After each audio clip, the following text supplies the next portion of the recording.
Welcome to my Gears 5 Insane Mode tutorial.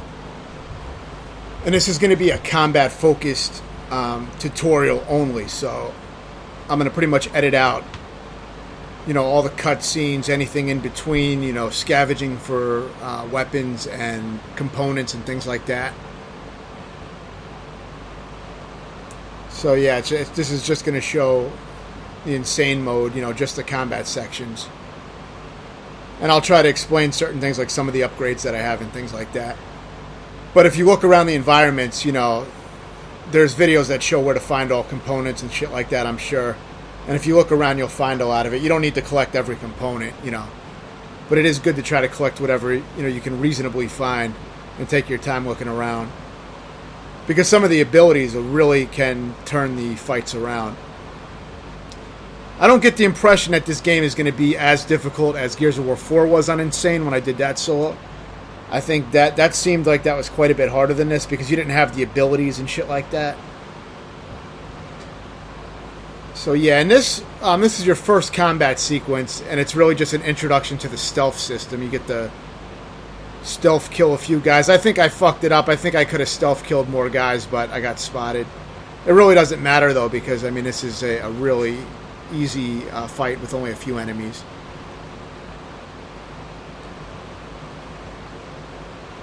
But yeah, I don't think this game's going to be as difficult as the fourth one. I might be wrong. I did just play through it on, the experienced mode solo, which is basically like the hardcore mode in previous games.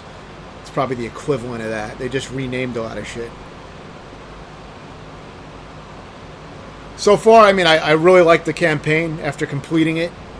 I thought it was really good because of the amount of, tactical options you have with the abilities, and there's a lot more different types of weapons on the field. You also have power weapons a lot more often in this game. Like, you can carry some of the more powerful weapons throughout, like, most of the game because there's ammo, that you can usually get. Now, you don't have to plant a grenade for this encounter right here, but this is your first encounter with more heavily armored swarm enemy. These grenadiers... they have heavy armor. They take a lot of hits. So whenever you see one of these guys with the helmet on, keep your distance so you can put a bunch of bullets in them and get them down. Because they'll shotgun you, like, pretty much kill you in one hit if they're within range.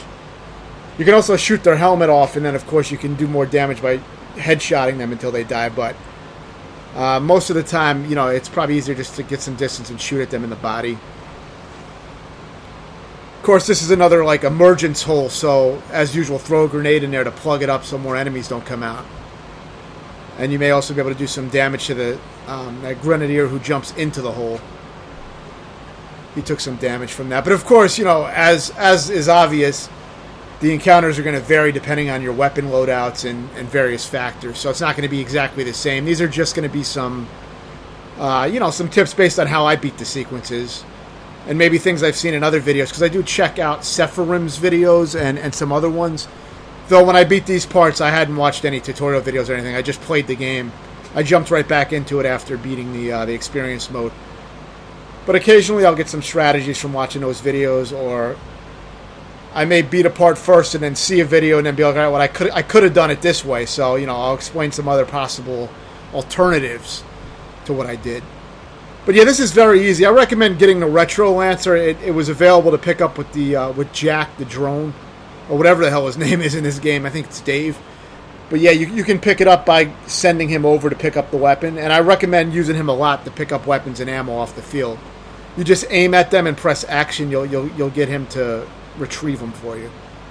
So that can be very useful. I'm sure it's going to be very useful on this difficulty especially. But yeah, for this part, just proceed slowly and when you see the juvies spawning, shoot them, and then as, more waves of them come, start backing up and shooting so that they can't quite get to you and you can gun them all down. You can also hit Y and use your pulse ability, which will outline them in the dark for you. So if you're having trouble seeing them, you'll see I use it and it shows me exactly where they are. So it makes it easier to shoot them in the dark. But, it's really it's not necessary. This is an easy part, but it is available if you want to, use it. There's not going to be anything in this first chapter of Act 1 that's going to be too difficult. You know, there'll be a few, you know, slightly tricky encounters, but there's really nothing that's that hard.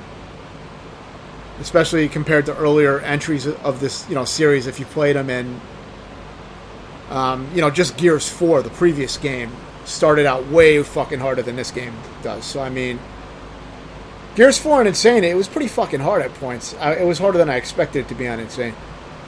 Of course, not after I beat Hardcore. After I beat Hardcore in the previous one, you know, I figured Insane was going to be tough, because there was some hard encounters even on the Hardcore mode.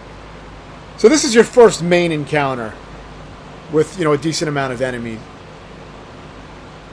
And for this, you can stealth kill, you know, the first guy by the waist-high cover over there. Just grab him and stealth kill him, as they've set you up to do. And then the second guy right here is very easy to get a stealth kill on. And then, you know, if you want, you can just shoot this barrel that these guys are carrying, and it'll make some other shit in the environment topple down. And I think that kills some extra guys too, so you may want to do that. You should probably plug up that emergence hole that I ignored.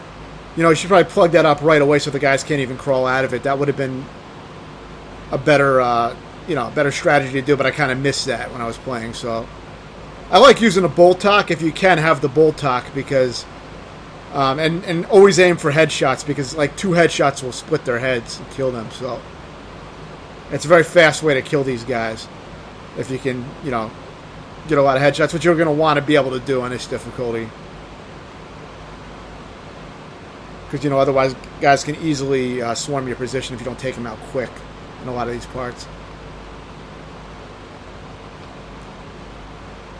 Yeah, and here I'm just using a bolt tack to try to take these guys out that are coming around. That just wasn't a great place to take cover, so I would have probably just... I would have been better if I stayed back at this cover that I'm in right now. You know, that would have been a better cover to stay in. But I didn't have these encounters, you know, down that well, like memorizing all the spawns and shit like that. I didn't die too much on this. I did die a few times on this part, but, you know, nothing crazy.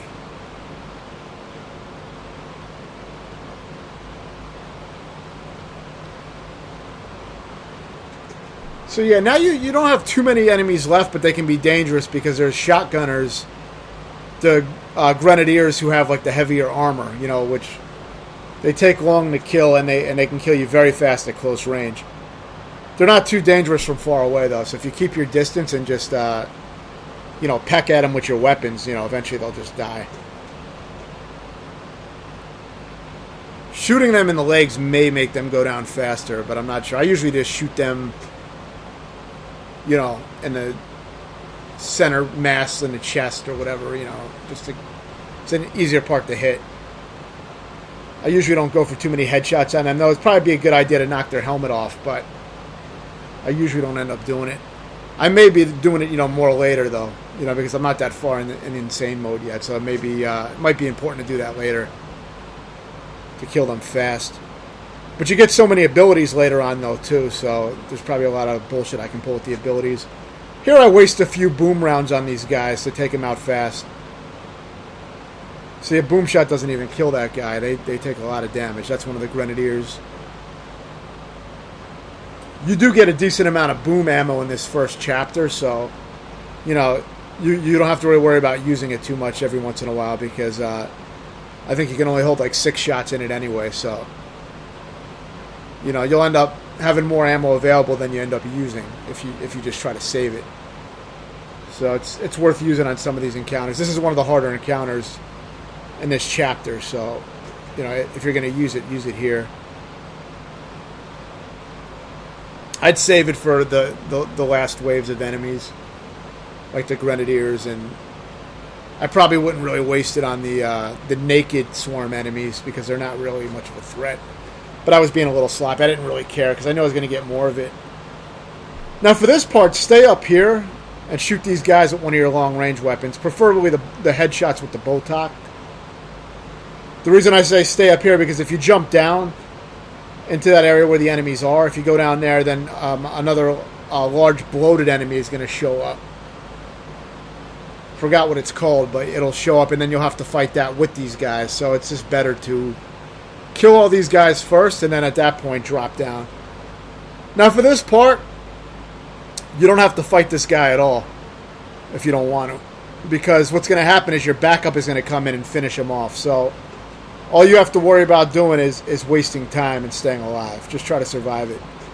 One thing you can do with the boom shot, if you time it right, is if you shoot it at his chest when his chest opens, and right as the enemies are about to spawn out of his chest, if you time it just right, you'll blow up all the enemies and there'll be no enemies in the air.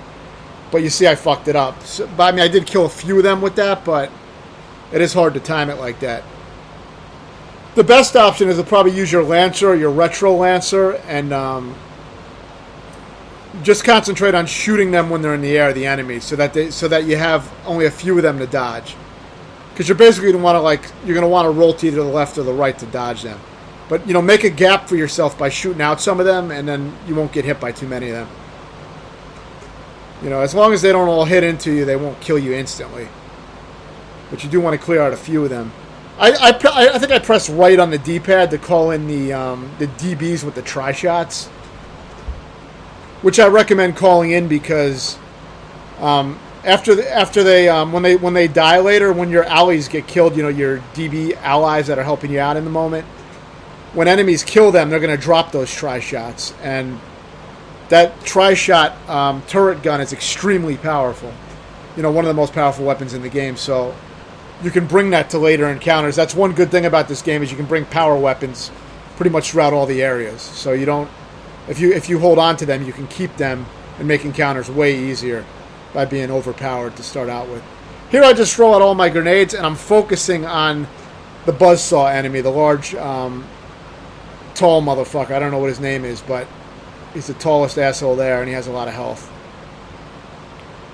So what you want to do with this guy is remember that he shoots the buzzsaws out in bursts of maybe like a few blades at a time, and then there's an empty space there where he doesn't fire. That's when you want to start popping shots at his head.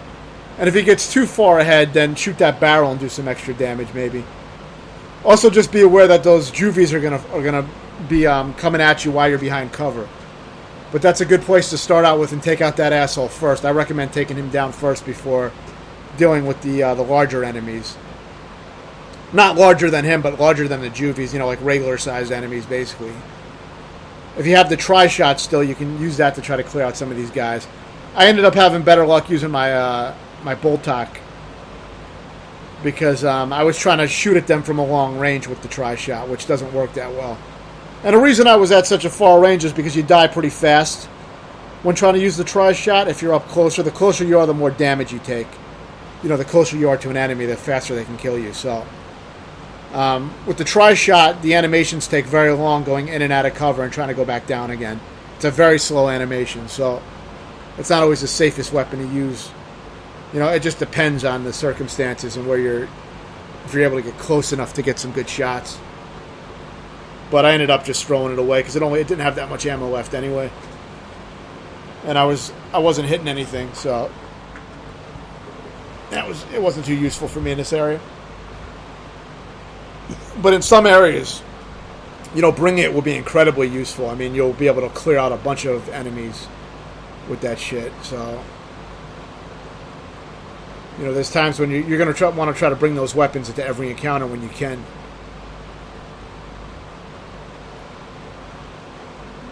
But yeah, now with the juvies, now you don't have unique melee attacks anymore with various weapons. Like the torque bow used to have a really powerful melee attack, but not anymore. Now you have a combat knife when you press B, and with that, the juvies take 2 hits each. So it's no longer efficient to go around running around and just punching the juvies to death 1 hit each. Now it's just better to shoot them when they come out if you can. If there's only one of them, then you may be able to get away with, stabbing it twice to get it, to kill it. But for this part, you may want to use the boom shot rounds when the enemies all group near the tall enemy with the boom shot. Because you can take out a number of them and you can damage the boom shot guy too, all at the same time. So that's a good part to use it on. But you can just stay by this door frame and pretty much pick off all the enemies. Just don't pop out when the guy is shooting the missile, obviously. And try to get as many headshots as you can on the large enemy, especially. The Boltok will definitely wear him down and take his head off eventually.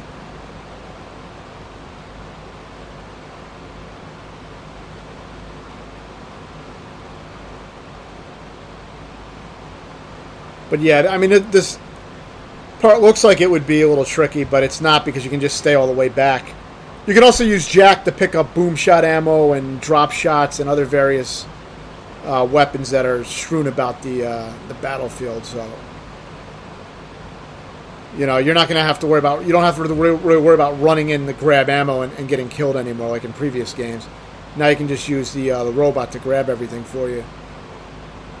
For this part, it can be a little tricky, but I found it easy when I just retreated back into this starting area.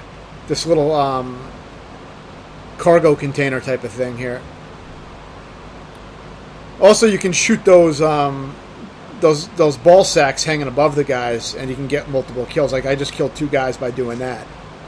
So you can do that, and you can use your Boltok to get, you know, some headshots and clear out those guys.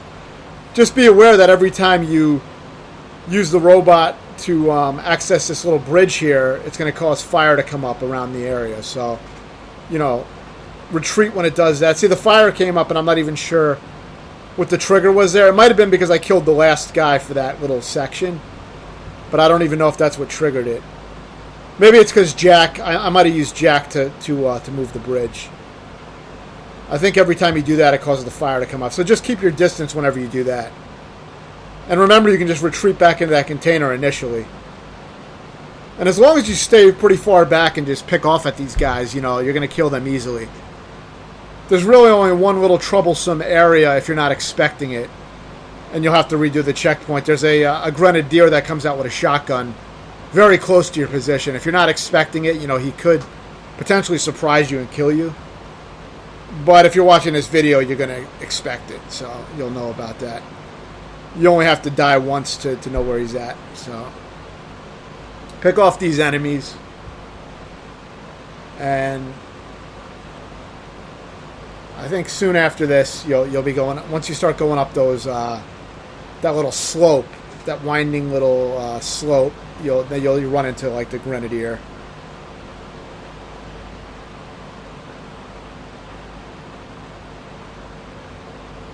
This game is also a little bit glitchy. I've had a crash before on at least one of the boss fights where the game, you know, froze and I had to restart it.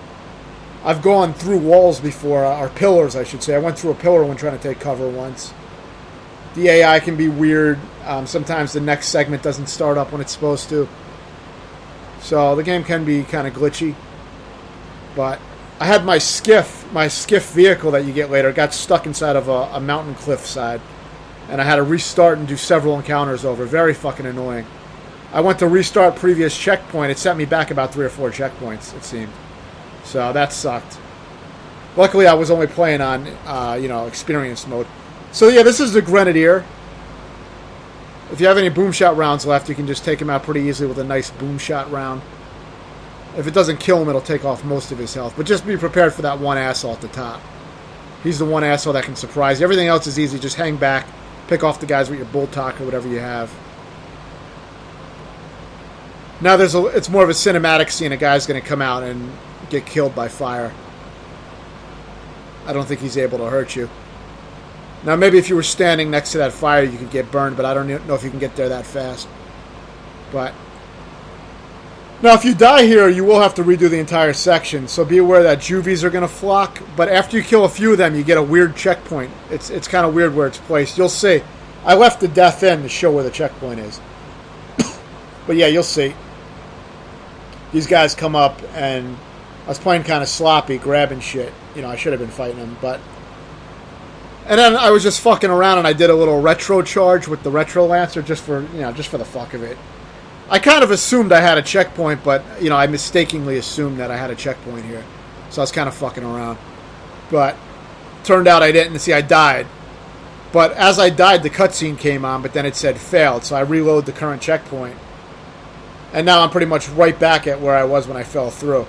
But you see, I had to kill a few juvies to get to that checkpoint. So, if you die early, you won't get that. So just be aware of that. It's not hard or anything. I was just being sloppy. Thanks for watching. Stay tuned for part 2. Welcome back to my tutorial for Gears of War 5 on Insane Mode, Solo. And yeah, the game definitely starts to get harder now in some of these encounters. There is one encounter that's quite difficult, and it may be one of the harder encounters in the game on this mode, though I haven't cleared Insane yet. But it seems like it may be. And it's pretty, it's pretty difficult. I mean, most of the sections in that fight, it has, a good amount of checkpoints. So there's really only one checkpoint that gave me trouble. It probably took me maybe an hour and a half or 2 hours for that one checkpoint. So that was the standout part for me, difficulty-wise. For this part, you're forced to use your pistol, and all you got to do is shoot at these wretch-type enemies that come at you, these little juvies. Of course, getting a few pellets on their head will kill them faster, obviously, but either way, it doesn't really matter, as long as you're getting bullets in them and paying attention to your reloads. So you don't get, you don't jam your reloads, and then you should be alright. I never died on this sequence, so I don't believe there's any checkpoints during this little fight, but it's very easy. And then after you kill a certain amount, you'll get this little cutscene, and that pretty much ends this little encounter. Also, keep in mind, make sure to scour all the areas and just take your time on Insane. I would, on Hardcore, it's probably not going to be a big deal, or Experience Mode, as they call it in this game. But on Insane, I recommend really scouring the environments to get all the upgrade chips. For this encounter, this is another very easy fight. There is one problematic enemy. You got the shotgun grenadier enemies, which are, they have more armor, and if they shoot you up close with the shotgun, you're pretty much dead. And since this is a small area, it doesn't take long for them to close the distance. So, I would say just deal with these guys as you normally would with a long-range weapon from behind this desk. And, use Jack to stun them every once in a while. When the grenadier guy comes out, I just, blind fired a grenade and then blind fired my shotgun pretty much. And that was good enough. So you may want to use that tactic. I mean, of course, there's a lot of ways you could do it. It's only one grenadier. You're going to be facing a lot of these later on. So now for this sequence, this is a longer sequence. You probably want to start off getting the long shot over here and maybe pop a few of the heads to thin it out a little bit. And I'll explain some of the positioning. This is not a hard section. There's some good tricks. You can keep your distance in this area. Eventually, you're going to want to come down, but you don't have to go up where all the enemies are. You can kind of just hang back and pick at the enemies. You can also have the robot, grab ammo for you. So, if you need more sniper ammo, there's probably a few pickups that you can use to get a little ammo back. If I remember right. I think I beat this like maybe a day or two ago. I had to edit it together. And, I wanted to have enough footage to close out the chapter. So it was a few play sessions, like 2 play sessions. Yeah, so if you just stay back here, you can use your Lancer to pick off these guys. You can also, use Jack to stun them as usual. You can mark them for your teammates. And that may speed it up a little bit.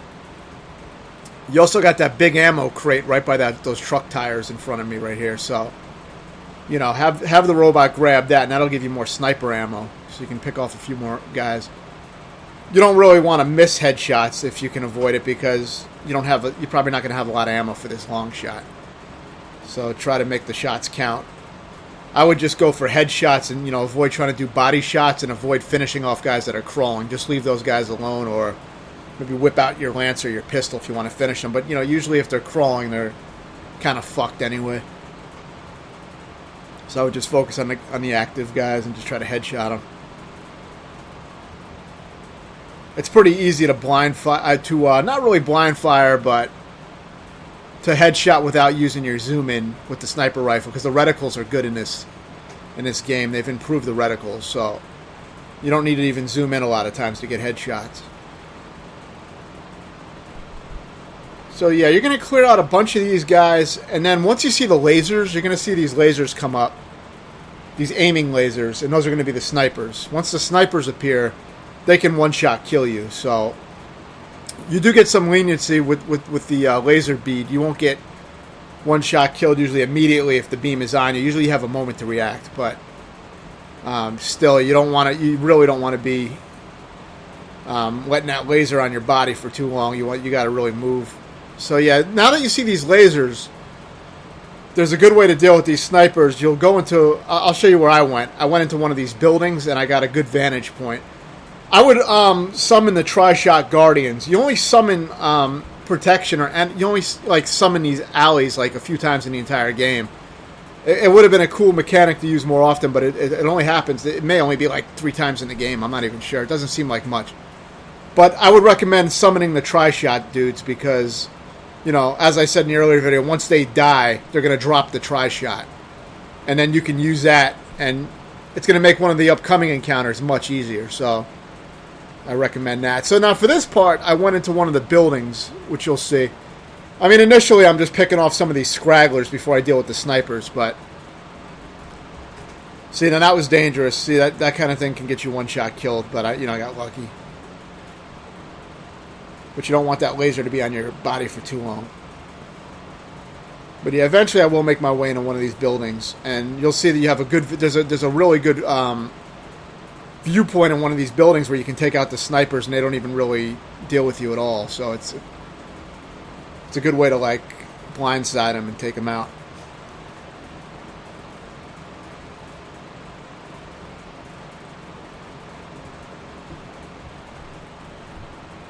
Yeah, so now I go into this building, and you'll see once you go in here, you got some ammo in here, and you also got a great vantage point if you still have your sniper rifle. If you don't have your sniper rifle, it's not going to be as easy to take these guys out, obviously, with the Lancer.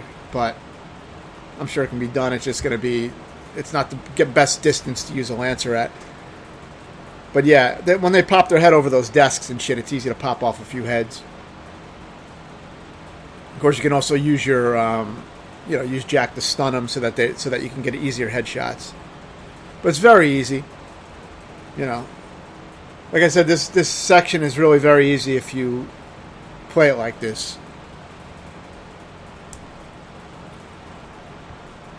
The pouncers are the main issue. Now you have this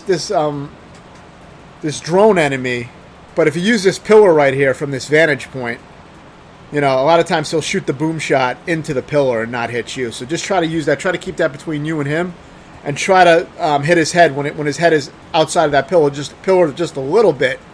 Try to get in a few sniper headshots, and you'll pop his head. It's an easy way to do that whole sequence. So now I recommend going into this building over here and grabbing the M-bar. It won't trigger the pouncers to come out, so you'll have a good weapon to deal with the pouncers, because the pouncers are a pain in the ass. So, I would recommend getting rid of your Lancer or whatever non-sniper weapons you have, and just, it's good to have a sniper rifle and an M-bar for a lot of the game if you can. But it depends. Some parts you might want to have the overkill for if there's a lot of close range fights. But on Insane, a lot of times you want to try to keep things as far away from you as possible, I think. But yeah, so now here I was just kind of scrounging ammo. But once you grab the M-bar, and hopefully still have the sniper rifle, which you don't need it, but it'd be useful to have for the pouncers and just in general. But yeah, once you go to a certain part on the map, you're going to see it's going to trigger the pouncers to arrive. The pouncers can be a huge pain in the ass to deal with. So there's a few ways you can deal with them. Basically, if you get hit by their quills, you're usually dead. You know what I mean? I mean, if one or two hits you, it may not kill you, but if all three go into you, it's instant death. So they can easily kill you, and from pretty far away. So I recommend getting back here and just patiently pick away at them with your sniper weapons. Remember that shooting them in the stomach that's glowing will do extra damage, but don't worry too much about that. Just try to damage them, period, because the sniper rifles do good damage. But try to aim a little lower on their body near their stomach, because see how fast his life went down? If you can do that, you can get rid of them. Just make sure you're not popping up as the quills are coming out, or you're pretty much dead. So you can also grenade tag a pouncer when it's running on the ground and then roll away, and it'll pretty much instantly kill the pouncer. Or if not, it'll be very close to death. But I found it easier to do that in the fourth game on Insane. But in this, it wasn't. I haven't gotten it down yet too successfully. So I'm not really going to recommend that until I implement it better myself in this game. There might be something different about the pouncers that makes it harder to do that. Now I don't know. I don't know what the difference was. Usually it was pretty easy for me to do in the fourth one, but it is a risky maneuver anyway. I even tried stunning the pouncers with Jack and then trying to tag them when they were on the ground, and it just wasn't working well for me. I was getting killed doing that, so I don't know what the problem was. But anyway, now grab that tri-shot. One of your allies should have left the tri-shot behind. Do not use the tri-shot on the juvies, though. You know, just use your regular weapons. They're super fucking easy. I think I left out one of the encounters with the juvies in this video. I think they come out. There's another part where they spawn again in this area, but it's the same shit again, so it doesn't really matter. There's not much to know about that. But anyway, bring your tri-shot to this area, and I really do recommend having it because this will make this part very easy. It's just, you know, it's just a little tedious because you're going to be mowing down a lot of enemies, but it's very easy. And with the tri-shot is probably the most powerful weapon in the game, or it's up there. So try to hit them in the head if you can. I recommend aiming on their upper chest and kind of letting the reticle climb up a little bit because, you know, there's some climb on the reticle, so when you fire, so, you know, some recoil. So try to aim at their upper chest and have it kind of climb up to their head, and that's a pretty easy way to get headshots. And the more pellets you get in their head, you know, the quicker their head is going to explode, and it'll kill them faster. So it'll also, you know, conserve ammo because you only have so much tri-shot ammo, but you should be able to thin out most of the enemies by bringing this in. I mean, not that this would be that hard of a part, but it would be more difficult because you'd have to get in closer with a Lancer, or if you have your sniper, maybe you could snipe some heads. But having a tri-shot saves you from wasting sniper ammo, and, you know, it makes it pretty easy. Just take your time, though, because the closer you get to the enemies, the faster they will kill you when you pop out of cover to take your shots. You know, the enemies do more damage the closer you are to them, so you may want to keep a decent amount of distance, maybe about mid-range. You probably don't want to be too far away because then it's hard to hit, and you'll just waste a lot of ammo. I could have probably been a little closer, but there's some walls and stuff blocking my line of sight, so I chose to come down here.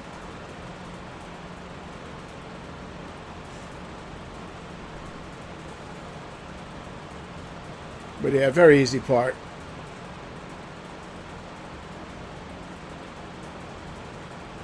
I tried to use my few remaining tri-shot pellets to take out some of these guys, but it was kind of just a waste of time.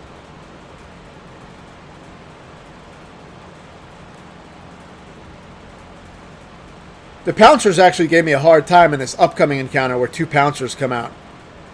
But I was getting a little bit more used to dealing with them. I had some encounters where I killed all the regular drone enemies and grenadiers, but then the 2 pouncers, I was running around the whole map trying to take shots at them and avoid them and try to kill them, but it was taking really long.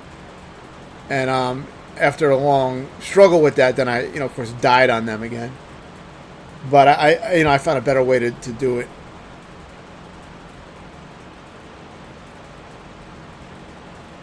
It seems like my old tactic of grenade tagging them when they jump on the ground doesn't work so well in this one.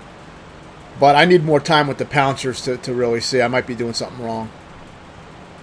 So yeah, this is the start of this. This is a long combat sequence. This is the sequence I was talking about that can be quite difficult, but these first few checkpoints are easy. Actually, all the checkpoints are pretty easy except for one. Not real. I wouldn't say like easy, but you know they're not that bad. So yeah, here you may want to use the M-bar, or you can use that grenade launcher that's on the new GL Lancer that's in that briefcase that they want you to use. I was just using the M-bar to get some headshots and clear out the guys that way. I was trying to save some of my explosives because I didn't know exactly what was coming up at this point. I don't really want to waste the explosives on the regular enemies. So now you got, I guess it's a Scion, and you know he's going to be shooting boom shots at you. So just try to take headshots on him when you can, and try to stay out of his, out of his way. If you see a missile coming at you, obviously don't just sit there and cover, because you probably will die. But I mean, you typically deal with these slow enemies. They're nothing special. Just watch out for these drones that'll, sneak up on you, and they can,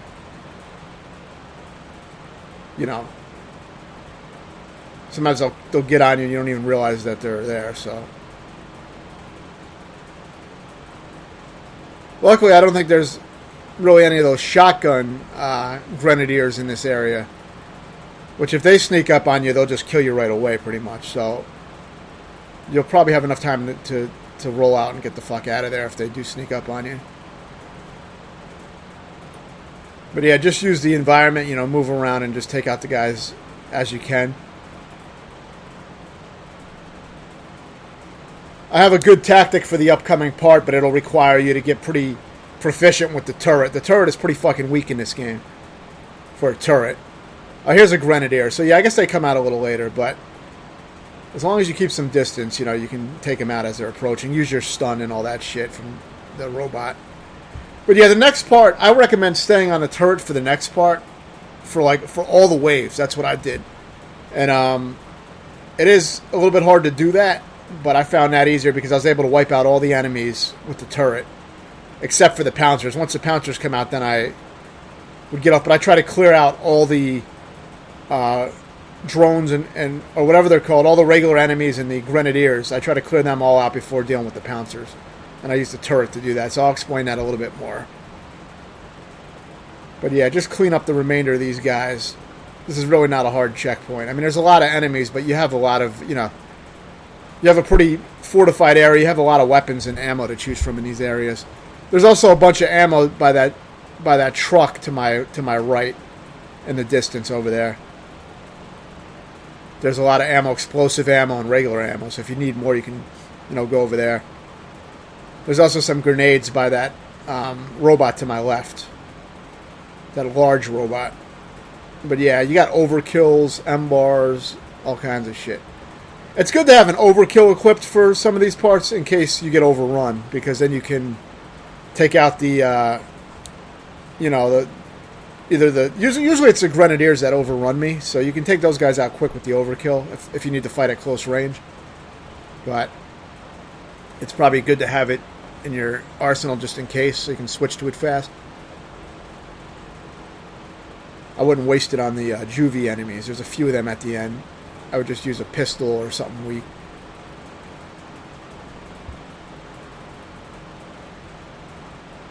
But yeah, soon the checkpoint will come in for the hardest encounter so far in the game. It's definitely the hardest encounter so far that I've played. And it may be one of the harder ones. So yeah, get on this turret immediately for this checkpoint.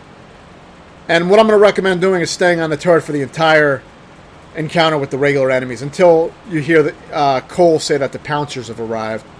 Once he says that they came out, then you can get off of it. But I recommend staying on it. It's going to be a tight, like I said, you come close to death. You'll probably die a lot until you get used to it. Aim for their upper chest and try to creep up a little bit to get those headshots. I find that to be effective. The more headshots you get, the faster you're going to take those guys out with the turret. So keep that in mind. That's why I say aim for the upper chest. It'll increase your likelihood of getting some extra headshots, and try to creep up a little bit. Now for this turret, it overheats very fast, so you're constantly going to be tapping and holding the RB button to cool off the turret. If you don't do that, then there's no way you're going to be able to do this part. So just keep an eye on that. You want to constantly be doing that, and you want to have the fire button ready so that as soon as the turret cools off fully, you're firing immediately. You don't want to have hesitation with that. So it does take some getting used to. And some people are probably going to prefer just taking the fight in the arena and just fighting the guys normally as they approach.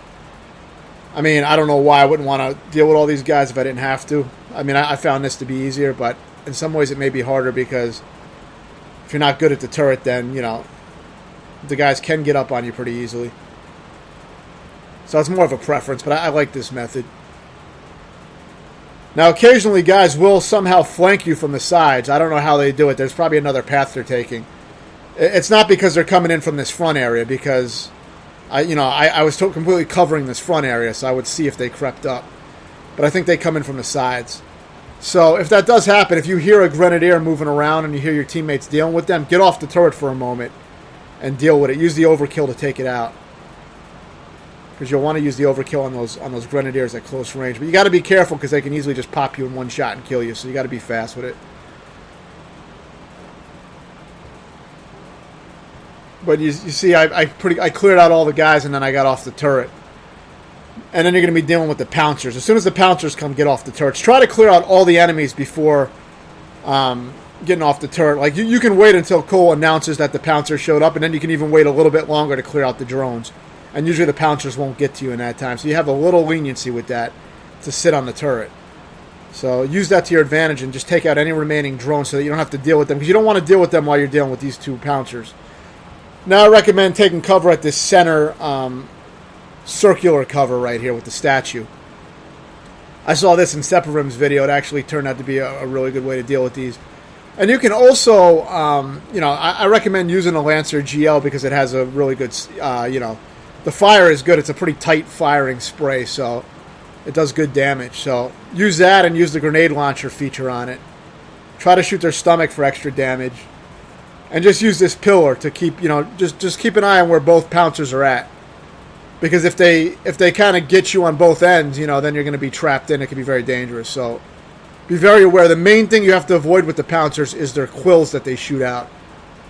You do not want to get hit by those. You can survive maybe one or two of the quills if you get hit, but if all three of them hit you, I think that's when you instantly die. And you can very easily instantly die on these guys. They one-hit kill you very easily. So this part gave me a lot of trouble because of these enemies. It actually took me some practice to get good enough at the turret to where I could take out all the guys as well. But once I got decent at it, I was able to take it, clear out all the regular enemies pretty quickly. Or not quickly, but efficiently. I was able to do it pretty consistently. Another thing to keep in mind that I didn't mention on the turret sequence when you're dealing with all those drones or whatever you want to call them, regular enemies and grenadiers, always target the grenadiers first, the guys with the helmets. Because those are the ones that are going to rush the position and shotgun you to death. So you should be focusing on taking those guys out first. And then deal with all the regular machine gun type of enemies. If there's too many of those machine gun enemies or whatever, they will do massive damage to you while you're on the turret. So sometimes you got to clear those guys out. So you'll get a feel for that. But yeah, the pouncers is the most difficult part. Remember, you can try to grenade tag them when they're on the ground, but it is risky. But using that center statue, I think, is going to help the most. Just pick at them, and you should kill them eventually. Now you get a checkpoint. You get yet another checkpoint here. So there's 3 checkpoints in this encounter. There's the first one, and then there's the checkpoint where you have to fight those waves of enemies before the pouncers come out.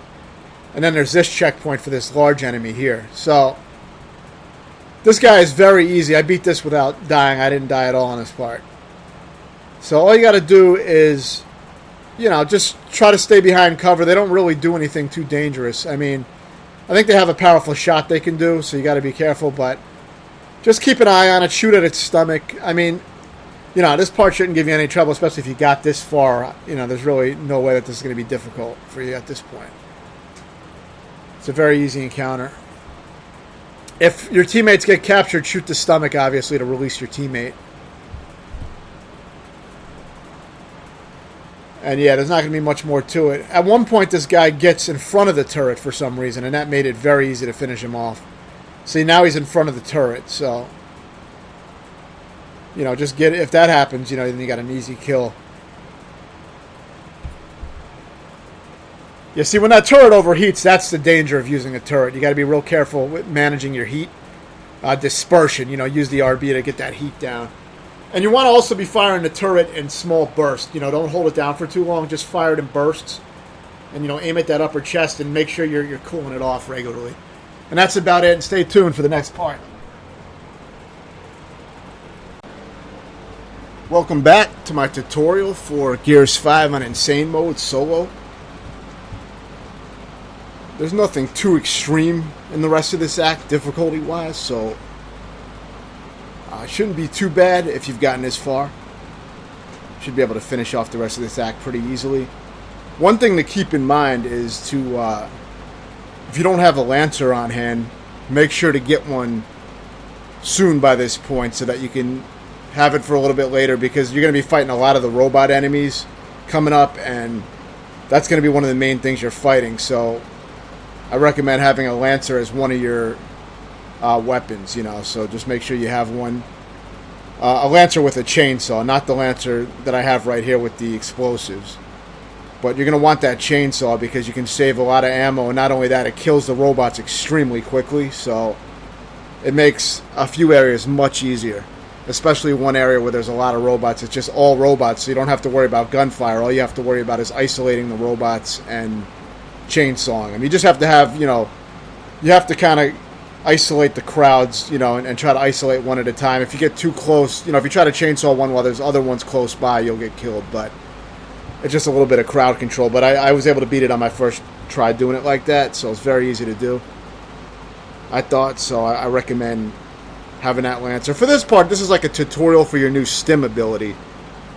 And with Stim, I didn't use it on hardcore really at all, but I'm seeing on this difficulty it seems to be awesome because it can keep you from getting killed when you're about to die.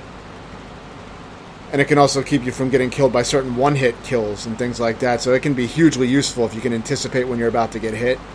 Or if you're about to die, you can just use it and it can save your life. So the Stim ability, I think I'm going to be highly recommending it for Insane mode. I was already finding it really useful, in the little time that I've had it for the rest of this act. So yeah, I mean, once you get through the fire, you're going to have to fight some snipers, and the snipers can one-hit kill you if the laser's on you for too long, so don't sit there on the laser or you'll just die. But aside from that, I mean, you can just stay back and take your time and just pick these guys off. It's very easy. There's very little to provide much of a challenge from what you've already beaten. The hardest part so far is still the courtyard fight with the pouncers, I think. Even though they gave you several checkpoints, that there was one checkpoint that was pretty hard that I covered in the previous video. So yeah, you're just going to pick these guys off. You can use whatever weapons you want. Boltok always works good, Lancers, just about anything. You can pick up this rocket if you want this rocket launcher. I mean, you're not going to need it, but it's kind of fun to fuck around with and take out a few robots at once in some of these crowded areas. It's not going to be that useful though. I mean, maybe if you saved it for a long ass time, you could get some use out of it. But like I said, there's nothing that difficult coming up, so you don't have to worry about it too much. But if you want it, you can take it. It can be a decent way to clear out these robots since they don't get too far apart, so chainsawing them can be a little risky. I mean, you could just wait for them to come in the hallway and chainsaw them, I guess, but they will one-hit kill them. And there's no risk to you. If they walk into your chainsaw, they just get fucked, so they can't do anything to you if you're walking at them with a chainsaw. But if you're chainsawing one of their buddies, they can finish you off while you're chainsawing them, so that's why you have to isolate them and single them out, that's all. Yeah, so now they try to show you some stealth here where you can stealth kill these guys that don't do anything. Of course, if you get in front of them, they will attack you, and then all of them will start attacking you. So you want to try to stealth kill as many as you can. I don't know if that one has to spot you. I didn't even really need to go in that area, so, I mean, the only thing over there is an overkill shotgun, so if you want that, you can risk alerting the enemies. But you don't really have to do that unless you really want that weapon. But yeah, when they do come out, as long as you have your Lancer on you, you'll easily be able to dispose them. Now, there's going to be a part a little bit later in this area, in about a minute or so, that there's going to be a lot of robots that come out. I didn't know how to stealth kill them all, so they did get alerted at some point, and they did all rush. So, for that, it's still very easy. You may not want to chainsaw them right away for that part because you'll probably get killed, but you can just pick off at them from a distance. And then eventually let them chase you back to the beginning of the area, and then you can start chainsawing them. Because you can use the cover to separate them. And, chainsaw them around the corners and such.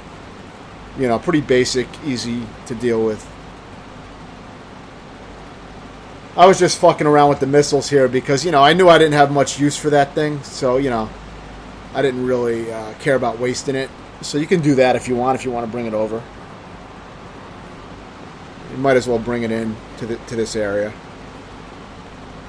But yeah, now you're going to have some, everybody's alerted, so you're going to have some robots rush you. There's a decent amount of them that come at me at this point. So I just decided to, to take it easy and just run back to the beginning of the level and start fucking with them, start picking at them. I think I even wasted a few sniper rounds, which really wasn't necessary. I was being a little wasteful, but you don't have to do all that. But it doesn't hurt to shoot at them with the Lancer, because you'll get plenty of Lancer ammo later on, so you really don't need to be throwing grenades and doing all that kind of shit. I don't think that's all needed, but when they're crawling on their stomachs, watch out, because if they get to you, they'll explode on you and they can instantly kill you, so just be wary of that. Keep a distance from them when they're crawling, or just pop their heads off and end them. I don't think you can chainsaw them when they're crawling on the ground, but I didn't even try because they explode, so I can't confirm that. You're free to experiment with that if you like. See what happens. But, yeah, I decided not to try that. Yeah, so now that you're back at this beginning area, you got lots of tables and, other stupid shit that you can kind of just circle strafe around and chainsaw them, so, you shouldn't have too much of a problem with this. This should be very fucking easy. It's kind of a break after all the shit we've been dealing with, especially in the last video with the, the pouncers and all the other shit. So, there's not going to be anything too difficult. The boss is a little bit of a pain in the ass initially, but the Swarmak boss, but, I did find a good cover point for the second half where you're, mostly focusing on popping the blisters on his back. I found a good cover point that seems pretty safe, so I'll explain that more in detail when that part comes up. And, as always, don't forget, I say it every video, but, some people are going to be watching this they're going to be on one, they're just going to check one part, they're not going to watch the whole series, so I will be repeating a lot of stuff. But yeah, make sure you scavenge the areas and get all the get all the components you can find. I don't think there was any components in this little hotel area right where I was. That part of the hotel anyway. But I don't remember exactly, so make sure you scour the entire areas and really search. Make sure you get all the components you can, because you're going to want to power up your various abilities, especially that stim. That stim seems fucking crazy. So yeah, for this part, you don't need to use a single bullet. And I got this idea from Sephirim in his videos. He does great videos, and I had seen him play this before I went on this part, so I ended up using his technique, which, was really, really good. So all you got to do is chainsaw these guys. And like I said, just try to chainsaw them when they're alone. You don't want them to be too close to each other. And, use all the cover to circle around and sneak up on them and chainsaw them. They can't shoot you, so all they can do is like try to hit you. So, but if your chainsaw's out, if they try to hit you, they're going to catch their arm in your chainsaw and get fucked. So, don't worry about that. Of course, don't let any crawlers explode on you, but you're probably not going to have any crawling enemies unless your teammates put them in a crawling state, because you're going to be chainsawing. So you're pretty much insta-killing all these guys. So they're not going to get wounded. They're just going to die. So yeah, you won't have to use the tri-shot either, which is good, because there's a tri-shot in here. So you can grab it after you're done with these guys and bring it into the next area. It's right by that table where I'm chainsawing this guy. See, that was a little dangerous. They almost got me there. And see, what I did was I used stim. As soon as I got that red crimson omen around me where I was about to die, hit that Y button and use stim. Make sure you have stim equipped. It's fucking great. It really works great. I think I'm going to be using that for a lot of parts on this mode. But stim will save your ass, like I was said. And Sephirim pointed that out to me, because I wasn't even thinking of using stim, really. I kind of ignored it. Hardcore wasn't difficult for me, so I didn't really... I wasn't fully utilizing all the mechanics of the game. But, I will definitely be for this mode, since you die so fast.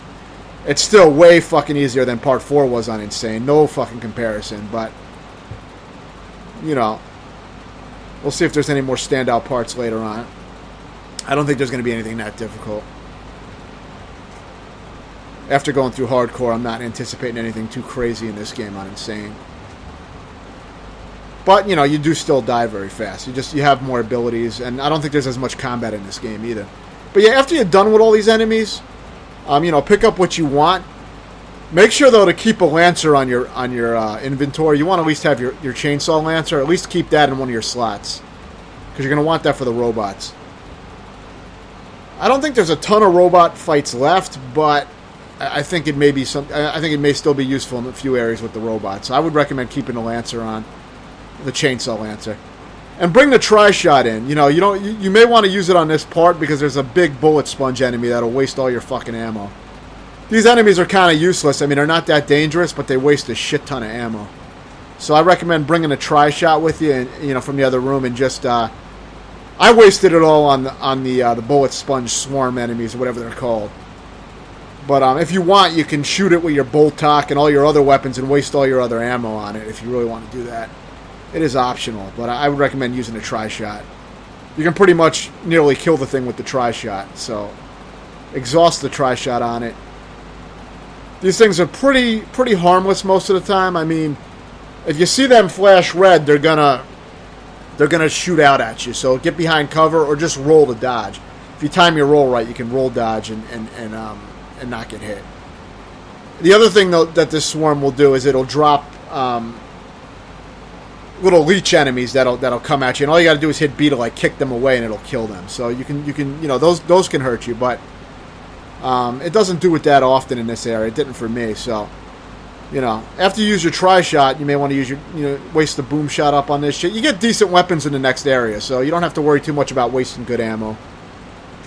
I mean, you probably don't want to waste, you know, all your shit, but I mean, you can use some boom shot and shit. You don't really need it.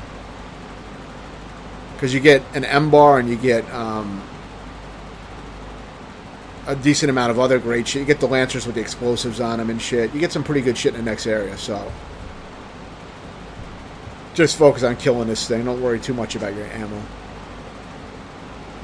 That is a big thing with these harder difficulties in games like this, is, you know, you try to minimize using your best ammo. You know what I mean? You try to, so that you can carry it over into the next areas. And it's huge in this game because this game lets you carry big mounted guns and shit, like, you know, missile launchers and shit, into the other areas, which the other gears didn't really let you do for very long. So, huge advantage in this game to do that. Just makes things, you can make encounters way fucking easier.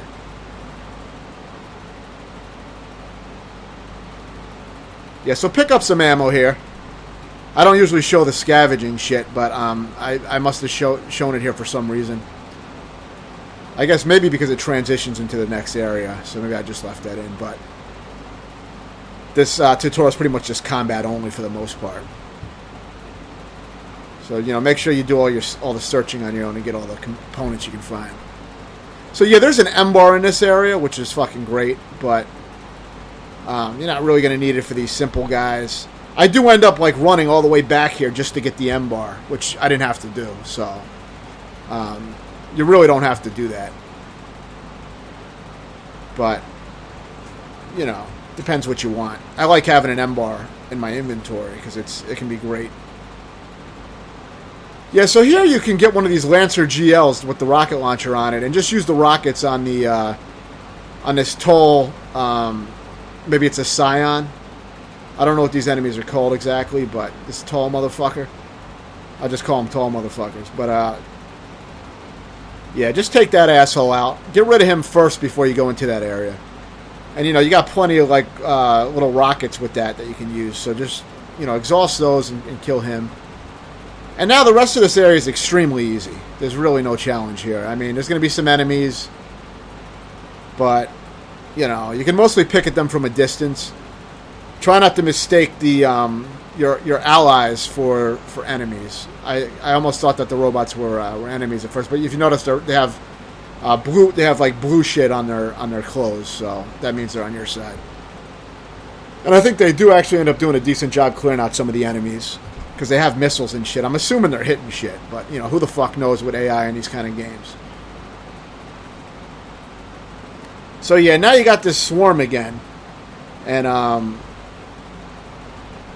yeah, basically it's going to be the same shit. So, you know, you roll to dodge, but a lot of times if you're just behind cover when they turn red and when they do this, If you're behind cover, you'll be all right. They're not that accurate.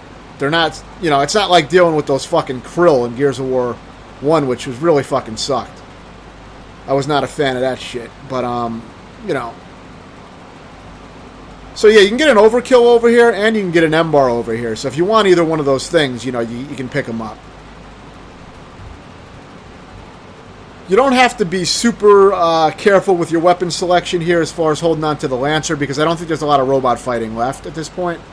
So just pick up whatever you're comfortable with. I recommend ranged weapons mostly on Insane. So having an M-bar is great. But the overkill is so fucking good. I often find myself on Insane carrying an overkill too. But if I think I'm coming up on a really hard part or some hard parts, then I'll usually have 2 sniper weapons. I would have an M-bar and a sniper rifle if possible, because you can pull a lot of bullshit. And of course the Boltok, which is great for headshotting enemies from far away. So that's usually my loadout. But overkill is still great even on Insane. You just don't have a lot of time to react. You gotta go to an enemy with intent to kill. You can't hesitate. But it can decimate enemies up at close range. It's a good fucking weapon to have. So it's a good option. One good thing about this game is it totally nullifies the idea of having a regular shotgun at any point in this game, because at any point that you could have a shotgun, you can pretty much always have an overkill, which is way fucking more powerful than the shotgun, the standard shotgun. So there's no reason usually to carry a regular shotgun in this game. The regular shotgun is still shit as well. It doesn't instantly, give the guys like it does in multiplayer. It should, but it doesn't. It's not very effective in this, especially on Insane. So I don't even like using it on when I play on hardcore, or even when I play on normal. I don't remember it being very good. Even though normal you can pretty much just walk through an area and absorb bullets, and you don't have to really worry. But I always play on hardcore for the first time in these games, which is experience mode in this game.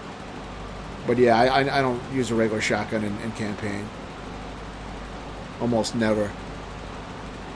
Yeah, so now you got a turret type of enemy that's pretty useless. It walks around, I think, a little bit, but it's mostly just a turret and a bullet sponge is all it really is. So for this, all I recommend doing for this is pretty simple. Stay behind one of these pillars mostly, and if you have the M-bar, use that. You can do a lot of damage. Use your stim to come out of cover and take shots, so you can aim and shoot for longer when you're in stim mode before you die. And just the goal should be to take out this turret first and ignore all the enemies. Try to just focus on taking this out as fast as you can. And then all you're going to have is a few robots to deal with, which, you've dealt with much more robots at once than that. So that's all you got to deal with. So it's pretty much the same shit you've been dealing with, but easier. The only, like I said, the only threat in this area is this turret. I guess if you let this turret live for too long, it would be frustrating, because, you'd have robots probably overwhelming your position. And I think that does happen to me once. But I also recommend going in the menu, in the accessibility section, and instead of having it set the tap button, put it set the hold buttons for various actions. Because if you hold the button and you have it set to hold, when it's making you mash B, you always seem to get out of those melee encounters. Now, if you tap it, I don't know. There may be times when you're not tapping fast enough. I didn't try it. I always put hold because I don't like having to mash buttons for no reason. So I recommend changing it to that if you haven't already.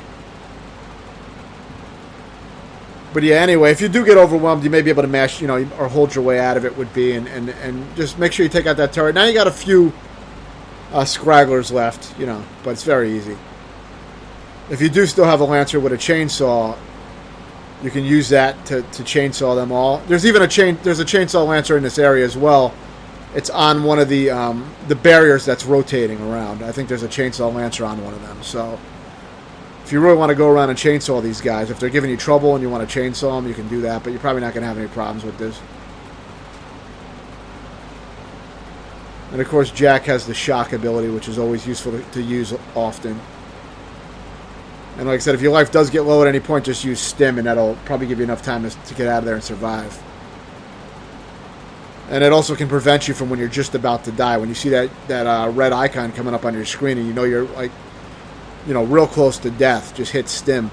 There is a delay, though. I mean, the robot doesn't always do things instantly, and he doesn't do them right away. So, you can't always rely on it to be precise, But If you're a little bit, it can save your ass more likely than not. More often, it'll probably save your ass. So yeah, you can get a tri-shot in here, which I recommend getting. Now, if you do go in here to take a shit, be aware that there is this enemy right here that they are kind of like bullet spongy. So if you're trying to shoot him with the Lancer, he may get to you and blow up and kill you, because they will kill you in one hit if they blow up on you. But it's just a regular robot that you've been dealing with. It's just a crawling, wounded version. So yeah, this is the last encounter, and this can take a while. My strategy, I don't know if it was great, but it works. What I do is I go to this area first, and I shoot at the blisters, obviously, and I use the robot to stun the Swarmech every so often when I'm able to do so, and get extra shots at the blisters. And I focus on the blisters on the front of his body first. So I spend a while just working on those. You want to pop all the blisters on his body, pretty much. Though I don't think you have to pop them all. Once his life gets down to a certain point, a cutscene cuts in, basically, and Cole will finish him off. So you don't have to deplete all his health. But for now, I'm working on the blisters on the front. And, use the stim when your life is getting low and when you need to. It seems you'll be mostly safe from the rockets in this position, but sometimes they can get to you. So it can be dangerous. And if you see that he's firing rockets and you have stim, you may just want to use the stim just to make sure you don't get blown up. But yeah, in a little while, you'll see me find a better way to shoot at his back. I could have done this a lot sooner, but I didn't know this positioning. But you'll see me do it maybe in a few minutes. Had I known, I would have done it sooner. But you'll see it in the video, and it should give you an idea, and you'll be able to implement that whenever you want.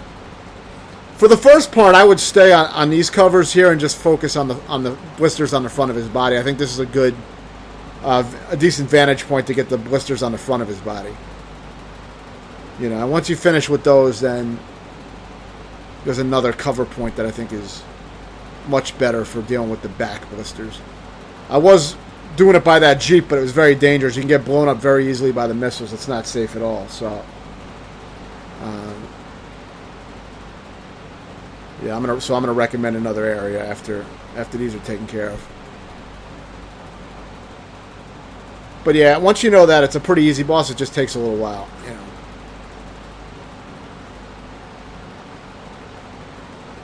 Yeah, now I try to use the M-bar here, but the M-bar is really not a great weapon to use for this guy, unless you have him stunned already. Or if you're using stim, because it'll give you enough time to take your shot in stim. But the M-bar is, it's not the easiest thing to use against this guy. Now, I didn't mean to jump over that barrier, but you saw that almost got me killed. Because of the delayed controls, sometimes you hit A twice to try to move his ass, and he jumps over the cover, so there's always been that.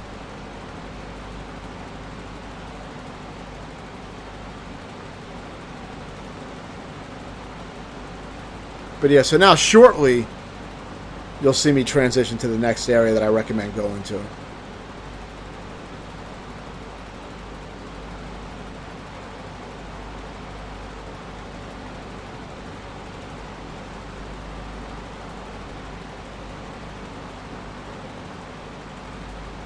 Yeah, see over there's some ammo and there's some cover. So, and actually by this wall, you'll see where I'm at. I take cover right here.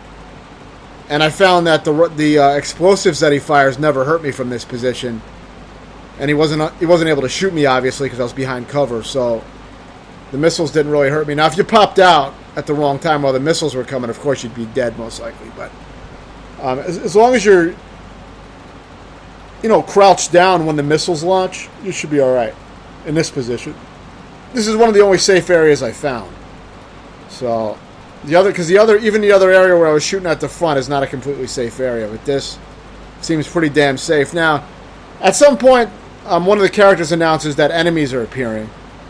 Just ignore that. Don't worry about the enemies. They never got to me. I mean, it may be possible if you take super long that they may get to you, but I just completely ignored them, so I recommend not even worrying about them. And just shoot at these blisters. Now you have a good position to shoot at the blisters on his back. Now he won't always be facing his ass to you, so you'll have to wait around. Stunning him doesn't work so great from this position because he usually faces the wrong way, so it's better just to wait for him to turn his ass and then take the shots. So hopefully you have some Lancer ammo or something like that. There's not a ton of ammo pickups in the area, but you should have enough ammo. If need be, you can use stim and try to grab a Lancer or a weapon off of one of your teammates, but, you know, shouldn't have to do that. You can also pick up whatever's on the field using a robot, obviously. But yeah, very shortly by this point, he's almost dead, so soon you'll get the final scene. It's basically an interactive cutscene because you don't have to shoot him once Cole drives the motorcycle into his mouth. So you can pretty much just sit around. That's what I did. I just waited, and then he'll just die. And if you want, use stim, but I don't think you'll have to use it from here because I never got blown up. So I found this part to be very easy. And this is at least half of the boss fight, so I mean, really not that hard when you know a few positioning tricks. So yeah, that's pretty much it for this section, for this part of the game. So yeah, stay tuned, and I'll definitely be posting up the rest of the game. And thanks for watching.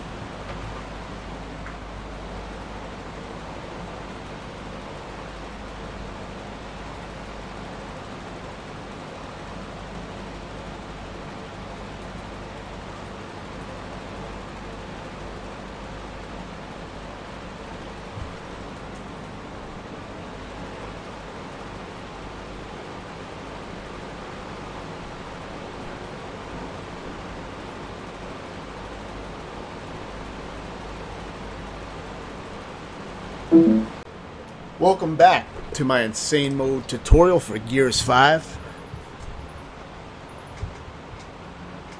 Yeah, there won't be anything too difficult. As we dealt with a few videos ago with the pouncers, as I mentioned, there's really not anything too threatening here. But there is some sections like this one where you pretty much get one-shot killed if you're out of cover even for a little while. So you're going to want to...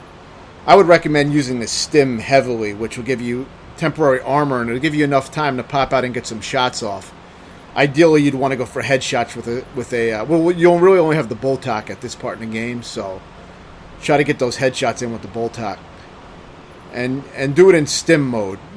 Be patient, and if you need to, just wait around for your stim to refill.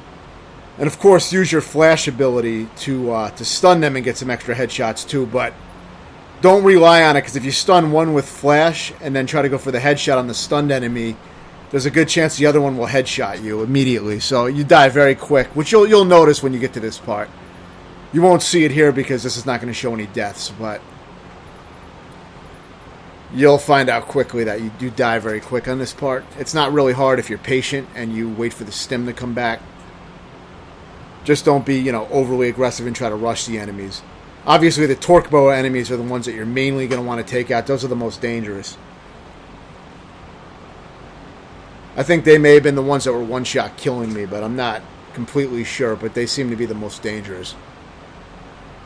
But yeah, once you get rid of the torque bow enemies, you can kind of just hang out here and you have enough time to pop out briefly and take some shots without getting one-shot killed. So I think it was the torque bow enemies that kept one-shotting me and killing me. And if you run out of ammo, you can use stim again to make a weapon run. I was trying to get some weapons off of my teammates, but they don't give them in this part of the game for whatever reason. So you can use your robot by aiming at the weapons and hitting X to have the robot retrieve weapons for you. So definitely use that. And if you need time to pop out without getting damaged, just use stim to either run and pick up weapons or aim at them for the robot to pick up. Of course, grab the torque bows from the torque enemies that you killed. You're going to want those. And now you should be able to take out the remaining enemies very easily. If you can get torque headshots, those are instant kills. But I think these guys that are remaining are pretty weak anyway and will just die as long as you stick them with the arrow. But the headshots can be better. I guess it doesn't really matter for those weak enemies.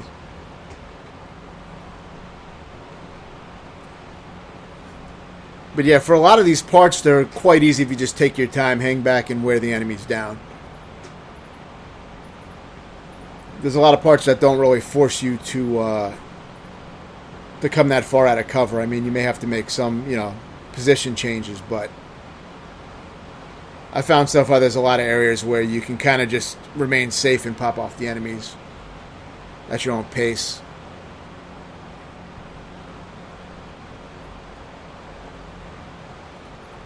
Initially, this part seems difficult because, I was dying instantly when I was out of cover, so that seemed like it was going to be a little difficult, but I think it was mainly those torque assholes. So, using stim is a huge... it really changes things up when you use stim, because it allows you to pop out, and, it gives you a decent amount of time, at least a few good seconds to take some good shots and try to pop some heads. So, highly recommend using stim. I didn't really use it, as I said, on the experience mode, which is the hardcore mode, basically, the equivalent of it from the other games. But I'm definitely using it on Insane. And as I've been saying in every video, there is a lot of component pickups in this whole act. So be sure to search these areas and scour them and try to get all the components you can get, just so you can upgrade all your shit. For this guy, I just took cover here. I used the robot to stun this asshole, the tall guy, and just shot his head with my Lancer. Very fucking easy. I then used stim because, he wasn't stunned anymore and I wanted to finish him off, so stim gave me a little bit of an advantage. I think I cut the video a little short there, but yeah, pretty much I finished him off, with a few more pellets to his head. Very easy. He was almost dead, so you get the idea for that part. So yeah, now here you're just going to shock this area. It's basically just it's more of a cutscene almost. You may have to finish off a few juvies that get past the shock, but I mean, there's not much to do for this. But it does lead into another encounter. Another easy encounter, though. This is not going to be hard at all. You'll be able to sit back and take your time and just take out these guys at your own leisure. So you don't really have to, worry about getting too involved.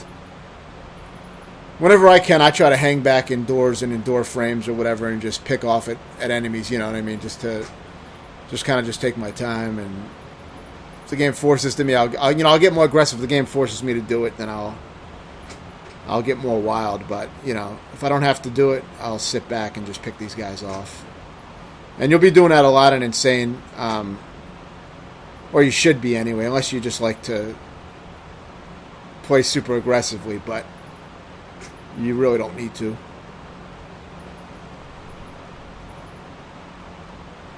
A little bit later, it's going to be probably in the next video, I'll show the location of at least one of the relic weapons, probably both of them that I'm going to be getting.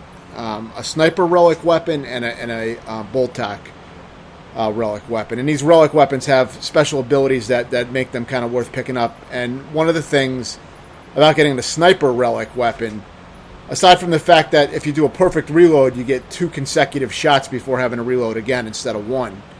That's huge, but what's probably even more useful than that is the fact that it counts as a different weapon. So you can have 2 sniper weapons equipped, or 2 sniper rifles equipped. One on your left weapon, one on your right weapon, which basically means that you can have 28 rounds of sniper ammunition. And, as you know, sniper ammo gets picked up pretty frequently from ammo boxes. So you can pretty much keep those probably for most of the game. So that would be... I'm definitely going to be keeping that sniper weapon. But I'll go in more detail about that later. Yeah, so for this, take your time. Go in that weapon room that you saw me go into to get the Retro Lancer. There's a bunch of weapons and ammo and shit in there. So, get what you want. For this... you got a bullet sponge turret enemy, which are extremely easy to deal with, but, just be patient, stay behind cover, and try to pick at it. I would also recommend taking out any of the, drone-type enemies that appear, because, that way they don't rush you or shoot at you, because you're going to take, you're going to take enough damage if you're getting hit by this turret fire. But if you stay at this door frame, you can get a lot of these shots off and really not take any damage. But once you start moving around, it gets a little bit more risky. But, the guy is usually focused on hitting your other teammates in this part, so, it's probably not going to be too much of a threat for you if you're careful with it. Also, we recently just got Shock Trap, which I didn't really talk about. I haven't, I probably used Flash a lot more on my hardcore playthrough, my experienced playthrough, but I probably will experiment more with Shock Trap on Insane, but I don't have much to say about it as of now. I guess one useful thing about it is that it not only has somewhat of a stun effect on the enemy, it does damage too, so it's probably better than just a regular stun. Since you can get a little extra damage in with it, it might be useful for that. But so far, Stim is one of the most valuable abilities I'm finding. Because you can keep yourself alive when you're about to die and you press that Stim button. It can give you brief armor, which is enough for you to survive and regenerate your health and get out of the area. So you can save your ass from one-hit kills as well. If you're in a sniper area and you want to take some shots, just, pop that Stim and take a few shots and take out one or two guys, Now, after you clear out this turret and these other assholes, there's going to be some more Torque Bow assholes and Juvies that come out. So, kill the Juvies first, I would recommend, because those are going to be the guys that are going to fuck with you while you're trying to take aim at the Torque guys. And, of course, you do not want to really be taking aim at the Torque guys, or you'll get one-shot killed, like I was saying about these Torque guys. So what you want to do is, again, like before, use Stim and then try to headshot them. But I wouldn't recommend trying to pop out and shoot them if you're not using Stim or if they're not stunned. But like I said, make sure that, if there's two of them, make sure that you didn't just stun one of them, because then the other one will probably headshot and kill you. So just some things to keep in mind. But, don't worry about waiting around for your Stim to regenerate. It's not a big deal. They're not going to rush your position, most likely. So you can just wait it out. And you should be able to wait and get it back and finish them off. So just take your time.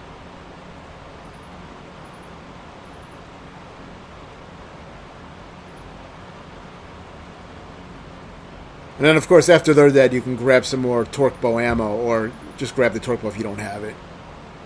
It's definitely useful. Any kind of sniper weapons like Longshot, M-Bar, or Torque are greatly useful on Insane. Those are really the only kind of weapons that I recommend having in your inventory for Insane.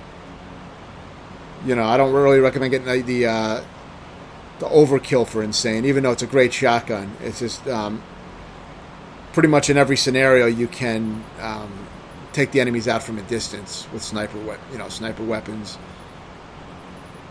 and stuns and shit like that. So, Overkill's probably not going to be too needed at any point that I can think of. It's possible to be useful for maybe a few specific scenarios, but I can't really think of any off the top of my head.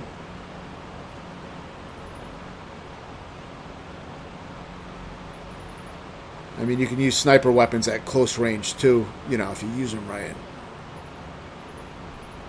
And you always have the Botok for enemies like Juvies, where you can just one-shot kill the Juvies with the Botok, so you really don't need a shotgun for them or anything. So, yeah, for this I took the Salvo weapon, which I recommend snatching it up and launching it on this this Bullet Sponge turret guy that we're fighting again. See, it'll pretty much take out most of his health. But I also recommend using Stim and shit like that while popping out to take the shots, because you got those Torque guys again. So, as usual, they can kill you in one hit. So, if you see them charging their Torque Bow with the light on the arrow, definitely stay in cover. You don't want to pop out at that point. But even if you don't do that, it's still very dangerous. So, I still recommend using Stim when you want to pop out and shoot them. And if you don't have it, just wait for it to recharge, or try to stun.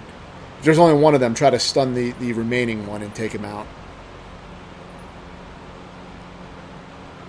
This checkpoint's a little bit long, so after you clear out this area, you're going to want to kind of take your time with taking out the next wave of enemies. Luckily, you can just hang back and take them out, so you won't have to put yourself in a dangerous position. The one part that was kind of dangerous is one of the Juvies caught me off guard and close range killed me. Just beat the shit out of me and killed me.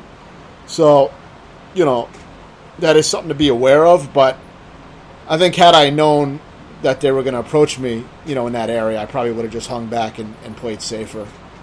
You know, just trial and error as usual. But now that you're watching this video, it'll probably save you the aggravation of getting killed in that area.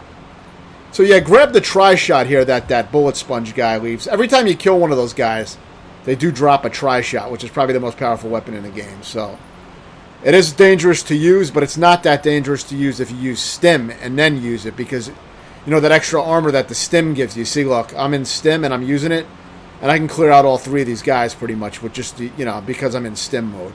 So keep that in mind, and you can use it to take out, you know, difficult torque bow enemies and shit like that by stimming and then using it. Just don't try to use it too often without stim, you know, without hitting a stim. And if you can, wait for it to regenerate, as said. Same basic idea. But yeah, these, you know, the tri-shot can tear apart all kinds of groups of enemies if you bring it into the, you know, following encounters.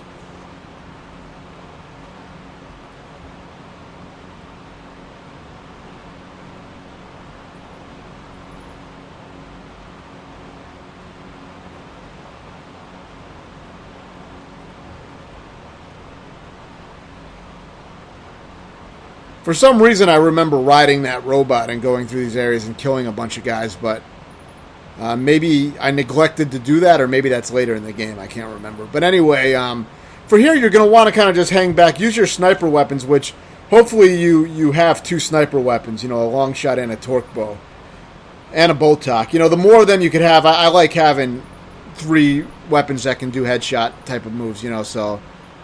Of course, always have the bolt tock as a backup weapon, and I always usually have like 2 sniper weapons. Sometimes I'll carry the Lancer if I don't have a sniper, you know, weapon, but I always like having 2 sniper rifle, you know, 2 sniper weapons when possible. The 3 that I mentioned, the M-bar, the regular sniper rifle, or the M-bar.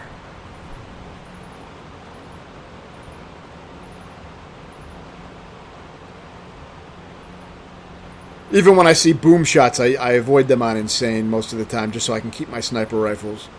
I find them much more useful. The boom shot, you have you only get a few missiles, and maybe you'll clear out a few weak enemies with them, but they don't do much on the harder enemies. I'd rather just use 3 sniper bullets to get 3 headshots and clear the enemies out that way. But yeah, so here, if you still have the salvo, unleash it on this guy. And of course, do it in stim mode, because somebody's probably going to shoot you while you're doing this. So don't stay out there too long. But you can get most of his health gone by doing that. It makes it a lot faster. You know, bringing these power weapons into certain areas really speeds things up in this game. It can really make a big difference. Otherwise, this fight would be a little bit more tedious, you know. But not that it would be that difficult, but it would just be kind of a longer fight. Those guys, they take a lot of fucking shots, those turret guys.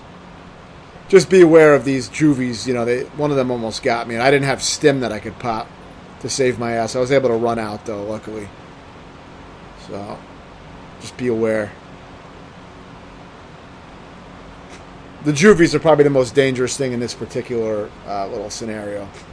I'm not sure exactly where the checkpoints are in these next few encounters, because I didn't die. I just played carefully and was able to kind of just barely get by in a few, in a few areas, but it was good enough. I edited it down because I do wander around the environments a lot to try to find components. I always look around to see if there's any of those component pieces. And then here there was 2 scragglers that I didn't notice, and I came upon them accidentally on the staircase and just was able to get my tri-shot in on them before they really knew what was going on. So yeah, bring that tri-shot from the tri-shot guy that you killed. And just always steal that shit off of the guy after you kill him, and bring it into this area, because it's going to make a big difference on some of these encounters. Especially since I think now you're fighting another fucking... No, actually, you know what this is? This part I was going to say, the tri-shot's great for this part, because see where I'm shooting right now with my tri-shot? That little tunnel that I'm shooting in I killed probably like at least 3 or 4 drone enemies as they were spawning out of that tunnel. So if you do that, they won't have a chance to come out of that tunnel and scatter around the environment. So you can make this encounter way easier by bringing a tri-shot and shooting those guys in that tunnel. And of course, be aware of the overheating and try to hit up, the upper chest area so that you can kind of drift it up and get those headshots and kill them. And just finish off the remaining scragglers with the Boltac. But yeah, you can take out most of them in that tunnel as they're spawning out. So that's why the tri-shot was extremely useful. So yeah, that's it for this. And stay tuned. I'll cover some of the relic weapons and shit like that. So stay tuned and thanks for watching. Welcome to my tutorial for Gears 5 on Insane. And there's nothing too hard here. I'm going to show optional battles as well as the main battles, because it is worth doing some of the optional battles because you can get some pretty good upgrades. I'm also going to show where another one of the relic weapons is. There's a Boltac that's fucking great. It's called Gunslinger Boltac, and it's a faster firing version of the Boltac, and I guess it handles better too. But yeah, it definitely seems quite a bit better, so that's worth picking up. Very easy to get. I'm going to try to show on the map where some of those things are, but I would only recommend getting the Relic Sniper long shot and the Gunslinger Boltac Relic for Insane mode. The other weapons, from what I've seen, they don't look to be that useful for Insane, so I would only recommend those 2 weapons. I believe I show where the long shot relic is as well, but I recommend checking a video on YouTube and just look up where the relic weapons are located if if it's not clear in my video. That's what I did, but I do show I definitely show the Boltac where it is on the map, so it should give you a good idea. Now this part's pretty easy. You basically want to stealth kill as many of these robots as you can initially. So you can stealth kill a lot of them. For some of the groups, you may want to throw down a grenade or something to speed it up. But as long as you backtrack once you initiate them and get them coming at you, you can just kind of walk back and shoot at them with the Boltac. I would try not to waste any of your better ammo on these guys. If you have the Lancer, this part would be very easy because you could chainsaw these guys without getting killed, as long as they're separated from each other. As usual, you don't want to chainsaw these robots when they're grouped together because then the other one can kill you. But as long as you can single them out, you can kill them off with the chainsaw, and it should be very easy for this part. Of course, headshots will speed up the fight. Another thing you can do is lure these guys to chase you, and you can use your stim to give you a little bit of invincibility and roll through the fog. It's like that poisonous steam. You can roll through where that is at the beginning of this area, and you can lure them into that steam, and they'll just get killed instantly from that. I did try to do that, but I edited it down because they never actually showed up, so I didn't do it right. But I have seen it done before in videos, so it is an option if you're having trouble with this for some reason, but it's really not hard if you've gotten this far. I had a tri-shot, which is extremely powerful, but I was saving it, for some harder parts because, it's a very easy part, so I wanted to save it up. Sometimes a robot can get in your fucking way just like your squad mates when you're trying to get the fuck out.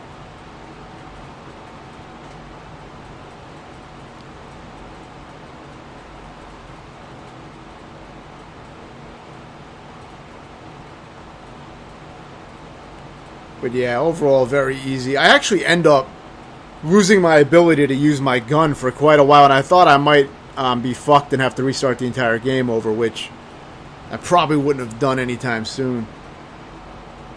But when I exited the game completely, the glitch went away and I was able to fire my weapons again. But I did have to beat a section with without any weapons, so I'll show that, since that's what I had to end up doing. But you won't have to do that, but it shows that if you want to, you can pretty much run through that part. So I will, I'll demonstrate that. It's not really, it may be my recommended way to do that part, since it really makes it quick and you really don't have to fight anybody. But it is easy to fuck up. You can definitely get killed. So you may want to fight some of the enemies, but I ended up finding it better just to haul ass anyway, but I didn't really have a choice if I wanted to. I guess if I would have restarted the entire game and went out to the menu, maybe my guns would have worked again, but I didn't think about doing that at that time. But then, later I realized my gun still didn't work even when I got the next checkpoint, so I was like, you know what, I might be fucked. But then the game fixed itself.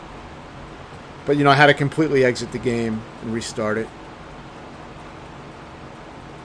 So, yeah, just get one of these guys to come after you, and they'll go right into that smoke and die. Very easy. And that clears out this area. Now, this area, it's not hard, but it's more of an annoying section because you have to deal with this bullet sponge enemy, which is just very tedious and annoying. You have a few robots that come after you, so, if they get too close, try to kill them. But I was mainly just focusing on the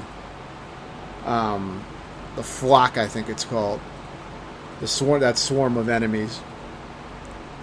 If you still have your tri-shot, you can kill it a lot faster. Otherwise, you're just going to be, exhausting a lot of your ammo from all your different weapons to take the thing out, which just takes long and it wastes a lot of ammo.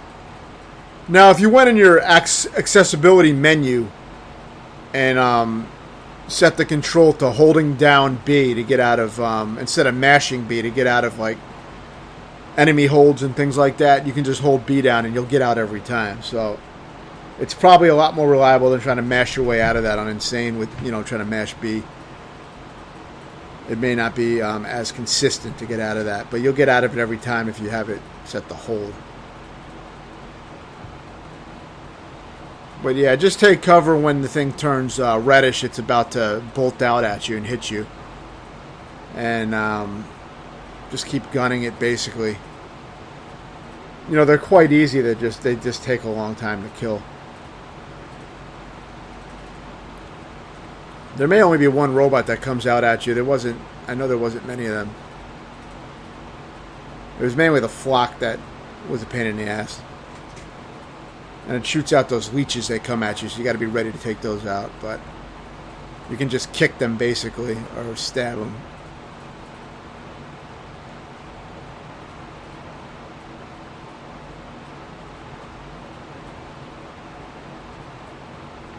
It's a little bit irritating to fight it in this area because it's a real small area, so it gets kind of annoying with the camera and shit everywhere. But, it's really not hard.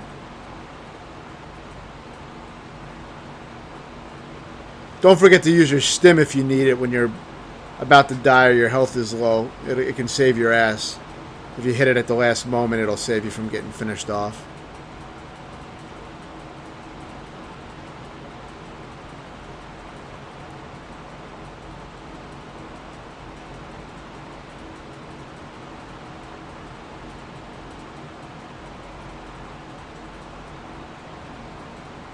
Yeah, I've pretty much been running around with two sniper rifles and a Boltok for a lot of Insane now since I've gotten that Relic sniper rifle, which is great because if you hit the active reload perfectly, you'll get 2 shots before you have to reload instead of just 1, which can make a huge difference with the sniper rifle since it does so much damage.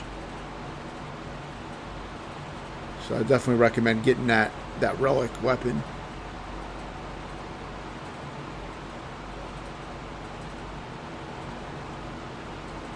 It also allows you to hold two sniper rifles worth of ammo, so you get double the ammo capacity pretty much.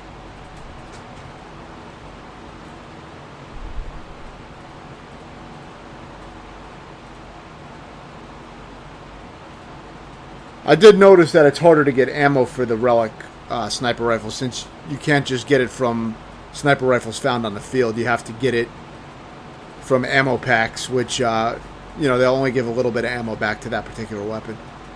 Yeah, so for this part, this is where my gun stopped working. I got glitched and my gun stopped working. So what I do here is wait for these guys basically to get the fuck out of the way. And I run past them, climb up here. And around this point is when I use the stim and I just haul ass through this area. While stemmed, of course, so I can take the extra damage. And then I get down into this area. And I believe I waited here for a decent amount of time for my stim to come back. I don't really do much fighting here because my guns... Well, I do no fighting here because my guns actually don't work. So that's why I'm not firing any shots. What I was trying to do here is trying to revive my downed teammate with Jack, which I think I have the ability to do that, but I don't know if that was even... I don't even think that was working because something was fucking glitched and I couldn't really use anything. Except Stim did work, so... I wait for Stim to regenerate, and then I think I haul ass into that building while stimmed. And by doing that, I was able to get out of this area and get to the next checkpoint. But then, of course, my gun still didn't work, so... I thought I might be fucked because I tried restarting previous checkpoint, restarting current checkpoint. None of that worked. So I had to completely exit the game and close the application, and then restarted, and I came back in. And then when I got back, restarted at my checkpoint, I was able to fire again. So if you do have an issue like that, you can probably fix it by doing that.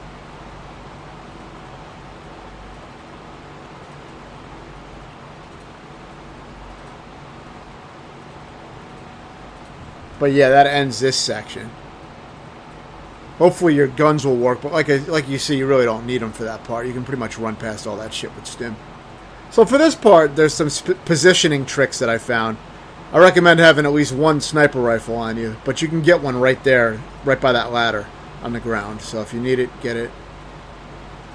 Snipe the first guy by the crates when you come in, and then just get in this area right here. And you can keep retreating into this little shack, and you're pretty much safe. So just use that to clear out all the enemies. Very easy. You just pop out, take a head off, and get back into cover. These guys can all one-hit kill you, so you just want to be safe with that. If you have the Relic sniper rifle, you can easily take out the taller enemy, the Scion, I think it is, with double headshots, since you have, like that. Since I can shoot 2 rounds before I have to reload with that weapon. And you can take them out way faster, so it does make a difference. But either way, it's very easy because you can just keep hiding behind here until you take out all the guys. A few shots to the balls. Otherwise, this section can be pretty hard because it's pretty much all snipers that one-shot kill you, and it's hard to find good cover. So, without that little trick that I found, it would be a lot tougher. I did die several times, but then I found, it kind of came to me that I could just go in that little area. Now here I was trying to get ammo for my Relic sniper rifle, but I couldn't get it off of a regular sniper rifle. So, now you see where I mark on the map. I left that in the video because that shows where you can find the next Relic weapon, the Boltok. You see where I marked on that map down there? And if you look on the map, you'll be able to line it up and see where it is exactly on the map. Just look at the various landmarks and things and try to match it up on the map. And you'll be able to get an idea where this is. And then once you get to this marker that I laid out, you're going to see a cog symbol. And then see that red cog symbol? That means that there's a Relic weapon nearby. So turn to the right and it's down a little bit. Definitely worth trading in your old Boltok for this one, because as you can see, it fires faster and it has better handling. So definitely a worthwhile upgrade. And right by that is going to be the next optional battle, which I highly recommend, because by beating this little battle here, you get the ability with your Pulse move to do 20% more damage on enemies that are highlighted with Pulse. So it's a huge upgrade, very worthwhile. So grab the salvo here, I recommend, and take out these robots by trying to group them together and take out multiple at once with the missiles like that. You can eliminate a lot of them. You can pretty much clear them all out before they even get to you if you do that with the salvo. There's plenty of heavy weapons that you can pick up on the field to use on the flock, so you don't really need to save it for that. Finish off the remaining scragglers with your new Gunslinger Boltok. That works really well for taking these guys out, finishing them off. Try to go for those headshots.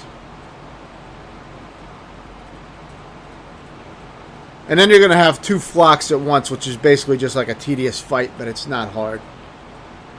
Just take cover occasionally when you think they're going to bolt out at you when they turn red.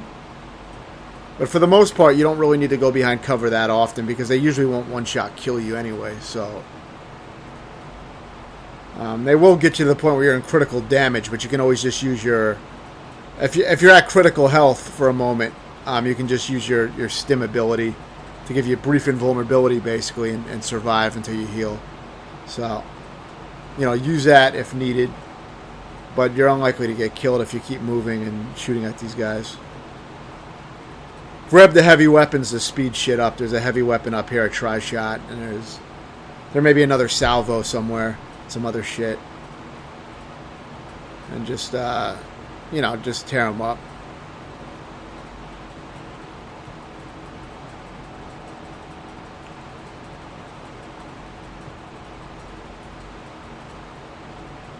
I'll be trying to find as many of the optional battles as I can just so I can get some better abilities and upgrades and shit like that for the later areas. Even though, as I said, this game is way easier than Gears 4 on Insane. It's not even close so far. But I'm sure there'll still be some sections that'll be a little challenging.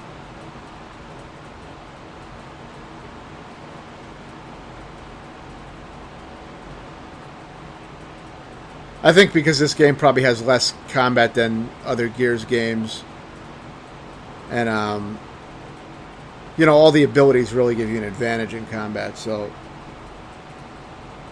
things like that make a big difference. Being able to retrieve weapons with the robot and shit like that, and ammo. And see where everything is with pulse. All that shit really adds up.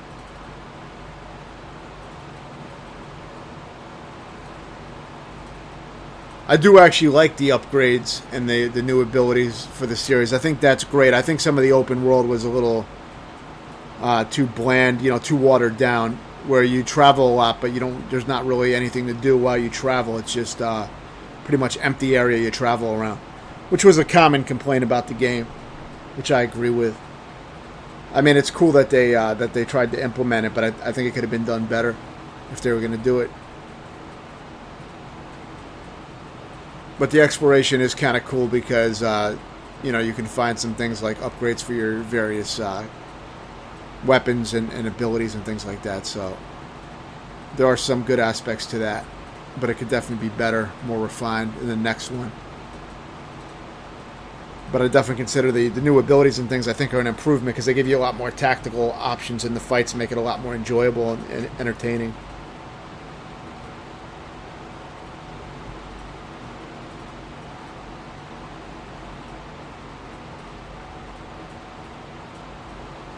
So yeah, here you'll be able to get another salvo or a tripod. You can even take both if you want to transport them back to your skiff and load them on. I just took the tri-shot. I didn't really need all that shit. But you're also going to get the most important thing in that safe, which you do get some components too, but in that safe you'll get a little module or some shit, and it'll basically allow you to... It'll be instantly equipped at all times, and it'll allow you to use pulse to mark enemies for death, which basically means that you can do an extra 20% damage when enemies are in your pulse radius when you use pulse. So it actually gives you a reason to use pulse. If you want to go on the offensive, you can do 20% extra damage, which is huge. So it'll be extremely useful. Now, if you have that equipped, you may not be able to use stim unless you can switch it real fast, which you can do by holding LB. You can switch your abilities pretty quickly. But it can be tricky if you're not accustomed to doing it fast. But yeah, it's definitely something you can use. I'm sure I'll use it on some of the harder parts where I could use, extra damage to take out enemies faster.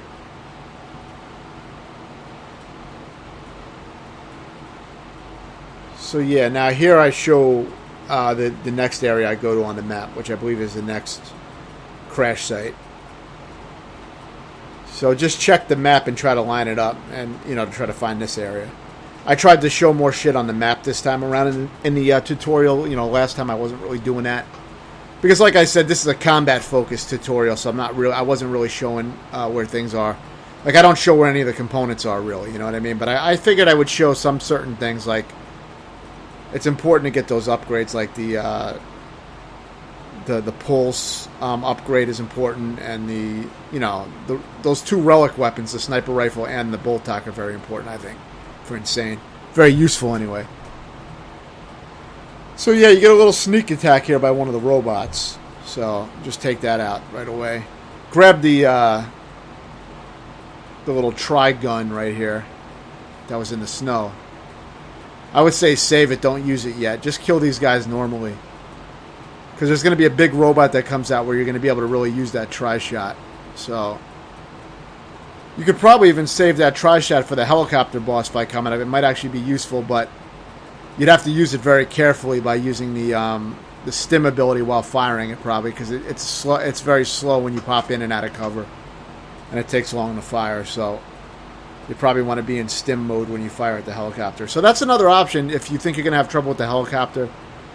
Maybe save that tripod weapon for that. You also have a salvo weapon a little bit farther in this area that you can use on the helicopter, which is useful, but it doesn't have enough missiles to kill the helicopter. So if you want to have both power weapons, you could try to hold on to both. It's definitely an option. I ended up using the tripod weapon on the large robot to kill that. I didn't beat the helicopter yet, so that's why this video ends before I defeat the helicopter. I don't even think I show the helicopter, because I'm going to show that in the next video, along with probably a lot of other combat. But I figured I had enough combat footage here to do the next tutorial video. 20 to 30 minutes I feel is a good length for, for a part in the video, so I thought it would be decent enough.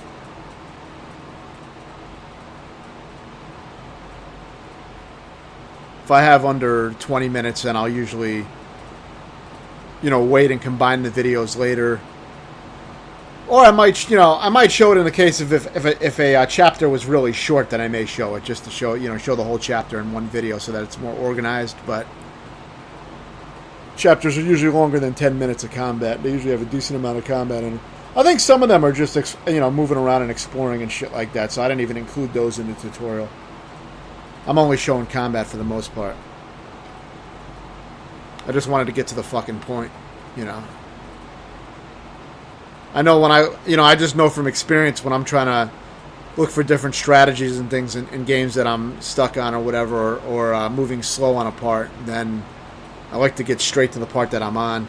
And I don't like to see a lot of other shit. That's just me. So, when I make tutorials, I make shit the way that I want to see it done. So I think that offers a little something different and unique.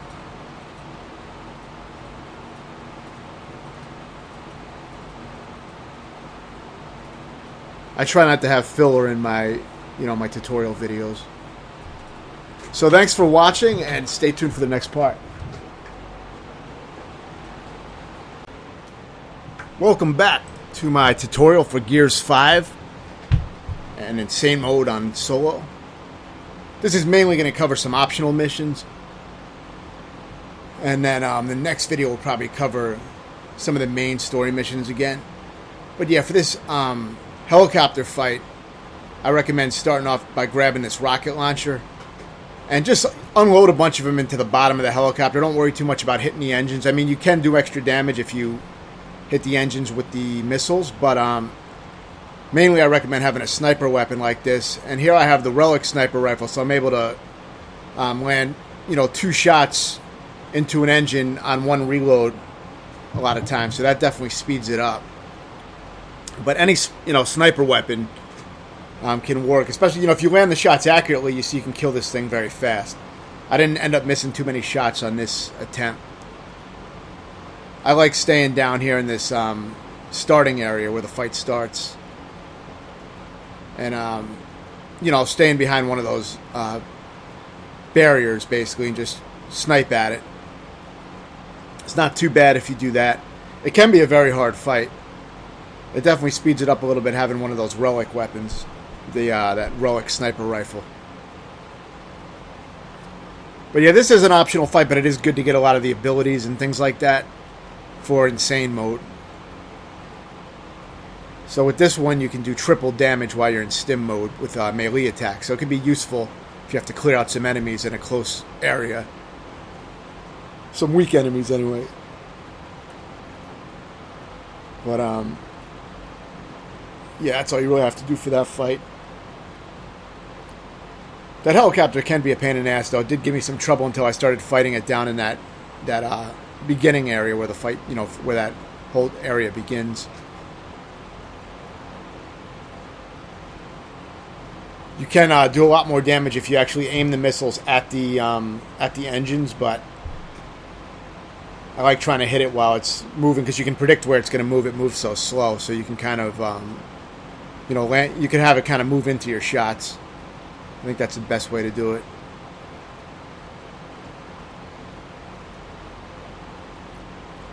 And here's going to be another optional fight. For this one, I have a strategy I use as well.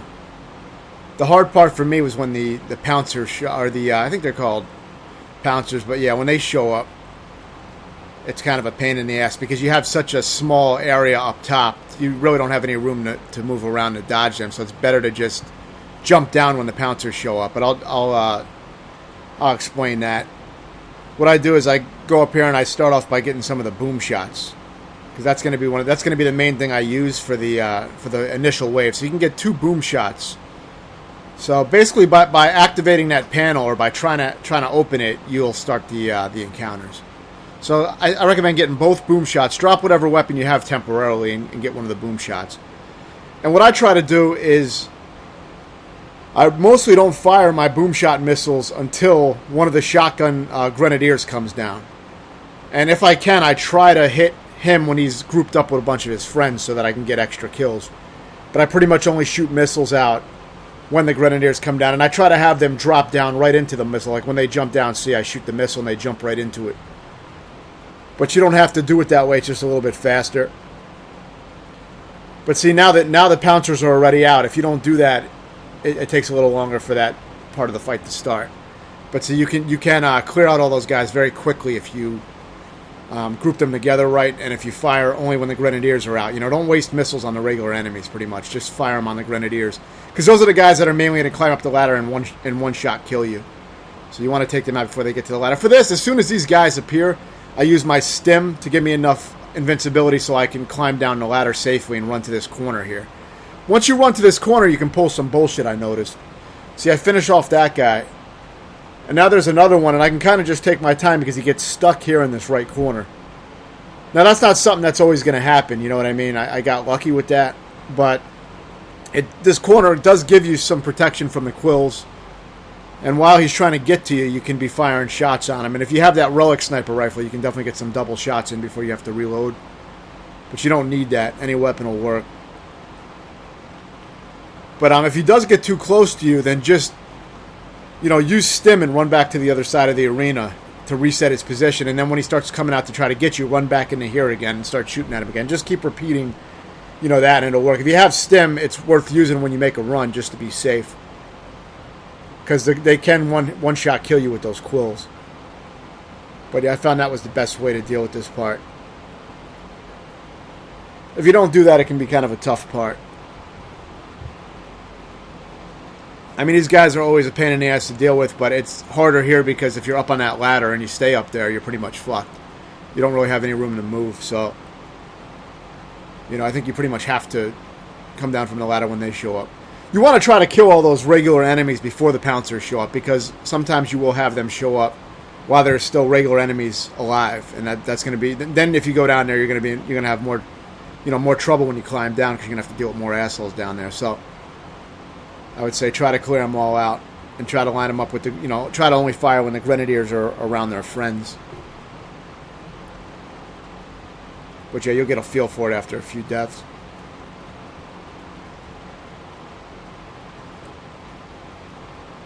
This next encounter can be very difficult. I recommend grabbing the tri-shot for this if you can. If you haven't saved it, then it's going to be harder for sure. But with the tri-shot, you can definitely make things a lot easier. What I recommend doing is trying to stealth kill as many of these guys as you can initially, just to thin them out.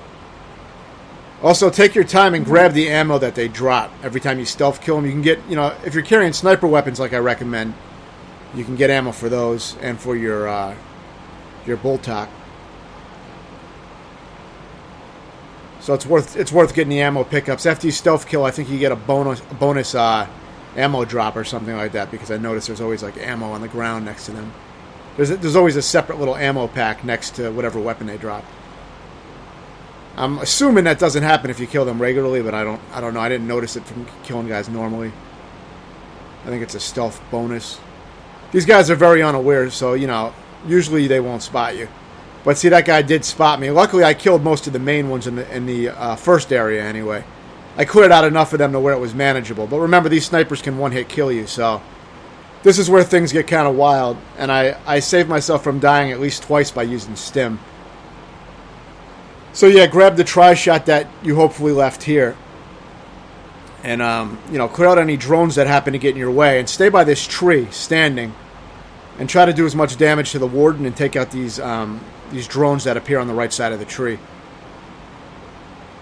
It's better to stay standing on the right side of this tree because if you go into cover and try to keep popping out and firing, the weapon takes very long to fire when you're popping out of cover to try to fire it. So, recommended just freestand. Just stand normally and just pop out and get what you can. And then retreat to one of these areas here. Of course, try to headshot the guy. See, I used stim here to avoid getting one-hit killed. That would have killed me, but the stim will keep you alive. So just be aware of that. Now, stim will not always work when you need it to, obviously. So there's some luck involved when you play it that risk, you know, that close. But yeah, I don't have any great like cheap strategies or anything to make this part easy. But bringing a tri-shot definitely helps a lot.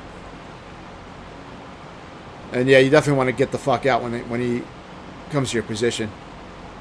You know, then try to shoot at him from a distance until he gets close. Then, you know, just retreat again and find a safe area.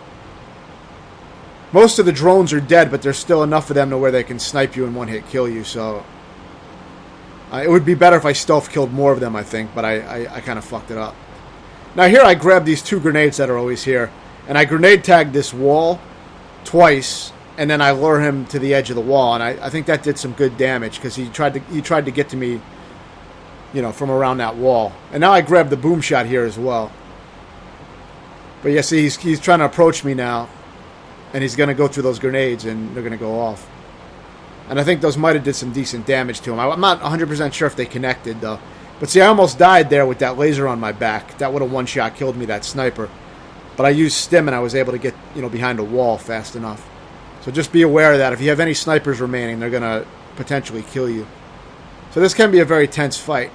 It's definitely not easy. This is optional, of course, but I recommend doing most of these optional battles because you'll get better abilities and shit like that you can use on Insane. But you really don't need them. I mean, they give you enough abilities and shit, so it really is optional. But I think it's worth doing.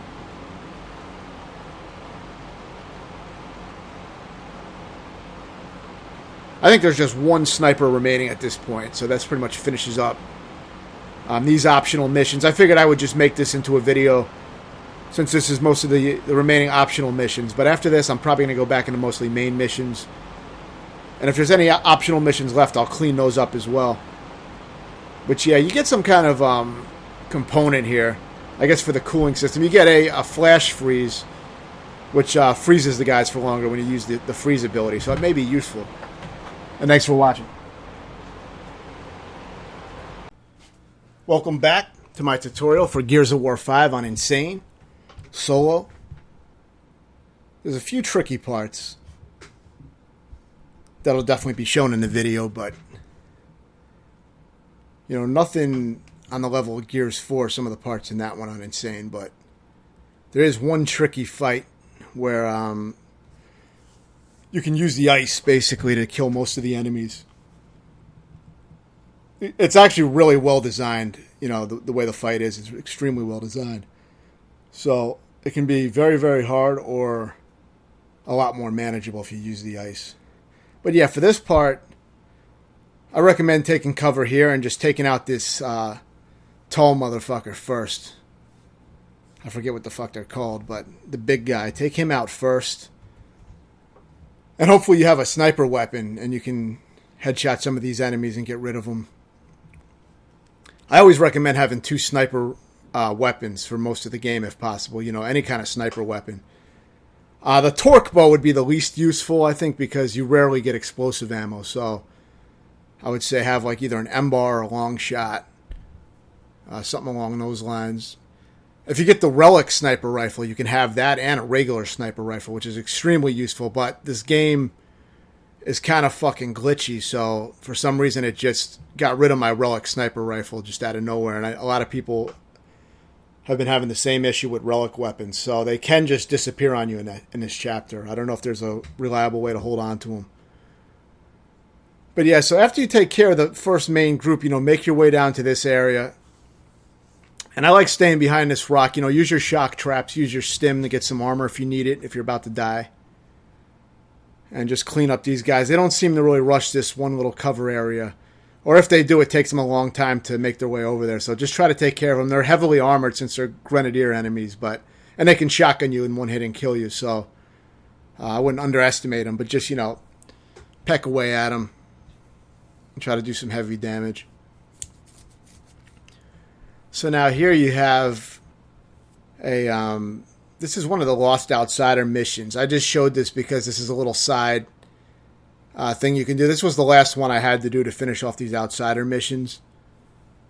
I know you get some components over here. I don't know if you get, you may get some kind of ability. I'll have to see because I'm watching this video again. I made this footage over the course of some days, maybe even weeks, because I've been playing on and off, and I wanted to wait till I had at least 20 minutes or so of combat footage to make the next section of the tutorial.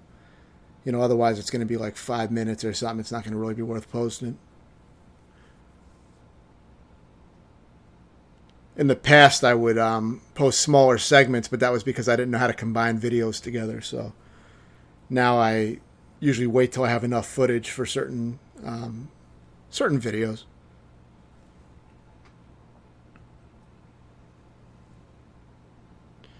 But yeah, I think there's one enemy in here, so it's not really, this doesn't really belong in the combat. You know, since I only really post combat, this doesn't really belong in this video too much, but it does show this area. I probably should have shown it on the map, though, because I don't think it really helps too much if you don't see where it is on the map. But these areas are very easy to find. I mean, if you are having trouble, then, you know, there's plenty of videos that show locations of everything. So I recommend those for seeing the locations. You know, really, I'm just covering the combat for Insane. That was really my goal with this tutorial. So I try to keep this kind of shit down to a minimum.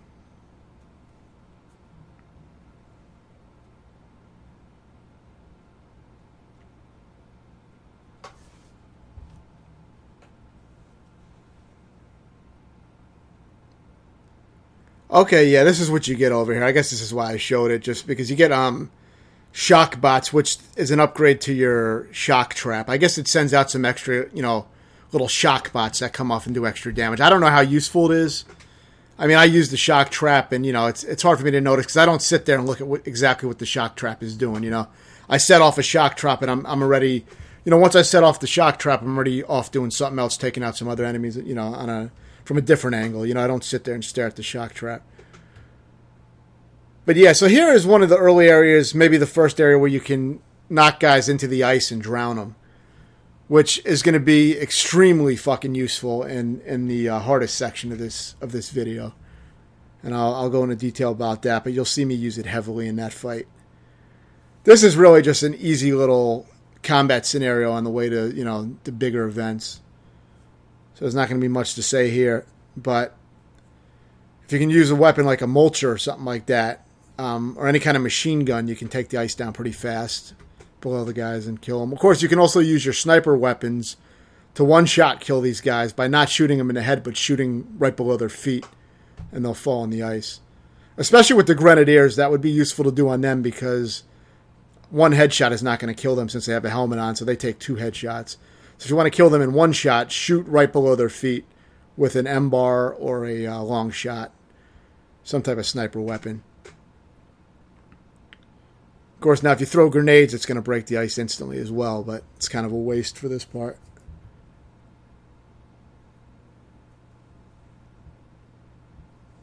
I think here I get a little aggressive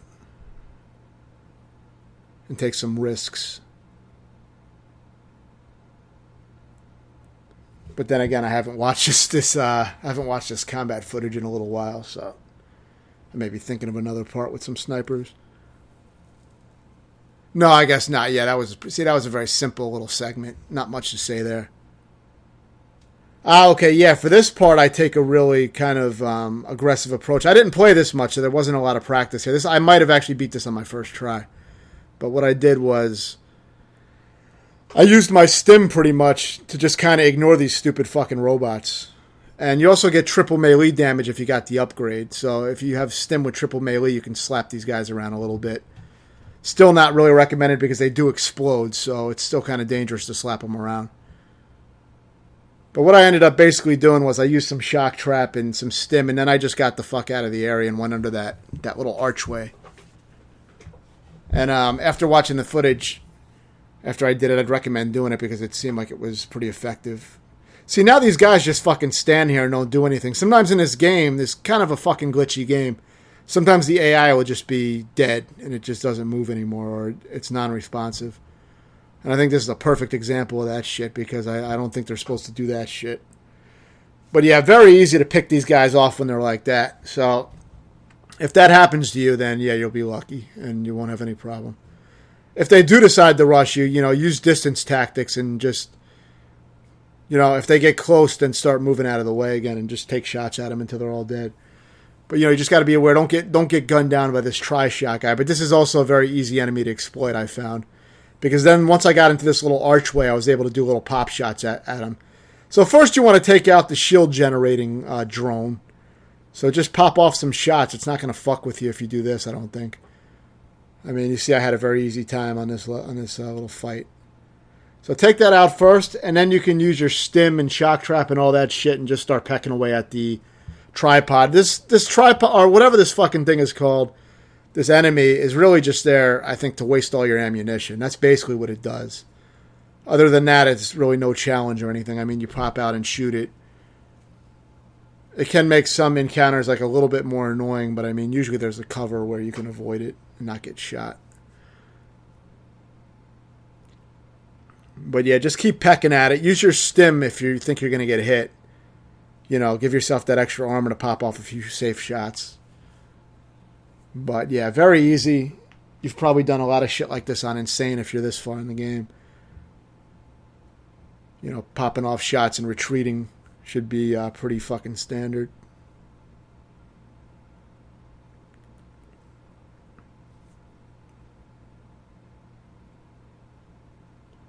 If Dell gets down, just wait for him to come to your general area. Don't run out. Unless you're using stim, then you might be able to run out and revive him. Or you can use the drone to revive him as well, because there is an upgrade where you can have the drone revive your teammates. So if you have that upgrade, you can do that. But yeah, very fucking easy. But there is going to be one part that's pretty tough. It was one of the hardest sections so far, so that part will be tough. It also has a very shitty checkpoint system where it's nice that they give you a checkpoint, but they make all your fucking weapons disappear, basically. So, I mean, at least the really good weapons will disappear. Yeah, so for this part, I took a very aggressive approach.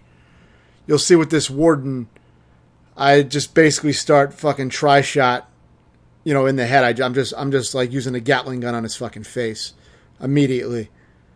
And by doing that, I got quite a bit of his health early on. I got some grenades, and I take a very aggressive approach to him. Look how you see his health is maybe down to the last third of health or something. So I probably took out about 2/3 of his health with that aggressive play style. So a lot of times that's how I like to play. Very fucking aggressive, kind of dangerous, but I like taking shit out fast when possible. So I recommend if you have some shit to unload on, if you save the you should have saved that tripod, should have took it off of that big guy. The big, whatever the fuck that big thing was that we just killed has the tri-shot, so you should have been able to grab that. Always grab that shit. But yeah, so then after you do that, just run to the other side of the arena, deal with any of those wretches or whatever the fuck they are, juvies. Deal with them and come back and finish them off. You got plenty of room. It is a bit of a narrow area, but you got plenty of room to run back and forth. Use your stim if you have to run past the warden, if you want to be safe, because that'll make sure that if he does smash you, you won't die in one hit. But once you're confident with his movements, you'll have a good feel for how to run around him. Yeah, so now this is just taking out some very easy robot enemies that are mostly non-functional until they spot you. It's just more of that stealth bullshit. So try to sneak up behind the ones that you can if you want to make it easier. But it's, regardless, it's going to be easy. It's just a matter of saving ammo, really, is the only thing to consider. If you don't want to waste too much ammo on these, on an easy fight like this. But, I mean, you got plenty of room to run around and lure them out, fuck with them. For guys like this, I usually try to use my Boltok and with the headshots because, it's kind of a waste to use my main sniper weapons on these guys. If you do have a Lancer, of course, you can isolate them one by one and chainsaw them to death. But to me, it's never worth carrying a Lancer when you can carry 2 sniper weapons. Because there's plenty of ammo in this game. The only thing, like I said, that I think is shitty is that your relic weapons that, are supposed to be weapons that you find, it's almost like you're supposed to have them for the rest of the game. They just disappear randomly. So, having the relic sniper rifle was not that fucking useful as I thought it might be because I only had it for, I had it for some hours, but, then it's just fucking gone. So here you get the cloak. And with this, you're going to be able to pull a lot of bullshit in certain scenarios where you can disappear and stealth kill guys from behind. And also, you can totally change your position in the battlefield with cloak, which is great. I mean, if guys are really gunning you down and you're about to die, instead of using armor, you can just cloak and run to another area and start taking out enemies from a different angle. So there's a lot of things you can do with cloak. One thing I think is great about this game is the introduction of the armor ability, the stim, and the cloak and all these different abilities and things you can use. I think that's fucking awesome. So I hope they continue with that. So this is the part where I got kind of aggressive with the snipers and started point blank headshotting them with the sniper rifle without, scoping. I was just being a little aggressive. But this is the very easy part. I mean, there's no reason that this would, give any problem. So let's see what's next. Okay, yeah, I believe this is the main event. Yeah, this is leading up to the main checkpoint that I wanted to demonstrate. There is more in this video, but... So yeah, first you're going to want to take out these guys, obviously. If you can headshot them with an M-bar or sniper rifle, you can take them out fast. A grenade is not a bad way to take out the grenadier because it'll break the ice. Like I said, you can just shoot the ice and drown all the guys too, if you have a powerful enough weapon or if you want to take enough shots at the ice. This is where the ice mechanic is huge with breaking the ice. This is where you really want to get heavy into it. Now, if you save your buzzsaw weapons that you got in the other area, you can have buzzsaws and drop shots and all kinds of shit and bring it all the way over in that area that I'm shooting at right now. You can bring the buzzsaw over there. But the problem with all that is, if you die, after you get the checkpoint here and clear all these enemies, if you die after that checkpoint, that all the buzzsaws and all the weapons on the ground and shit all disappear pretty much. So the game fucks you.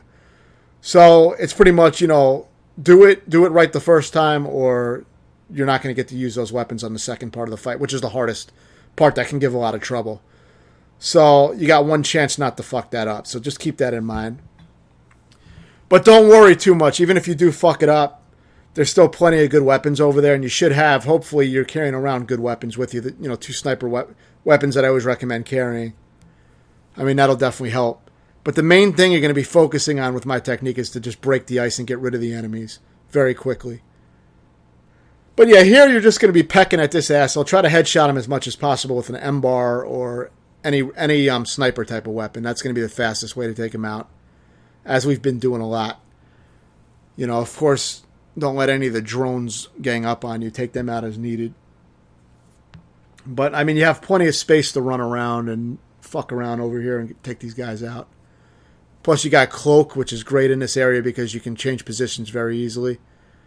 Or you can go to stim route and just, if you're getting low on health, you can just get your armor and take some shots. So there's a lot of different things you can do here, but this is the easy part. Nothing you haven't done already by this point. There's also a boss fight coming up with a Snatcher, I believe it is. And I take a very, very fucking aggressive approach with that as well that I didn't see in other videos I checked afterward. But I took a very aggressive approach. I can get like half of his health or more down within the first, few seconds of the fight. So that I'll explain that. But yeah, so once you clear out these enemies, then you're going to go on to the checkpoint where it's quite difficult. But like I said, there are some good ways to play it, which I'm going to demonstrate. But yeah, now after killing this guy, you're going to get the checkpoint for this area. And in this checkpoint, this is where if you still had your buzzsaw and any other weapons you may have collected and brought over here, you would be able to use them for these fights coming up. So yeah, this is your checkpoint. But of course, if you fuck up like I did, now you're going to be with the base weapons. So now you're going to see what it's like to do it without having the buzzsaw and all that great shit. Great thing about using the buzzsaw would be that it breaks the ice in one shot. But so what I do here, first thing I do here is I focus on the wretches with the grenades hanging off of them. I don't really worry too much about the regular naked wretches or juvies, whatever the fuck you want to call them. I don't worry too much about the regular ones without the grenades on their back. So make sure, just shoot the ones with the grenade on the back, and don't really worry about the other ones. They rarely will ever they have trouble climbing up into this area, so... but sometimes they will, and sometimes if the grenade one climbs up in this area, you're pretty much dead unless you use stim to survive at the last minute. That will protect you from explosions. So here you see I take fast shots at the ice below their feet. And that takes them out instantly. And those are grenadiers, some of the guys I took out. So those guys take a lot of shots and can one-shot you. So, shooting right below their feet like that, you take them all out. And then... see, one of the grenadiers, they escaped to this area, so I headshot him twice and kill him. But usually you can take out all the grenadiers as they're running towards you. You can take the ice below their feet and take them out. Now see this big guy with the shield, very dangerous enemy. A few shots to the ice, I take the ice below his feet, he's instantly dead. Even with his shield, he's fucking dead. So you don't even have to worry about the shields around these guys if you use this technique, because you're just shooting at the ice below their feet. You do have to get used to doing it. See, somebody set off a grenade, and that took out a lot of them. So if you get grenades on the ice, it destroys a lot of ice when you hit a grenade with ice. Or hit the ice with the grenade. So, and basically you can worry about these little flying drones later as long as you take out the guys. Just shoot under their feet. If you have time, you can take out one of the drones if you're not being flooded by tons of guys. But they're the lowest priority. Because the main concern here is going to be using that lake to your advantage and just drowning them all by shooting right below their feet. Basically you get used to it. Instead of a headshot, you're aiming for a specific part below their feet. And it's pretty easy to do. Now see this relic torque bow, it has shots that don't explode. And they're not really that powerful. So I end up getting rid of this stupid relic weapon. It's really not that good. So now you have the second wave, and there's another thing I did that you should keep in mind. I got this from Sephirim's video. I left the guys on the left-hand side, the drones that just stand there on the left side of the lake. I didn't kill them purposely because what's going to happen is the shield drones are going to go to them and put shields around them, and then they won't be bothering me. They'll be over in that other area and putting shields on the drones, the drone enemies that aren't even going to be fighting me for, they're just going to stand there pretty much. So leave those two drones on the left side, the way left, over in the end of the lake on the left. And yeah, now that you're on the second checkpoint, this is when I recommend using your grenades. Hopefully you saved your grenades for this part. And now you can use the grenades by tossing them over to the general area where these shielded guys are. Focus on those areas with the grenades. If you can't shoot the ice below them, throw a grenade. It does huge damage to the lake and opens up the lake really wide. So... use the grenades now. Also, keep in mind something, that there's grenades on the ice on the right side of the lake. See, this is the left side that I'm shooting at now to finish off these guys. Remember I told you they'll put shields around the drones? Those are the drones all the way over on the end that don't do anything. And, of course, the shield drones don't do anything either because they're too busy standing over there with those other dumbasses. So you can take them out at your leisure. But the one thing to consider on that right side of the lake where all the enemies were coming, there's oftentimes a lot of grenades fall on the ice. I think it's from those juvies that have the grenades on their back. Sometimes they seem to drop grenades onto the ice. So what you want to keep in mind is use your drone to pick up that ammo off the ice. So you should be able to collect at least one pickup for hand grenades. So you should have a lot of fucking grenades for this part, even if you used, whatever you had. Now for this part on this boss, I'd take a very aggressive approach. I use the M bar, which stuns it if you hit the orange part. And I'm also using the I'm using my shock trap immediately. And what I'm doing is I'm popping out and taking shots at that orange underbelly with the M bar. Now, once I hear that the juvies are starting to emerge, that's when I use my stim shield. And then I change positions over to this area, and I mostly deal with these, these little juvies in the meantime, because they're the biggest threat in the fight. But also, if you do run out into the open at any time, the quills that the Snatcher shoots out can one-shot kill you from very far away and very accurately. So it's a pain in the ass. So I recommend staying behind cover like this when you can, especially this particular cover. And try to take out as many of these juvies as you can. But if you did it right, using the M bar, you can stun the Snatcher and actually take out like more than half of its health before, in that first little few seconds that you saw where I was aggressive using my grenades and M bar, I was able to, in shock trap, I was able to take away a lot of health off of that thing. So once you do that, then you just have to survive whatever little juvies come out. And here I wait for it to go over this barrel and shoot it. I think it kidnapped one of my teammates. But you don't want to get greedy. Sometimes it's better to, if you see you're about to release the teammate, release the teammate and just get the fuck out of the area and reset it. Go to the other side of the arena. Because the juvies will rush you. If you can, try to clean up any extra ones. And then once the extra ones are cleaned up, they're not really rushing you, try to take shots at the Snatcher from far away. Also, in the beginning, when I was aggressively attacking the Snatcher, I was also timing it so that I wasn't popping out when the quills were being shot out. You have to keep that in mind. That's the only attack you really have to watch out for. The other attacks are very weak, but the quills will one-shot kill you. So get used to, the attack is easy to predict because he puts his tail up. But if there's a lot of noise and shit going on, it can be easy to lose focus of that and get killed. Of course, use your stim to survive any last-second things or to take out any last-second, near-death experiences. Use the stim or use the stim to take extra shots at the enemies, mainly the boss. But yeah, that's about it. If you take out most of the health in the beginning, you shouldn't have too much trouble. It is still a hard fight, though. And thanks for watching.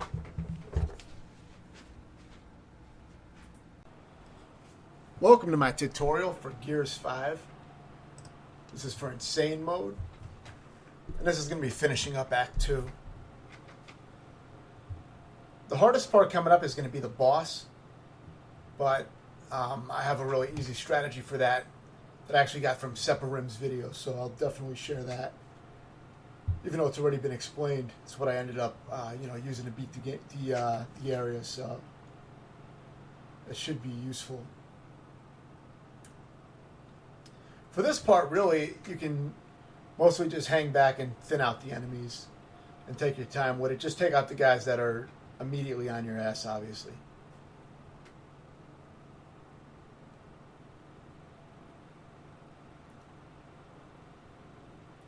But yeah, it's mainly just about hanging back and taking these guys out. The one irritating thing from what I remember is that sometimes Jack will rush in that case, he'll take a lot of damage potentially. So then you'll have to kill the enemies faster because if Jack gets destroyed, then you lose the mission. So you'll have to restart this checkpoint. His health is shown right on his body. It says 89% right now. If that goes down to 0, then you will lose. But if you approach slowly, you can take out most of these enemies without having to get in the midst of it, which is a strategy that works a lot on this mode.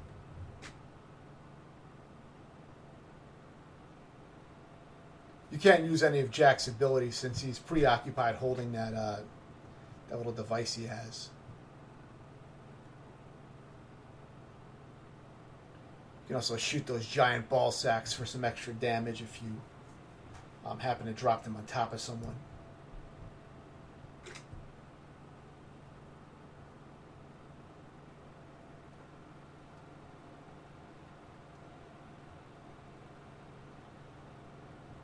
It would be an interesting obituary Man crushed by giant ball sack. Might even make the news. So yeah, just take your time with this shit. It is a little tricky because, you know, you are close to a near-death state often in this mode, so when you do try to fight in the open, you do go down very quickly. So you want to kind of use that ramp and kind of stay behind it and then creep up and pop off shots. You can get a little bit of cover from being below that ramp, as I call it. Really, it's a staircase, but it is a slope. So yeah, you can kind of just creep up and pop the guys off. I haven't actually played this game probably in a lot of months. I think the last tutorial I put out on it was a while ago. It was probably some months. I wouldn't be surprised if it was over a year ago, but I can't remember when I last did it. I'd have to check my videos, but you know, I figured it'd be a good idea to. I had some footage already done, but I didn't want to post up the next video because I only had like maybe 12 minutes of footage or something like that. And I was almost done with the second act, so I figured I would just finish off the second act and then combine it all together and make that the next video. So I had that sitting in a folder for a while. So I decided to finish up a little bit of that. And maybe I'll finish up this game in tutorial soon. So yeah, these parts are not as fresh in my memory, but I did rewatch the footage just to refresh my memory a little bit. But today I defeated the boss of this act, and maybe the last 7 minutes of the video was all from what I did today. So that part is fresh in my mind. But yeah, there's really not much to explain here. If you just take it slow, you shouldn't have too much trouble with this. The enemies rarely force you to really take aggressive, fast action, like in a lot of parts in Gears of War 4 on Insane and some of the other ones where the enemies would really rush you. I mean, there are parts like that in this game, but a lot of times you can just kind of take your time. So yeah, I edited out, this is combat only, these tutorials, so I edited out the little bit of exploration. But the next combat area you're going to find yourself in is here, and I had no ammo, so it was a little interesting in the beginning. I had to kind of use cover and smack guys around. Of course, I couldn't use the stim for the extra melee damage you get when you're in stim mode if you got the upgrade. I got it by doing the side missions that I showed in my previous videos. But yeah, so I had to go the melee route for a little while. I do end up finding a hammer burst up on that tower, which I'm going to show in a moment. Now, had I not found that hammer burst, I would have had a hell of a time because there was a large enemy to take out. And it's not like I can use Jack's abilities to do any kind of damage. Even though he does low damage with his abilities, eventually you can accumulate some damage. So I would have just had to hope that my teammates would kill the enemies for me, but they seem to be very limited when it comes to taking out big enemies. So yeah, here I get the hammer burst. I had a few grenades too, so that can always be useful. If I had to, I could have grenade tagged that guy, but it's pretty dangerous. So yeah, I was being pretty wasteful chucking all these grenades out. I guess I didn't really care. I mean, you can probably do all that with the hammer burst, but I was very low on ammo overall. This tower is a good place to take cover and peek out and shoot the enemies. It's very easy to avoid getting hit up here. So if you have any ranged weapons, definitely get up here and take advantage of that. And now we'll pick up a Gatling gun from that guy down off the ladder. Now I cut out all the exploration, so I don't remember if you can actually bring the Gatling gun over to this area. Apparently not. I guess I was unable to bring it here. So yeah, initially you're going to start with these few enemies in this area here, and you can kind of just, aggressively take them out somewhat. The first few anyway. Then I think it's probably a good idea to get behind cover and take out the other ones. But this first few you can be pretty aggressive because you have your abilities back, so you can use your stim, and if you have that melee upgrade where it makes your melee attacks very powerful when you're in stim mode, you can really take out some enemies, especially if you have a pipe. The pipe is very useful for some parts in this ice level, because it's very good for melee. Some parts melee is very good.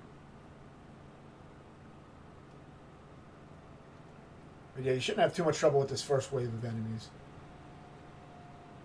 Now you're going to have some enemies from farther away, which can be kind of annoying, because they do take a lot of hits, and you don't really have any good ranged weapons. But maybe you may have better weapons than me. I don't remember being able to pick up anything that good in these areas. There's a Retro Lancer right there, so that's decent, but it's not great at that mid-range. So just take your time and, peck away at him. Use that shock trap or whatever you can from Jack to try to do some extra damage and stun them and get in some extra hits.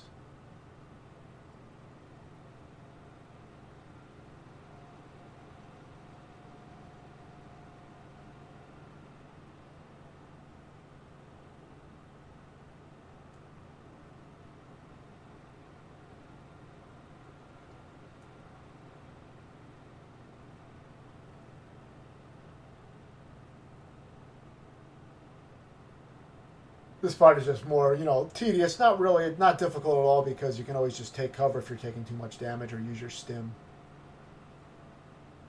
The enemies don't seem to ever cross over and approach you, so it seems pretty safe. It's just a tedious little part, but nothing difficult. Now this next part I think is a little bit challenging.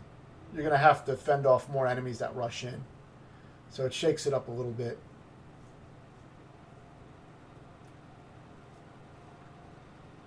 But there's a nice little doorway that you can kind of take cover in and get a little bit of safe spot, a little bit of protection from. But if you have a few grenades, you can also kind of use them to immediately take out enemies to get too close to the doorway if you need to. But yeah, to start off, you're probably going to want to just try to thin them out from a range. And, take your time. Don't stay up too long, because in this area, if you're standing for any length of time, your health drains very, very quick, so you don't have a lot of time to stand around and walk around. Sometimes, even just to switch cover, you may want to use your stim just so you can get to the next cover point.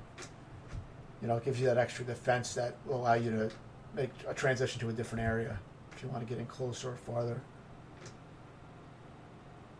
But if you play carefully from this doorway, you can pull a lot of bullshit, and it makes it hard for most of the enemies to hit you.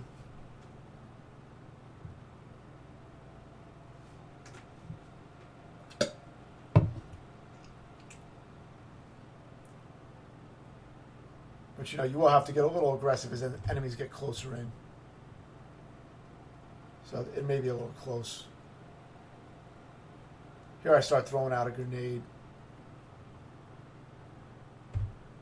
I think that was enough to give me some clearance, and then I'm able to use stim and eventually get to closer cover where it's easier to take those guys out with the machine guns.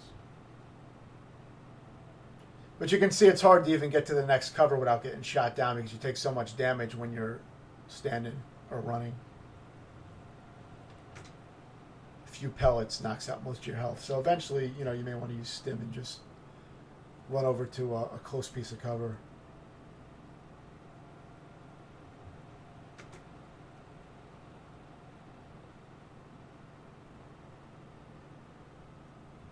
There's really only a few guys left, but you still got to be careful in this mode. Sometimes it can be pretty tedious, because, you take so much damage, and some of these weapons are pretty weak, so you're just kind of pelting at the enemies. But, eventually it does get through.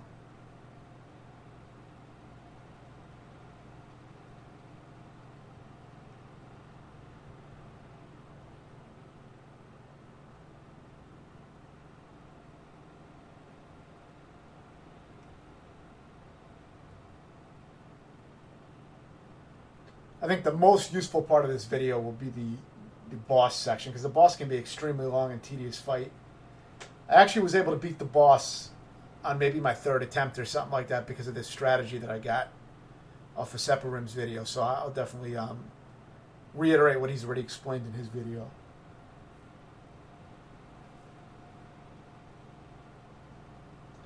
So yeah, in this first part, my pipe was a little bit low. It has a meter below it, which shows how many more attacks you have before it breaks. So here I go back and I refill my pipe. So yeah, if you go back here, there's a chance that one of these things will still have a pipe that you can grab. So if your pipe is depleted at all, I'd recommend getting a fresh pipe for this next part, because I'm going to be using the pipe on all the waves of enemies upcoming. Because these enemies don't have guns, and I like using the barriers to hit them. You have to hit them twice with the pipe to take one out. Unless you're in stim mode. If you use stim melee, you can kill them in one hit with the pipe. But it's only if you have that enhancement to your stim. If you got it in the side missions, then you'll have that bonus. That'll give you a little extra damage. Stim is also just great because of the extra armor, so it allows you to survive longer. But you can combo them. Once you hit them once, they get stunned, then just hit them again immediately, and you'll get in both hits. The only time you may have to roll back is if you have multiple of them. You may have to roll back or retreat to another wall. I like making them come around the wall, because as they're coming around the corner, you can whack them, The other way to do it is you can have them, you can go up to a waist-high piece of cover and stay on the other side of it, and then they'll climb over it, and you can smack them as they're climbing over the cover. That's another way to do it. It may even be more effective, but I liked using these walls. They gave me a lot of cover. I felt like I could just kind of channel all the guys in from this angle by using these walls, so I found that to be useful. So I didn't end up, using the waist-high cover method. But that is another option. Use that stim to get your extra melee damage, or just to have that extra armor, because it can get a little dense when they start rushing up.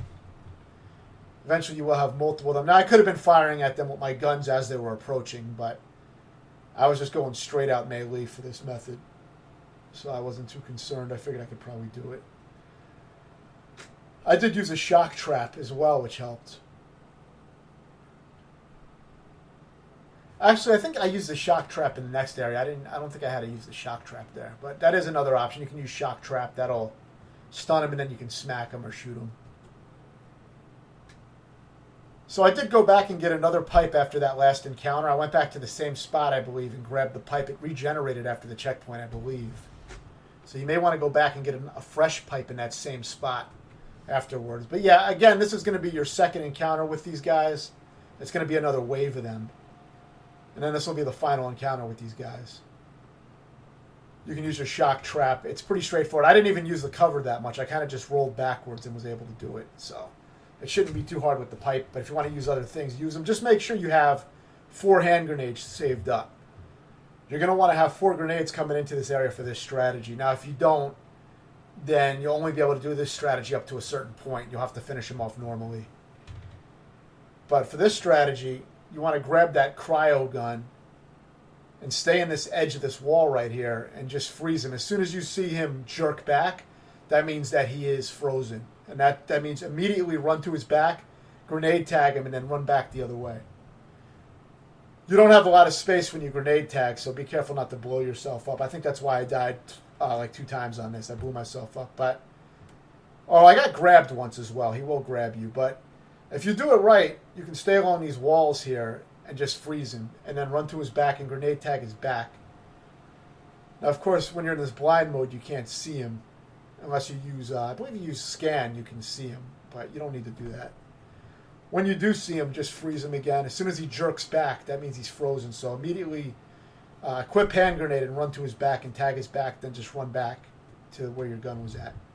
If you grab your gun quick enough, you'll be able to freeze him again before he can do anything. So you just rinse and repeat this. Now this is the last grenade. So now I ended up, I immediately, I was able to do an aggressive amount of damage on him initially. But I still didn't know where the grenades were, and I didn't know, and of course then I didn't remember where I left my cryo gun at. So I spent a lot of time wandering around trying to find that stuff. But if you know where it is, you don't have to run around here, without any information. I saw in a video that there were grenades in this area, but I had no idea where they were really. So I was able to find them eventually.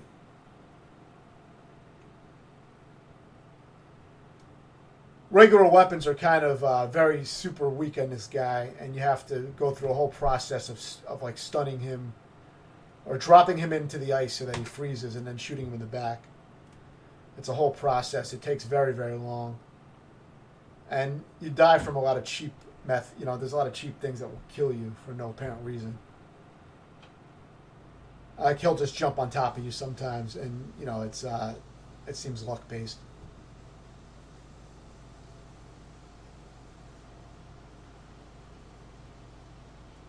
But yeah, here I'm still looking for the grenades.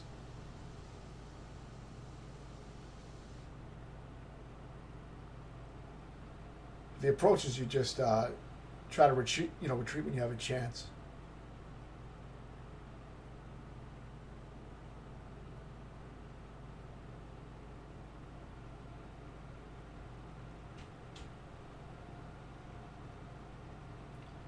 But yeah, there I just walked over the grenades, so hopefully I will figure it out eventually and go back there. But you see, this was the longest part of the fight because I didn't know where they were. So once you know where they are, you probably won't have this much of a problem with it. Actually, I may have already gotten the grenades because I see I'm getting a cryo gun again, so I probably already picked them up. I guess there were some extra ones. So you could always get those if you miss with these, but it's kind of hard to miss when you're tagging them in the back. So yeah, one more grenade will finish him. I believe it takes 6 grenades to the back to kill him. So here I just revived this guy because, it always sucks to die because your teammate bled out. Yeah, and that's it for this. Very easy boss if you do that. And thanks for watching.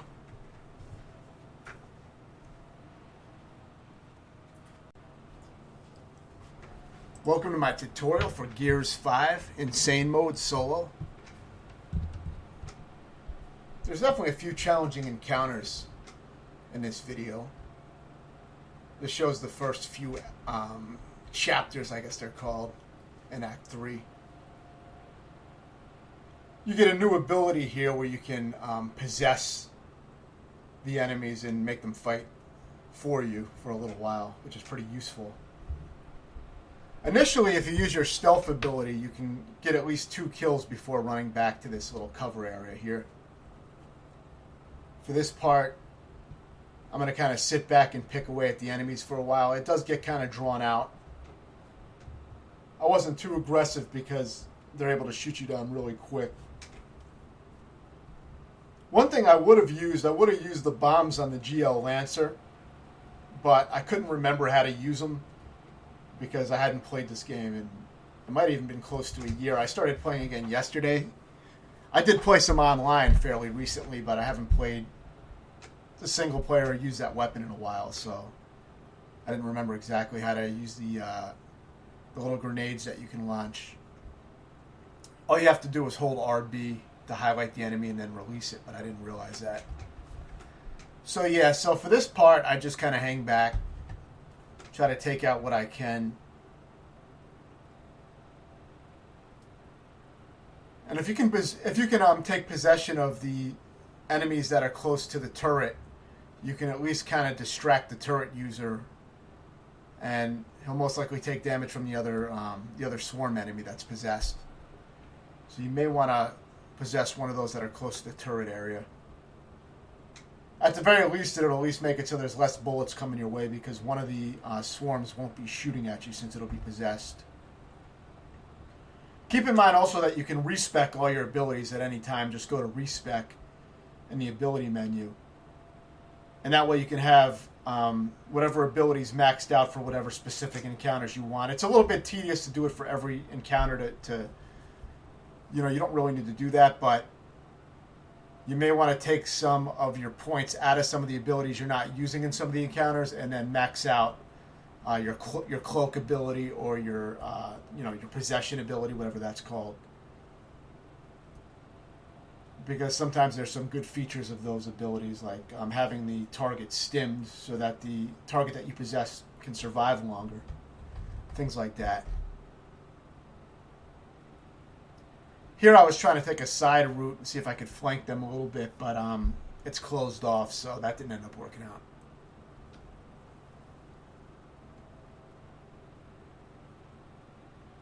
So yeah, try to wear these guys out. Thin them out slowly and take your time. You don't really want to run up aggressively because you can get taken out very, very quickly. Because there's at least two turret gunners, and just having one turret gunner will wipe you out very quick. But when you have two of them, often at the same time, they can kill you almost instantly. So you see the kind of damage you take from just a few little pellets. So it's better just to try to do what you can from a distance first. If you do have the GL Lancer, you may want to use your grenades on the two turret positions. That would probably speed things up. One thing you can do here is possess this turret user up at the top here, and then get around to the side and shoot one of the barrels. Since he's possessed, he won't be able to shoot you, and you'll be able to run up to one of these barrels and shoot it. As long as you can shoot that barrel, you can take him out. Now, initially, I was trying to shoot at Jack because he was down, and I didn't realize that was him and not an enemy. So yeah, now I edit this because there was some exploration of me trying to grab ammo off the field, which is pretty useless to watch. And then shortly after, there's another wave of enemies that comes. I don't know if you get a checkpoint, so you may have to survive this. But see, there's another wave of enemies coming back here. It's those little enemies, I believe they're called juvies, the small, crawling, fast enemies that basically just melee attack you. So try to shoot which ones you can, blow up some barrels, and try to do some damage, but then what I ended up doing was retreating out of this area. I completely left the area, and I was going to come back slowly and take enemies out, but then my team was getting wiped out. So I had to be, extremely aggressive and pretty precise to take all the enemies out since my team was getting wiped out. So I couldn't take cover anymore, really, at that point. So yeah, make sure you grab one of these turret guns at least, and then at least you can be aggressive with that if you need to. This probably wasn't the best way to do this part, but this was how I ended up winning. Try to possess which enemies that you can possess so that you can, they won't attack you and they can attack the other enemies and help you out a little bit. It's useful to do that when you can. Of course, use stim is needed if you're about to die or if you're getting overrun by enemies. Use stim.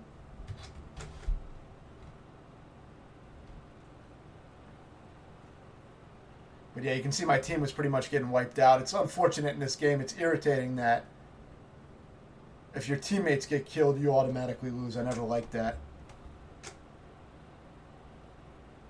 I much rather just look out for myself and my own character than try to protect these assholes. So yeah, if there's someone behind the turret, just throw a grenade and that'll wipe out, because somebody may take that turret back there, like you saw. So now this is an easy part. I think I actually gave my my guys a torque bow and a boom shot, so they went pretty aggressive with the explosives. And I'm sure that did a lot of damage, as you can see.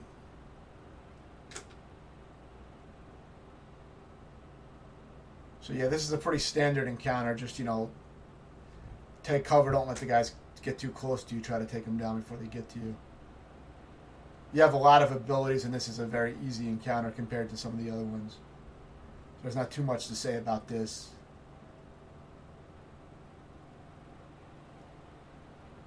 There are a few tricky encounters, though, in the next few encounters shown here.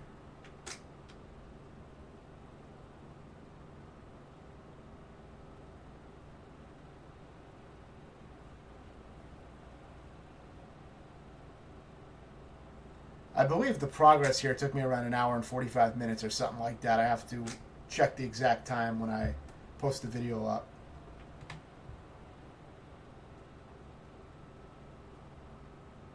So yeah, this part can be tough.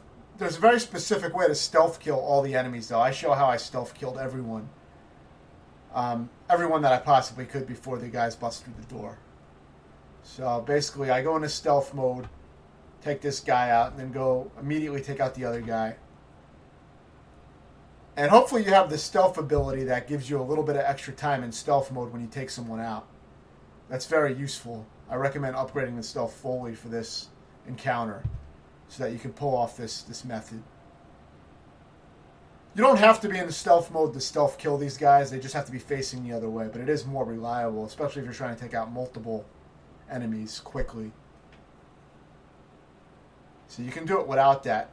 Now, one thing that's very fucking irritating about this game is that the stealth mechanic is very, very fucking inconsistent. I mean, you can be right on someone's back and the prompt will never come up, and you'll just do a little slap to their back, which then alerts everyone, and you'll pretty much get killed because this is a very, very compromised position. If you get revealed, you're pretty much dead. You don't really have any time to get away. So this method relies pretty much on stealth killing everyone. If you fuck up on anyone, you have a good chance of dying. This guy will never see you if you just stay on that cover, and you can just do this. So just do it in this order because new enemies do spawn. As you can see, these enemies came through that door on the bottom floor, and some other swarm enemies came up on the top floor through the windows. So stealth kill this group once you have your stealth meter, your stealth ability available again. You want to stealth kill these guys down here. And now make it back to where we just were. Now I edited this down. It's a long wait time. You can see my stealth meter just charged up. And that probably took over a minute for it to charge, so it is a long wait. But I didn't want to show that in the video because it's pointless to sit around and watch my meter charge. Because that's all I did was just camp there until my meter charged. So then take out this group of enemies. I was able to take out 4 enemies on one charge here. I did run out of my charge near the end on this 4th guy, but I had enough time to get in there and take him out. You always have the ability to retreat to a wall or a close by cover and just hide for a little while until it recharges. So if you're unable to kill all 4 guys like that, don't try to force it. Just get to a safe place and wait it out. Wait for your meter to charge again if you need to. I was able to play pretty efficiently because I died on this part several times because of prompts not registering, which is very fucking irritating. You'll be directly behind a guy, but you won't have a prompt to stab him in the neck, so you'll slap him and alert everybody, and then you're fucking pretty much fucked. So you do have, you may fuck up a few times from that, but once you know what to do, the order to take the guys out, which is what I figured out just by playing, it's really not hard to do. It's just that it can get a little sloppy sometimes, and it takes a while with all the waiting for the stealth to charge. So now, after you kill all these guys, be careful, because if you get close to this door right here at the end of the area, all the guys are going to come out. So don't do that unless you're ready, because you don't even get a checkpoint after stealth killing all those dudes. So yeah, I like to throw a grenade and then tag the other grenade on the wall over there. That's what I ended up doing, just to thin out the guys and damage them a little bit. And then I go all the way back to the beginning of the stage. That way I can kind of just take my time and pick the guys off normally, as would normally do in many areas. And I was using my grenades at this point from the GL Lancer to do some extra damage. But as long as you sit back here and use the puppeteer mode or whatever it's called in this, where you possess people, because that will get guys off your ass, and it'll also allow the enemies to attack each other a little bit. It'll thin them out a little bit and weaken them. There's also going to be a I don't know if there was a warden in this area. I can't remember, but in any case, use that shit to your advantage with. I think that was just a regular. I don't think that was a warden, but I end up finishing off this guy, and then that gets the checkpoint. You really just have to be. It's not hard if you're ready for that door to open. I got killed the first time because I didn't realize that door was going to open and swarm me with all those enemies, so I got destroyed. Now this next part is the hardest part of the video so far. This is a tough fight. It took me several attempts. Didn't take too long, but it could have taken a lot longer.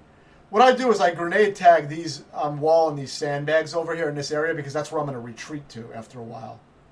But now grenade tagging that area, the only reason I did that is because I had 6 grenades available, and I had 4. I could only hold 4. So I picked up the extra 2 and I just tagged them in the environment, just for a little extra protection when I go back to that, I retreat to that area. So first thing is, after you activate Jack on the door, make sure you get to this turret. I like to use the possession mode on the first enemy that shows up, which is a juvie with bombs attached to it, grenades attached to it. So I possess that one immediately because it causes a little bit of a disruption in this initial wave. So I possess the first one, and then I just start firing on all these guys as they're approaching. I try to take out every juvie that approaches by cooling down the turret and trying to fire efficiently. If they do get past, it can be dangerous because they can kill you very quick. And then I try to put as many bullets into these swarm drones as possible as they approach. I believe they're the Grenadier type with the shotguns. and they have good armor, so they're a pain in the ass. So I try to take out one or two of them completely, and then I use my stim and I run into that room where I tagged the grenades. So use stim, run into here. And then there's another turret over here. It's not as strong as that turret, but it's a mulcher, which is a decent, powerful turret gun. It's good enough. Now, the grenades that I tagged in the environment may take out a few of the enemies that rush. The problem is it usually takes out the weak enemies like the juvies, which are very weak enemies, and you don't really need to use grenades on them. So it is kind of a waste a lot of times. See, like here it uses a grenade. But it's still better than not using them at all since I had 2 extra ones. So yeah, just protect your position over here. Try to take these guys out so they can't get to you. Your teammates are going to take a beating most likely. Like you see, my teammates are getting beat up bad. But eventually, I did have to come out of there because the warden came in. But try to take out as many of these guys as you can. Now somehow they revived. Jack may have revived them, or I don't know how they all revived like that. But you saw there was about 3 or 4 of them down and they revived. I'm not really sure. I don't think I did that. I didn't summon Jack over there to do that. But now the warden comes through, so this guy's very dangerous in a confined area. I pretty much deposit all 4 of my grenades on his ass. You know, I make a little deposit. And that does some, good initial damage. But the good thing about this fight is that you can use your possession mode on the warden. So we're going to use that in a moment. But see, now I run and I get to this turret. And this is very dangerous. I had to take these guys out rather quickly. I didn't have, I was getting damaged pretty fast. I was lucky to be able to take them all out. And now I can take possession of the warden here. And while he's possessed, in a moment I'm going to get back on the turret and just shoot the shit out of his head while he's possessed, because then I can do a lot of damage to him before he wakes up. So that's what I'm trying to do here. I'm trying to damage him as much as I can before he wakes up from that possession mode. Possession is a good way to actually damage enemies as well, especially if you get the add-on that makes the possessed opponent explode after the possession wears off. I think that kills them, but I didn't have that. I forget how I got that. I think I've had it before. I may have to do some side missions in this area. But yeah, once I killed this warden, it turned out there was one more hunter enemy with a torque bow just hiding behind these crates here. He didn't show himself. It almost seems like he just spawned out of nowhere. You see, I grabbed these components here because I didn't see any enemies, but I noticed I didn't get the checkpoint, so I thought maybe the game glitched and I was going to have to restart the checkpoint, because sometimes shit like that does happen in these games. But eventually the hunter will show himself. It's that area right there that I've passed many, many times. I've ran past it a bunch of times, but the enemy never appeared. You see, and I'm looking through this turret and I still don't see him. But now when I run down, you'll see he's just going to pretty much appear out of nowhere. But luckily he did appear and I was able to kill him. I probably almost got, killed because he popped out of nowhere. But see, look, it looked like he spawned out of nowhere. And he's immediately shooting the torque bow, so. But once I finish him off, the checkpoint ends. That is a difficult fight, though. That could have took me a lot longer, but I was able to beat it fairly quickly. Now, this part is very cheap on Insane. After you push this thing the second time, you get, pretty much surrounded by 2 pouncers immediately, which killed me instantly the first time I got here. So you want to be ready to put your stim mode on and just run out of the area immediately. So use stim and run down those stairs. So now the next thing that I'm going to do is I'm going to take possession of one of the pouncers. Luckily, you can possess them with your possession ability. So possess one of them. It doesn't matter which one. And now you don't have to fight the one that you possessed. And the possessed one is going to do a lot of damage to the remaining pouncer. He actually ends up killing the remaining pouncer, so it makes it much easier by doing that. So, try to help him out to fight the other pouncer if you can, to do some extra damage, but there's a good chance that he will kill the other Pouncer. And then you only have to deal with one of these enemies. See, now there's only one left. You have a lot of cover areas, stairs, and things like that to kind of run around and hide.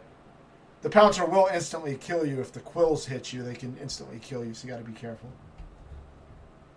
I think if all three of them stick into you, you'll just die. So you do have to be very careful with that.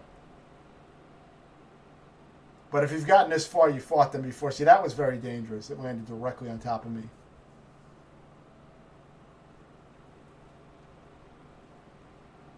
But if you do it patiently, you can run around and damage it.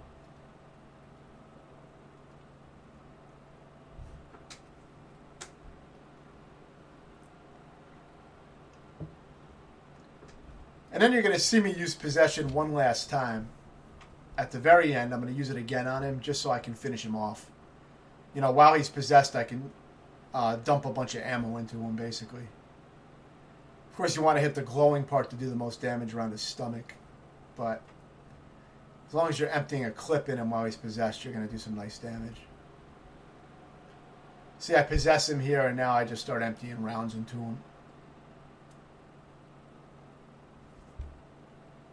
Now, he does wake up pretty fast from that, but it gave me a nice little damage to him. And I'm able to finish him off easily enough. I use the stim so I can absorb some damage and fire at him. But yeah, it's pretty much just moving around. It's very easy at this point. But it is a cheap part because it's like a surprise attack where you'll pretty much get killed instantly. If you don't use stim and then run down those stairs, it's kind of a cheap little scene.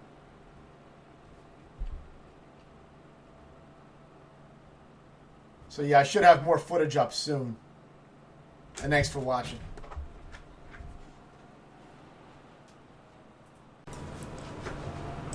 Welcome to my tutorial for Gears 5 on Insane Mode Solo.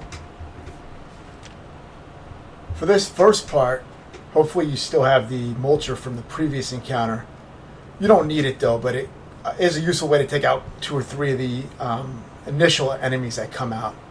If you shoot these charging drones, you can take out about 2 or 3 of them before you actually exit off the lift. But you have to ride the lift for a while. It forces you to ride it.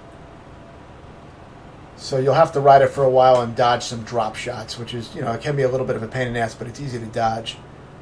The main thing is to try to take out 2 or 3 drones if you can, if you have the Mulcher, or just use whatever weapons you have available. But if you can take out about 2 or 3 with the Mulcher and then, maybe snipe a few of them, you can definitely thin it out. But it gets pretty easy once you get off this lift, so mainly you just have to survive this ride. And then you'll have a good opportunity to pick off some enemies. The next thing you want to shoot at is take out this hovering drone that's providing the shields for the drop shot enemy.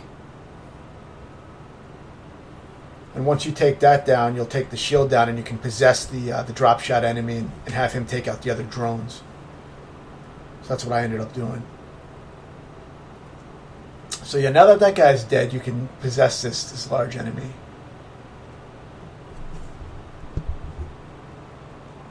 And soon the lift is going to open up and you can go into a larger area where you're a lot safer. You don't really have to worry about getting shot too much. The main issue then is going to be worrying about enemies that'll climb up the ladder and try to rush you. But you may get one occasional enemy that makes it up.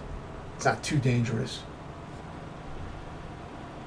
So yeah, now try to take possession of that large enemy that was firing the drop shots at you.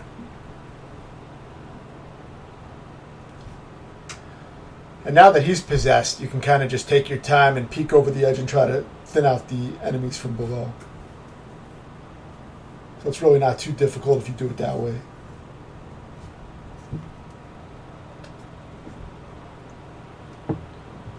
So yeah, try to take out as many enemies as you can. If you have the sniper rifles, then, try to take off some heads. It's quicker. But if not, just try to get in whatever damage you can and then retreat. Use your stim if you have it. You probably won't have it if you're using a possession, though. So,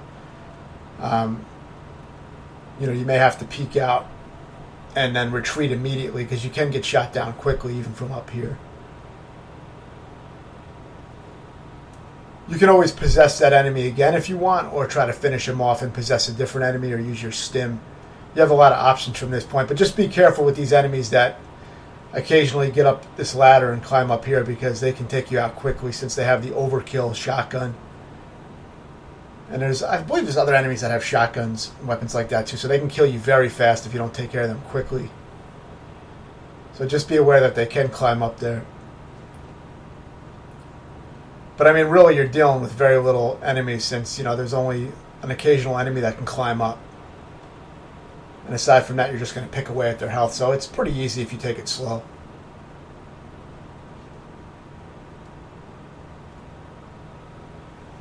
It's really not a hard checkpoint with all the abilities you have.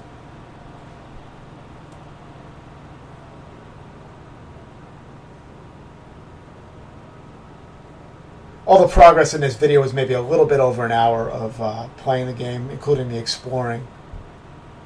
But there were no segments that took long to beat. So these were all pretty easy encounters, relatively.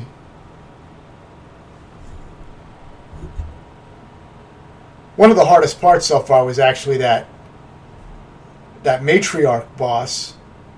Though I did beat it on my third try, but I mean, it's one of the hardest parts in the game if you don't use the trick that I ended up using with grenade tagging him and freezing him. But aside from that, some of the earlier parts were probably harder than some of the later parts in the game. I mean, the game doesn't get too hard on this difficulty compared to the fourth one. There were some large encounters that were kind of tough, like the encounter with the on the lake with the ice and lots of enemies. You know, that was a tough encounter, but there has been a few difficult encounters, but it's mostly pretty easy to cruise through if you're used to these kind of difficulties for the most part. Especially if you beat the previous game on Insane, then you shouldn't have any trouble with this game, aside from maybe a few parts.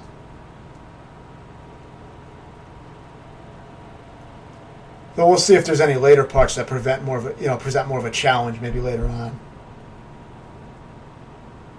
I did play through once on hardcore, and I don't remember there being anything that really stood out. There was a few tricky encounters later, I think, but I don't see them giving me that much trouble on Insane. I think if you beat Act 2, you're pretty much good to beat the rest of Insane, from my experience on hardcore. So now, after clearing out these guys, these fights are basically just a way for you to deplete all your ammo. These are the worst designed enemies in the game, in my opinion, because they're pretty much there just to drain all your ammo. And they're not much of a threat at all, because as long as you roll out of the way or use your stim occasionally, you'll survive. They don't one-hit kill you, as far as I've noticed. Occasionally, you may have to tap B if one jumps onto you. Sometimes they'll leech onto you, but even taking hits is not lethal. So usually, I think I've rarely ever died from these enemies, if I have. But it's more just a way to waste all your ammo. So all you got to do is shoot at them, use your stim occasionally to give yourself a little resistance. But you really probably don't even need to use the stim. I mean, I think it's kind of hard to die from this. I beat this the first time I got to it in this playthrough. I did pretty much waste all my ammo, though, so I ended up having to pick up an overkill, which normally I wouldn't use on Insane difficulty because you just die so fast when you try to get up close to enemies. So I pretty much stick to sniping weapons, or if I don't have sniping weapons available, I go for like machine gun type of weapons. And always the Boltok, which is great. I try to use that whenever I can, if I don't have sniping weapons. Or if I just don't want to waste my sniper ammo, I'll use the Boltok. Here I'm just using it on this because I don't have any other weapons available, so I end up wasting pretty much everything I have. So like I said, it's super easy. It's just, you're going to waste all your ammo probably pretty much. It's a way to drain all your supplies. So yeah, pretty badly designed. I think this is the weakest enemy design in the game, for sure. I mean, it looks kind of cool, but functionally it's, it's a pretty mindless fight that just wastes your supplies that you've been saving up. But this game does give you a lot of ammo anyway, so it's not a huge deal. Especially being able to retrieve ammo off the field with the bots. A lot of these aspects make the game a lot easier than Gears 4 as well, because you have the bots, you have the abilities, you have a lot at your disposal to give you that extra edge. Instead of being when you're near death, you have a way to escape it a lot easier in this game. Whereas in Gears 4, you usually just die. Insane. So this is not really a hard encounter. I mean, it took me a few tries, but it's not bad.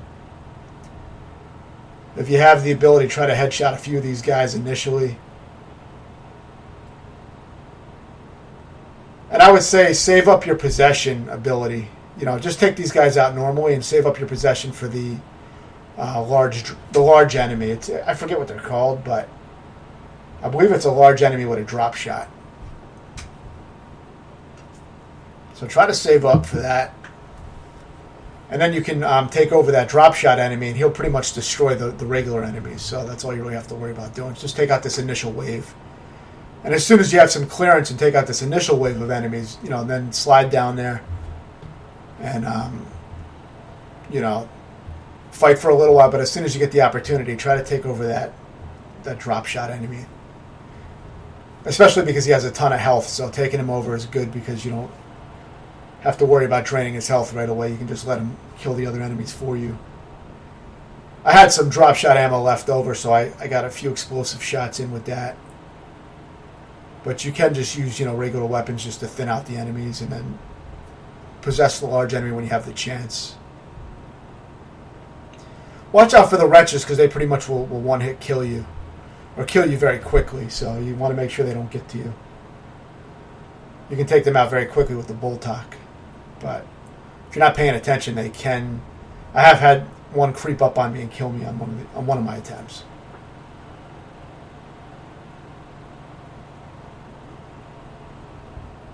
So yeah, with that guy possessed, you see he wipes out a lot of the enemies, and then once he wakes up, you can start working on taking him out. Just don't stay up for too long because those buzzsaws will kill you fast. Yeah, he doesn't actually have the drop shot. He has the buzzsaw, but either way,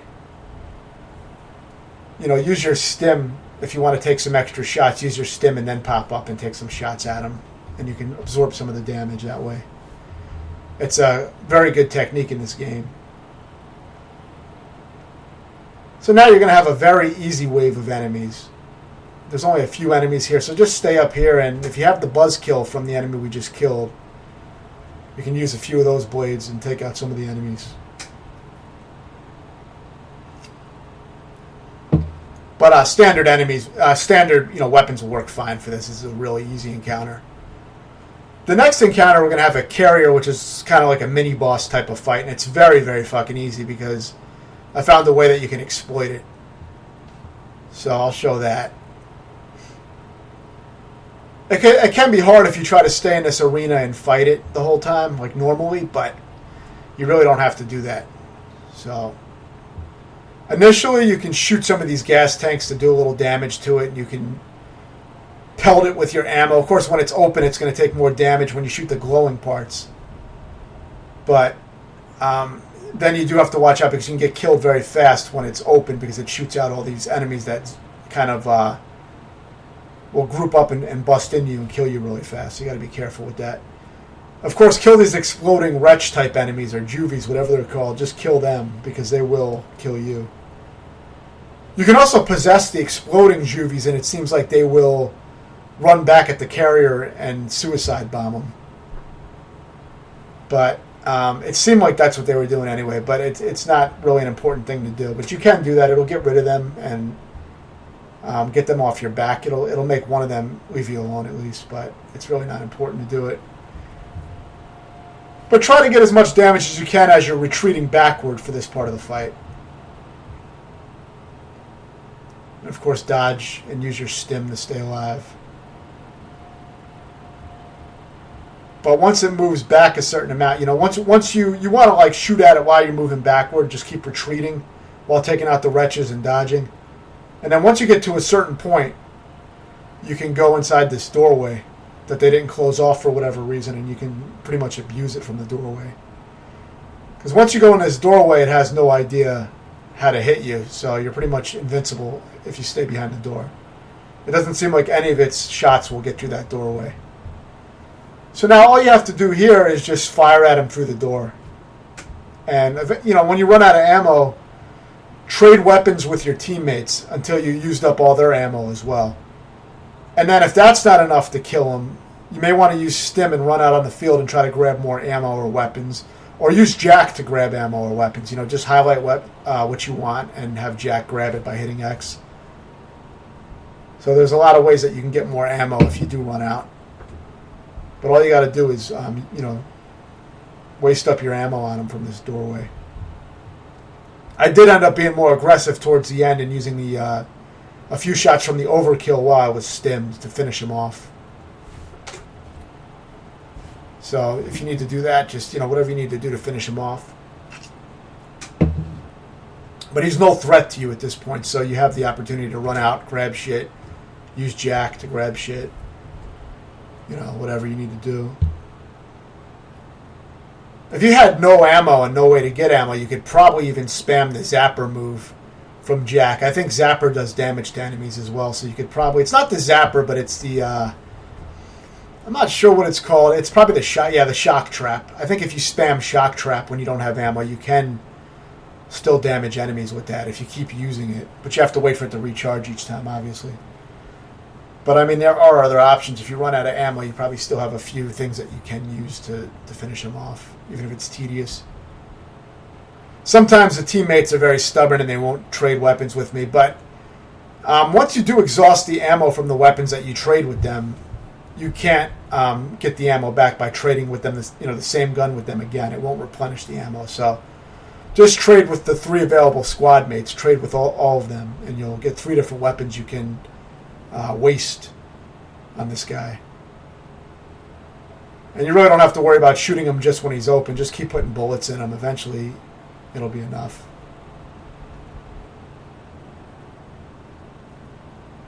It doesn't seem like you can possess the carrier. But if you do see the Juvies come out, you can possess one of them for a little extra damage. I think they'll suicide bomb the carrier. But, it doesn't make that much of a difference.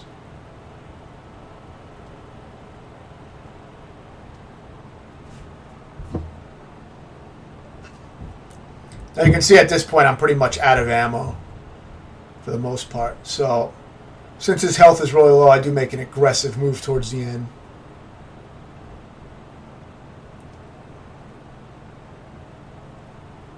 See, and he wasn't trading his weapon with me. He's being very stubborn with that. It's kind of hit or miss when you try to trade weapons with your teammates. So finally I get the overkill, which has 12 shots. So I do end up using that to finish the boss off.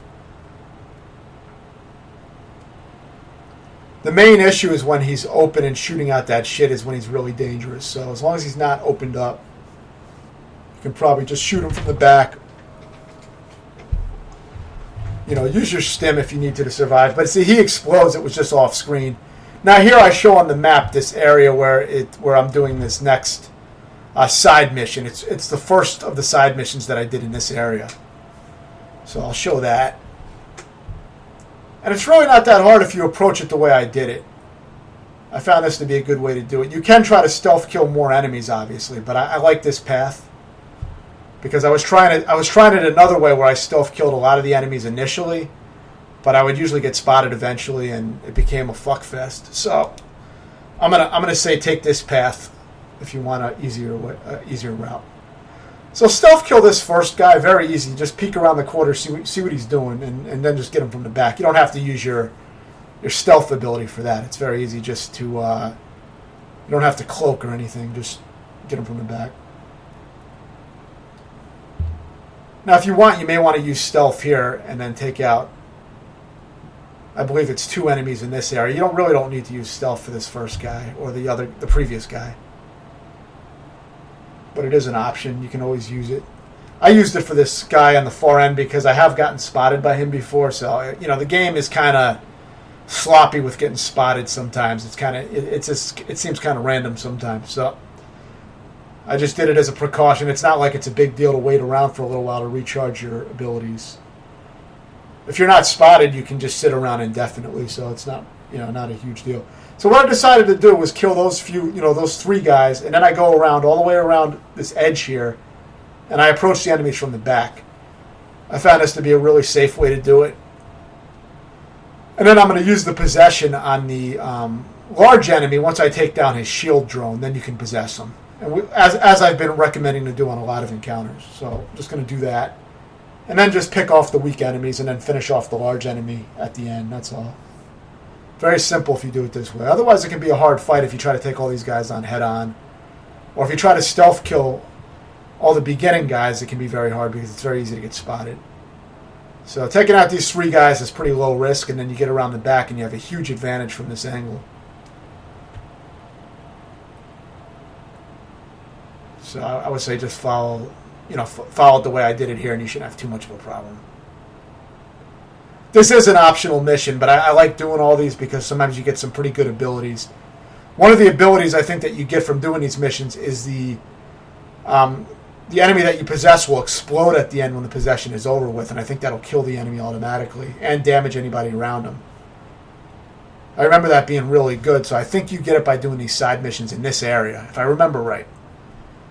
I'm not sure exactly where I got everything. I know I got that ability. I'm guessing I got it from here.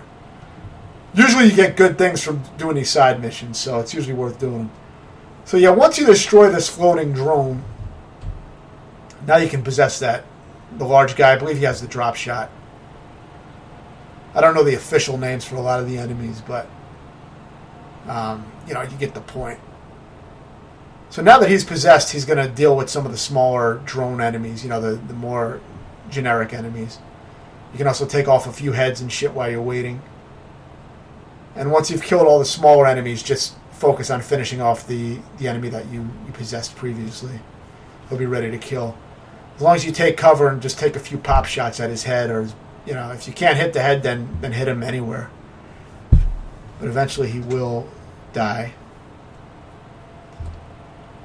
So yeah, nothing too hard in this video, but I had about 20 minutes worth of combat footage, so I figured I've been trying to show about 20 minutes of combat per video. I don't show anything except the combat, pretty much, so this area will probably be over within the next few videos, maybe 1 or 2 videos for this area, and then will be the final act.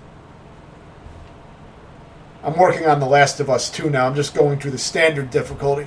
Horrible fucking story and characters, but luckily the gameplay is top-notch like the first one, so that's kept me entertained. But the story almost makes me want to shut the shit off.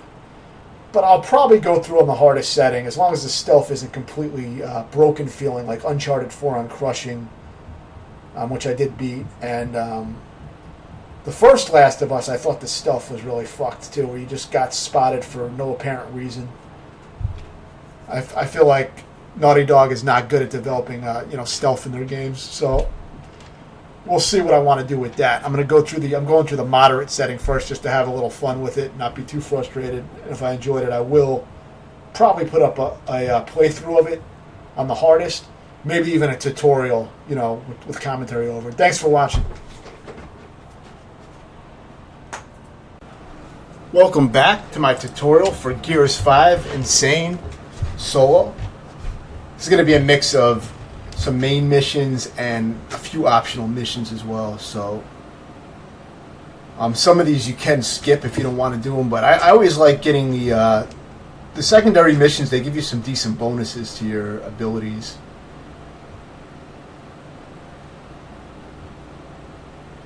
And I mean, they're also kind of fun to do too, a little extra combat, but completely skippable. But yeah, this first one is from a secondary mission, one of the Waterworks missions, which is shown on your map. So you really don't need me to show you it on the map in the tutorial, because you can just look for the water droplets on your map, and that's going to show you where they're at.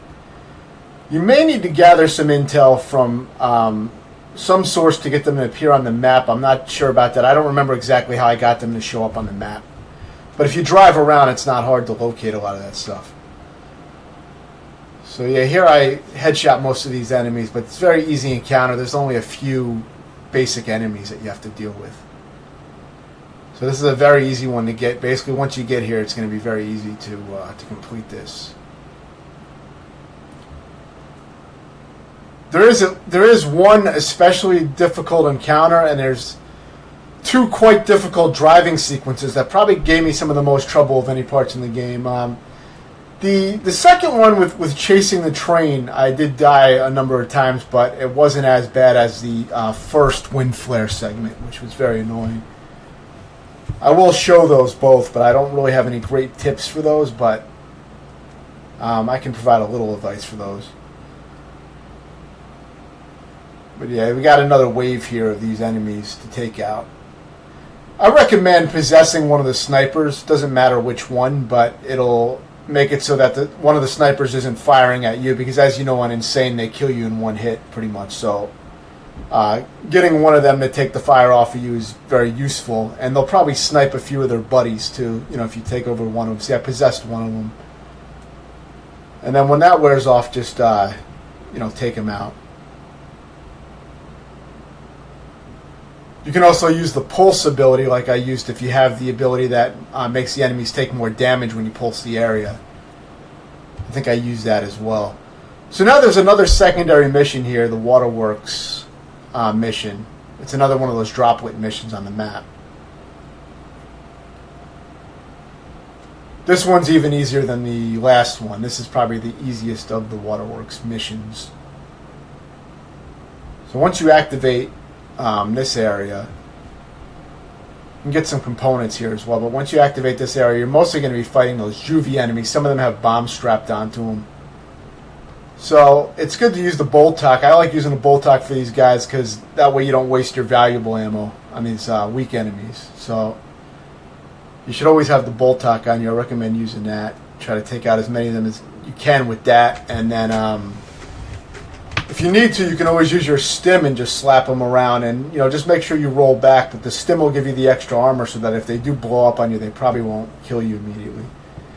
And if you have the bonus for the stim, you do extra melee damage, so you can just smack them around even easier.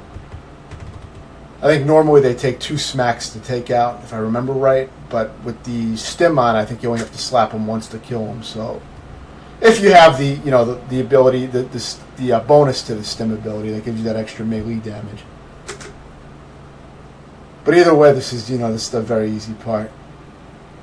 It's mostly these guys. There's a few tougher enemies that come out towards the end, but you can use shock traps or any of your other various abilities to take care of them. It's nothing too challenging.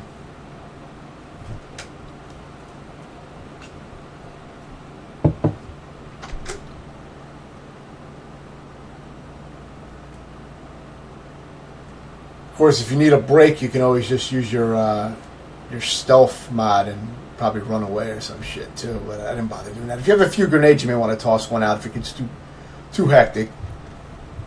It can get pretty crowded. But see, here I use the stim and I just slap a few of them around, which is a good way to deal with them if you got that stim. And that's it for that. I'm only showing the combat and the main gameplay sequences, so I'm not going to show all the little extra bullshit, of activating shit. So yeah, here is one of the really fucking annoying parts of the game. Probably one of the, and badly designed, just kind of a shitty sequence. It's just not, it's just a trial and error type of thing, which not in a fun way, it's just kind of like you drive a little bit farther. Alright, I got destroyed by this little hurricane or tornado, so now let me try going somewhere else. And you just eventually figure out a path after you die enough times. But this was the first one that I played on Insane, and I died a lot on this one. So it was a big waste of time because it's kind of a shitty sequence. But you're going to want to get used to the width of these things, these tornadoes. You want to avoid the wind currents. You can kind of see them when you get close to them. The visibility sucks in this part of the game. But you want to avoid the twirling wind. So you want to just stay right out of range of that wind. And if you do it right, you can get between 2 of them sometimes and get right in the middle of them and go between 2 tornadoes. Which, sometimes it's useful to go right directly down the middle if you can do it without getting hit. Other times, if you try to drive on the edge of the rocks, you can get by, but a lot of times they will be on the edge of the rocks as well, and they'll just, you know, corner you and kill you. They kill you like pretty much instantly on Insane if you get even a little bit too close to them. It's a real pain in the ass. So my only tip for that is that it's just going to be trial and error, and try to find a consistent path, because, you know, the path doesn't really change too much, it doesn't seem. The tornadoes seem to spawn in a similar area each time, so you just got to kind of memorize a path that works for you. So now this part, this is the hardest part of this video. This is a tough part, but I had a strategy that worked pretty well, which I'll try to break down. I recommend doing things in the order I did them. I found it pretty effective. So the first thing I do is I stealth kill the guys from the back. This guy almost spotted me, but basically I stealth kill this initial batch of enemies. And then I'm going to use the stealth ability to go, and, you know, the cloak ability to go invisible and grenade tag the first Scion. I believe it's a Scion. It's a turret guy that's coming up the elevator. See, he's coming up the elevator as I'm doing this.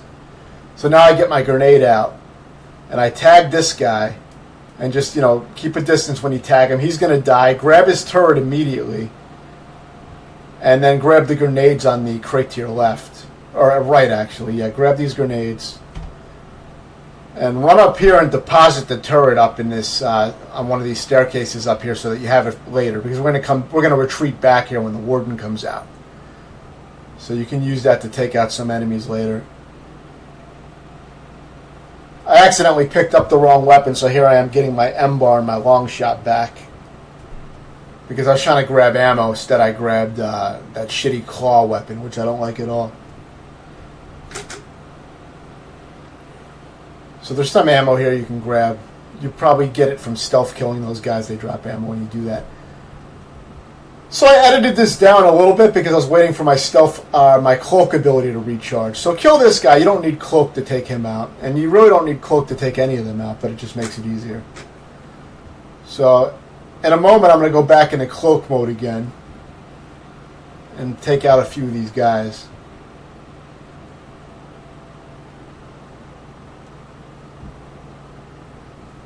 And you're going to want to stealth kill all these guys. I do get spotted on the last guy, so that's why I retreated. But you can do it without getting spotted, obviously. I just fucked up. It's very touchy with the stealth in this game. Sometimes you just get spotted out of nowhere. So after you kill all those guys, you should probably be running back anyway, because we got that turret up there. And we got a few things we can utilize by picking them off from a distance. You know, you can perform some bullshit. You may also want to possess the Scion with the drop shot, because he can do a lot of damage to those enemies, and it'll keep him off you for a little while. So you can do that if you like. I don't think I ended up doing it here because I didn't need to. I was able to keep distance, and I weaken these guys with a few frags, and then I pick them off.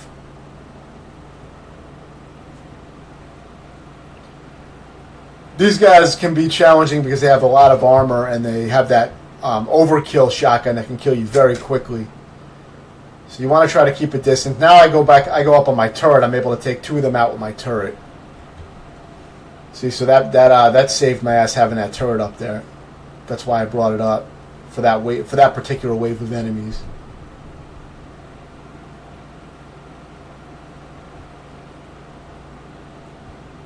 So if you need to, you can possess this drop shot guy, and then you can try to headshot him while he's possessed, and you can do some damage before he wakes up. But if you don't need to, you can just headshot him and just dodge his shots. They're pretty easy to dodge. They're slow, so I recommend just headshotting him if you can, and just stay back here and headshot him until he's dead. So once he's gone, now we're going to have another wave of enemies that come out with the warden. So there's a few things we're going to be able to do to take out the warden. One thing is going to be using explosive barrels by luring him over to some explosive barrels. That's what I use to finish him off. But for now, take out these juvies. Just hang back and take him out. I recommend using your Boltok again to take them out so you don't waste your good ammo. You know, I always save my powerful ammo for the stronger enemies. And the bolt tack is also a fast way to take care of him since it one-shots him. So now your next priority is going to be to take out this little drone that's providing the shield for the warden. You want to take that out. Here I just use my stealth and I leave the area. I'm just using it to leave the area because it's a good time to leave, because now I can go all the way back to the starting area because there's no enemies here.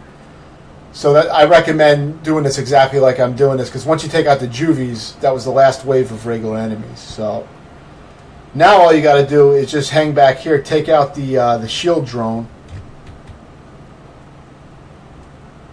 And you can also possess the shield drone, which seems to get it stuck in place, making it easier to shoot, I noticed. So if you want, you could possess it. I don't think you can possess the warden here. I have possessed wardens before, but this one I don't think could be possessed. But I'm not sure. I thought I tried it and it didn't work, but it could be because he had the shield on. I don't remember exactly. But anyway, once you take care of that drone, try to shoot his helmet off, the warden's helmet off. And try to headshot it a few times before it reaches you if you can. And then we're going to end up using Cloak again to grenade tag him. Which is optional, but it's a good way to do damage. There's a few grenades that I showed to pick up on that box in the beginning, if you remember. So if you have those, grenade tag him and just get the fuck out. Now you make, huge distance. He has no guns or anything, so as long as you make distance, you're good to shoot at him again. And if you notice, he's going to be walking towards these red barrels now, so that's what I'm going to use to finish him off. So yeah, that killed him. That wiped out a lot of health. So that's a good way to deal with this area. But you see, I did it in a very specific order from trial and error. This part took me a decent amount of tries, but I found that to be a good method.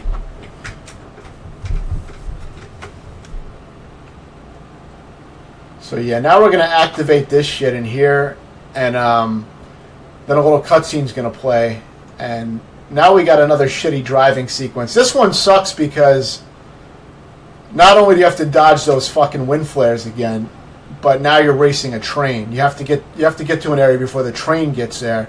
I beat this before, but then the train beat me, and the train exploded, so I had to redo the whole sequence again. So it was very irritating. But then the second time that I got through, I ended up doing it fast enough, and this is the successful attempt. But this is really just trial and error yet again. You're going to have to try to do it quickly, too, because you have to beat the train. Maybe not beat it in a race, but you do have to get there in a certain amount of time, or the train will just drive off the track and explode. So, you don't want to get hung up on anything for too long. Initially, I didn't know it was a race, so I was driving a little bit slow to try to pull some bullshit. But you can't always slow down anyway because the tornadoes will suck you into them and it speeds you up. So you can't do it too slow anyway, but I was driving a lot. I was managing to kind of inch myself around a little bit to see where the tornadoes were coming. And you can't really do that too much here because you have to move fast. In this part, I do end up going between a lot of the tornadoes. When there's two of them, I'll end up going between them. But it is the spacing can be tricky because it's the visibility sucks. So you got to kind of get used to your spacing if you're going to do that. But it's probably the best way to do it because if you try to go around them too much, you're not going to be moving fast enough through the area. So you may want to follow the path I took. But you're probably going to die a decent amount of times before you get it. It's probably just going to be trial and error. This one didn't take me too long for whatever reason, but the first one took quite a while. Probably over 20 minutes, I'm guessing. So yeah, as soon as you see this area, get out and run through that gate as fast as you can, and you'll get the checkpoint. But you want to get in there fast, because if you don't, then I believe the train will crash like it did on me. The first time I actually passed this area not knowing that I was supposed to go in here. So what I do for this part is very simple. I just run through and ignore the enemies. Then I use my cloak to grenade tag this enemy. Take him out, grab the salvo, and then just shoot the rails. You'll see the area where I shoot on the bridge. That's where you got to shoot. So just use the salvo and unload it into this thing and blow it up. And you want to do all this shit fast, but you have a checkpoint here, so you won't have to redo that driving sequence if you fuck it up. Yeah, grenade tagging is great, especially with the cloak ability. I find it to work extremely well to damage the harder enemies. So it's a tactic you may want to use. I'm going to use it again on the Pouncer that appears, as you'll see in a moment.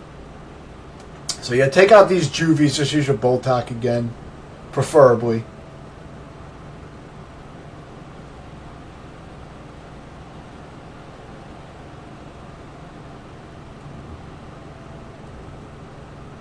It mostly one-shots them, so it's pretty effective.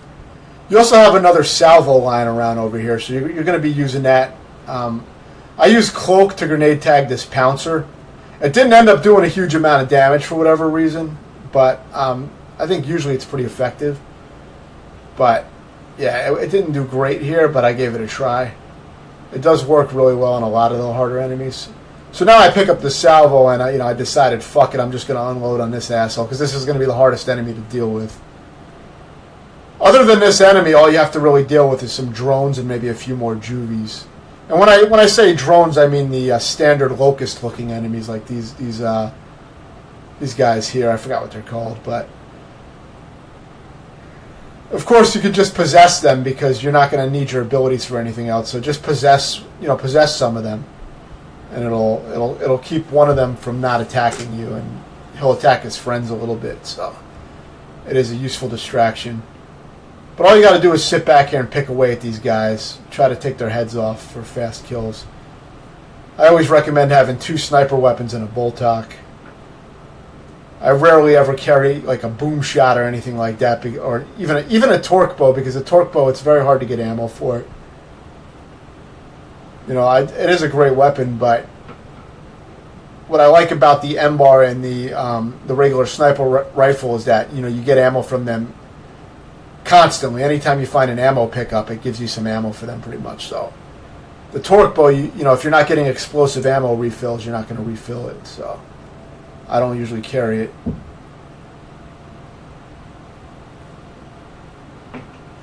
But yeah, this is going to be pretty standard. Just pick them off. There is quite a lot of them, but I mean, you got all your abilities. You got so many different ways to approach the situation. You can always use your stealth mode to give yourself a moment of healing time and go hide somewhere, or maybe stealth kill them. Well, yeah, I don't think you can stealth kill them once they already are aware of you, but you can use your stealth to go hide somewhere and get your health back, or stim with the melee boost. You can smack them around a few times, there's a lot of things you can do to these guys. So if you got this far, you're not going to have any problem with this area. So yeah, now they're right near this area. You can pick up some components that are hidden among these tanks here, these little vehicles. So all you got to do here is just grab this component. It's like 5 components. So as soon as you grab that, it's going to spawn enemies, but don't fight them. Just go on back on your skiff and just take off, and you can just run away. You don't have to bother fighting all these guys. You got some of the, a little swarm of enemies that try to ambush you. I did actually get killed on this the first time. That's how I knew that they were going to appear. I wasn't expecting them the first time. But yeah, thanks for watching. And I should have another one up shortly.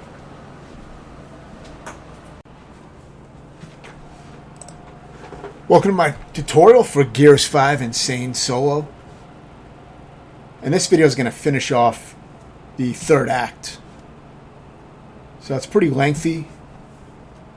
Most of these encounters I was able to beat on the first try. There may have been a few that took a second try where I might have died, but I found it mostly pretty easy, but there is some large encounters.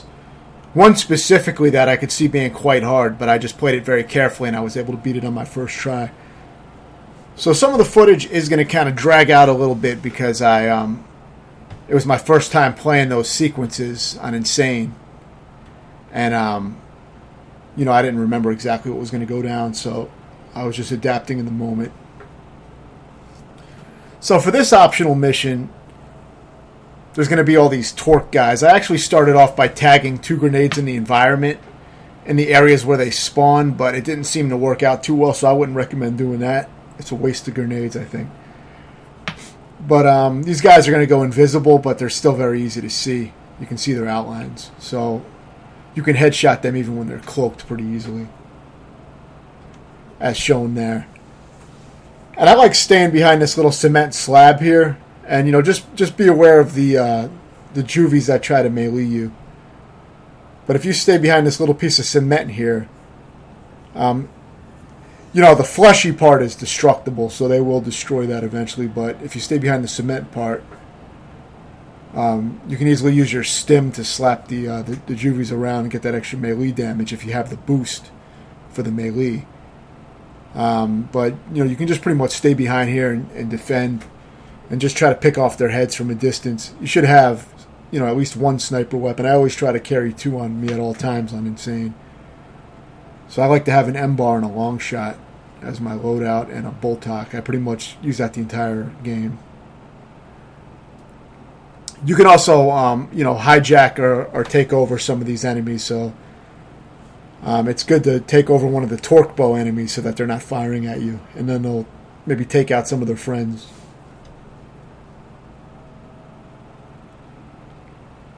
But yeah, as long as you stay behind this little piece of cement here, you can kind of just pop out and take everyone out using your various abilities. I like using the pulse as well. I use that to get an extra damage boost, since if you have the upgrade, you can pulse an area and get an extra damage on all the enemies. So I use that a little bit. I switch between various abilities, but they're all useful stim. All very useful abilities. It makes the game a lot easier than the previous game on Insane, that's for sure. As Gears of War 4 on Insane had multiple parts where I died a lot that took a while to beat, but not so much in this game. Even some of the harder encounters I beat within a try or a few tries. So it didn't give me too much trouble. I believe this progress was around 2 hours and 45 minutes of gameplay for me to get all this footage. But this is combat only, so there's a lot of exploration, and I go around the environments very slow so I can find the components. So now I marked the next area on the map where I'm going, as you can see on the map. And I believe this is the final remaining side mission that I had left. And completing all 3 of these side missions, which I show the other ones in the other one of this side mission.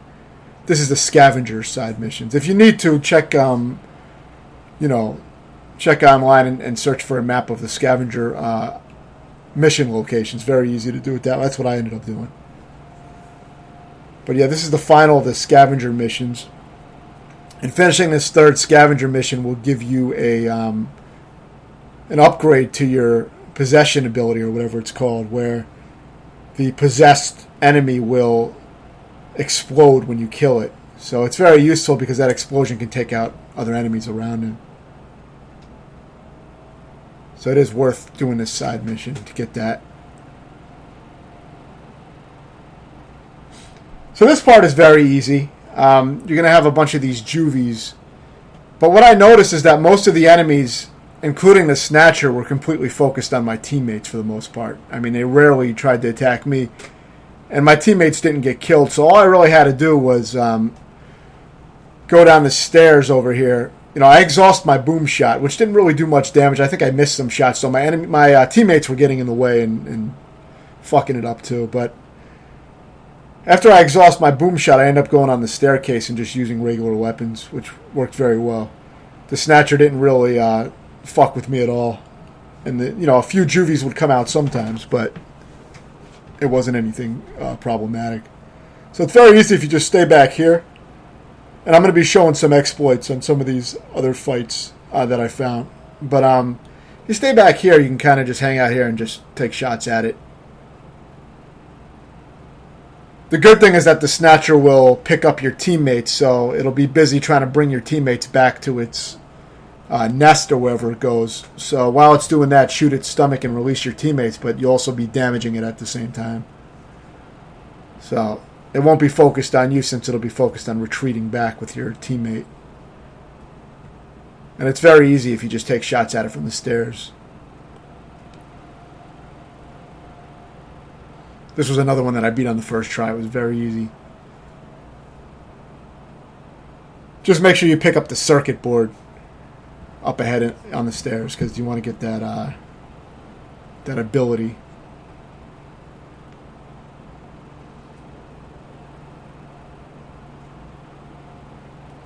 Maybe there was one more scavenger mission left. The other one may have been a different side mission. I think it was part of the Waterworks branch of side missions. But yeah, now see, I marked the next area on the map here.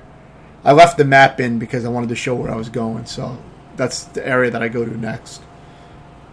And I believe this is the final side mission for scavengers. Yeah, this is the final one. So I had a specific strategy I used here. This was the encounter where I died multiple times. So, and it shouldn't have been hard. It really wasn't. But for some reason, this flock would just randomly kill me sometimes. Usually they don't. But I guess when there's two of them, things can go wrong. So I would recommend starting off by exhausting whatever ammo you have on them until you wear them out. I had the boom shot still, so I got some good damage in with that. But all you really have to do is use your regular weapons and shoot at them until they're damaged enough and they will retreat. And that's the end of the first phase of the fight. And then there's two more phases. The second phase is where the robots come out. And the third phase is where both of the flocks come back and you finish them off. So for this first phase, just shoot at them with your regular weapons. Use stim to avoid damage or to give yourself time to heal. Now, as soon as that happens, go inside this cargo container, and we're going to go on this this robot, this mech. And for this phase with the robots, I recommend using machine gun only. If you hold, if you tap A, you can switch to rocket mode for this thing, but we're not going to use that for the robots since the robots are very easy. We're going to save the rockets for the flock, and if you do that, you will kill the flock very easily. So just use your machine gun. If you need to, you can use stim. You can possess one of the robots to keep it off of you and have it attack its friends. You have a lot of different things you can do if abilities you can use while you're doing this if you want to. You don't really need to, though. You can just pretty much machine gun all these robots. Try to hit them in the head as much as possible. It speeds up their death. So aim for the upper torso so you can get in some headshots. I possessed one of them, but I think it was coming towards me for some reason. But yeah, so after this last robot, the flock is going to come back, I believe. Just make sure you don't use any of your rockets for this phase.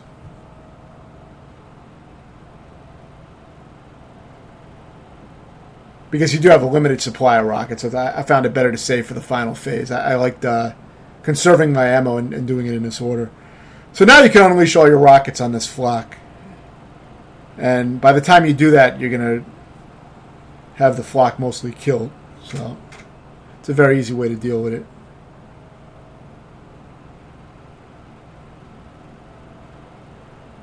So yeah, I'm out of rockets here, but by this point, I think I was out of machine gun too, but at this point it's very easy to finish it off with your Boltok or whatever you have. There's also various weapons you can pick up, like Retro Lancer and things like that if you need it. Yeah, that's it. That completes this this little bonus mission. And now you have that ability where the possessed enemies will detonate after you kill them. So it equips automatically. It's very useful.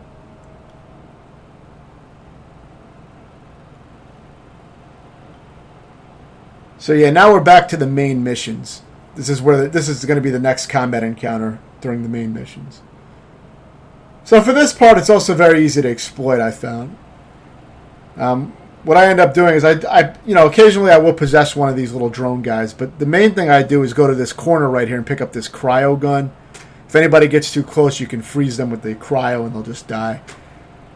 But after that's done, you can just hang out in this corner and start headshotting people and just taking people out from this corner. It's a very safe area. First, you want to take out this shield drone that's providing the shield for that Scion, I believe it is. The large enemy. Once you do that, you can start headshotting the Scion from this safe corner. You're not going to take too much damage. If you want to be extra safe, use your stim when you peek out of the corner and take your shots. You can be super safe and just wait for the stim to fully recharge if you really want to do that. But it's very easy. There's no reason to lose this part. I think I died on this part once, but not once I figured out this strategy, which I figured out on my second time trying it. The only way you're really going to die here is if you get sloppy and try to get too greedy with taking your shots. But it's extremely easy.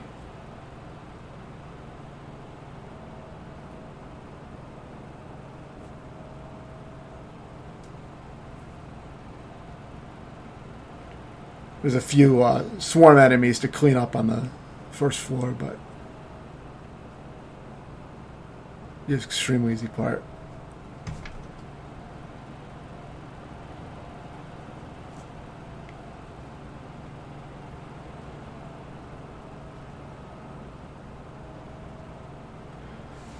Your teammates will block you a lot of times, which is very irritating.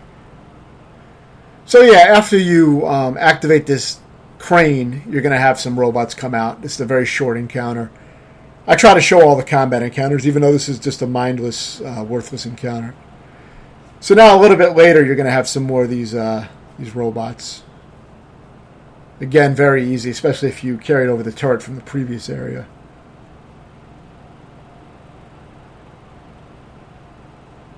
You always want to make sure to grab turrets off of the larger, tougher enemies when you kill them. So yeah, here you just have to rush in when you have a moment so you don't get hit by that bullshit. Then I like to use cloak and just run to the lever. Actually, I guess I didn't need to use cloak. I think you have to fight the guys here. There's no sneaking around or anything like that I know of. Maybe you could stealth kill each one individually if you wanted to actually take the time to do that. I don't know if that would work. I wouldn't want to do it because it would just be a waste of time. I'd rather just run around in a circle and shoot at them. I did kind of drag this out by running around in a circle for a while. I played it a little extra safe. But, I mean, it does work. It's not a hard part. It gets a little trickier in the second phase. You have a lot more enemies coming out, but it's still pretty easy. I don't believe I died on that second checkpoint after this. I think I died. I actually died a few times getting hit by that spinning thing, which is really easy to avoid. I somehow fucked that up like at least twice. But after that, once I got into this circular area, I didn't die. I don't believe. So it wasn't anything too difficult. Boltok is good to use here because these are definitely lesser enemies. I don't really like wasting my good ammo on the easy enemies. There's a decent amount of ammo pickups though, so I mean you'd probably be good either way. So here, after you clear out all those little robots, you pull the lever here, and you're going to go into the final phase.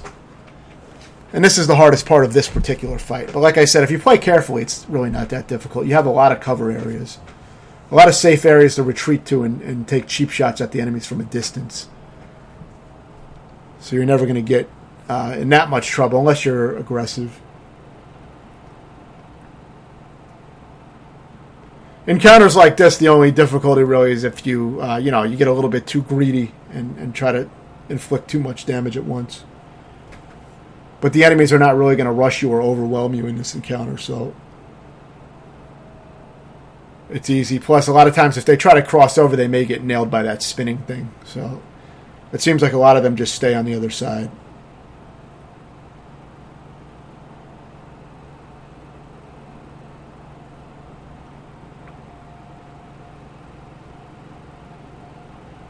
So yeah, you can pretty much use whatever you have if you have any decent sniping weapons.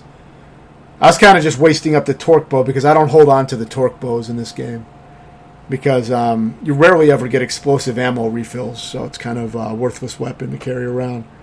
So I usually like to have an M-bar and a sniper rifle most of the time.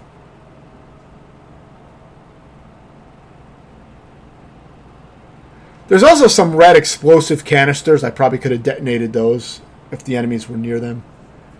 It's something to keep in mind if you see any of those red things Like right there, see that enemy retreated to that red canister. I could have been blowing those up.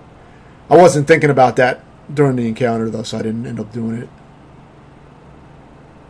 I do like the use of environmental hazards in this Gears game. It's a good good thing to incorporate. I like the ice where you could destroy the ice below the enemies. It made the encounters interesting. So occasionally some guys will come in. You see these shotgunners coming in.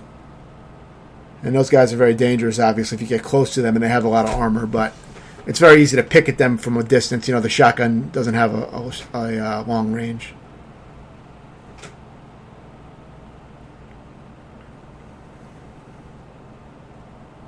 Again, these assholes standing up in front of my aim.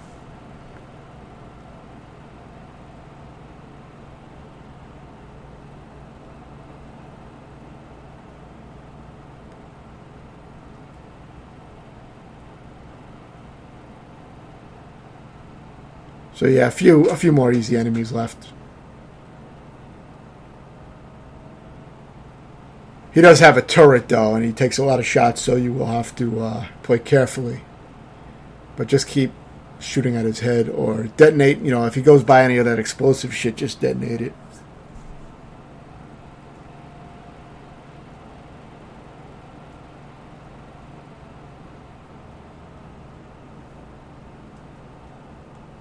After you kill that large guy, there will be a snatcher that shows up, but I think it's basically just a cinematic scene. I think it always gets killed by the rotating machine. But yeah, extremely easy. You can just stay on this corner and pick off his head.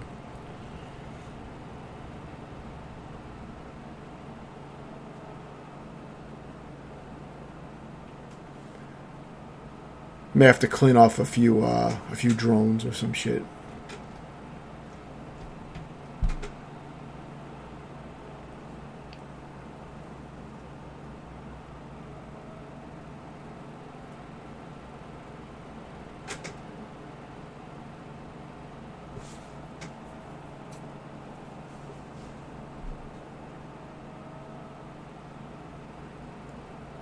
Yeah, I think there's a few of these. A few of these little garbage enemies that come out.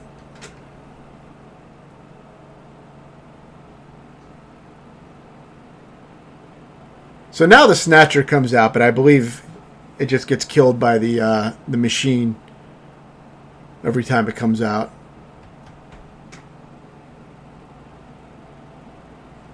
So yeah, that ends that encounter. Now this is the hardest encounter of the video. Not this checkpoint, but the next one. This first checkpoint, you can play very, very slowly, as I did. Because remember, I didn't die on this, and this was my first time playing this again since hardcore mode a while ago. So I was just playing it very safe. So there was really no trial and error here. It was just adapting. So first off, I stay up here, and I try to pick off all the enemies I can from up here, because it's the safest area. So I pulled some bullshit for a while up here. I took out a lot of enemies from up here before I went down. So I'd recommend doing that if you want to play it real safe and you have some long-range weapons, which you should always really have on you.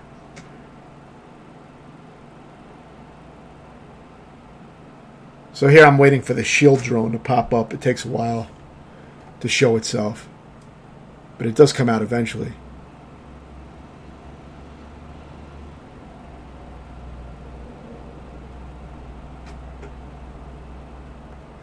If you shoot the shield drones, I believe in the glowing part, you will do a lot more damage, which is something I realized later. It's a yellow glowing part. I believe that's what you have to shoot to do huge damage to it. You can kill it a lot faster. There's a guy that gets on a turret that I headshotted, and you just have a few regular weak enemies. I'm not sure what actually happened to the guy that was being protected by the shield, when I just destroyed the shield drone. I thought there was a large Sion or large enemy or whatever, but I don't see it anymore.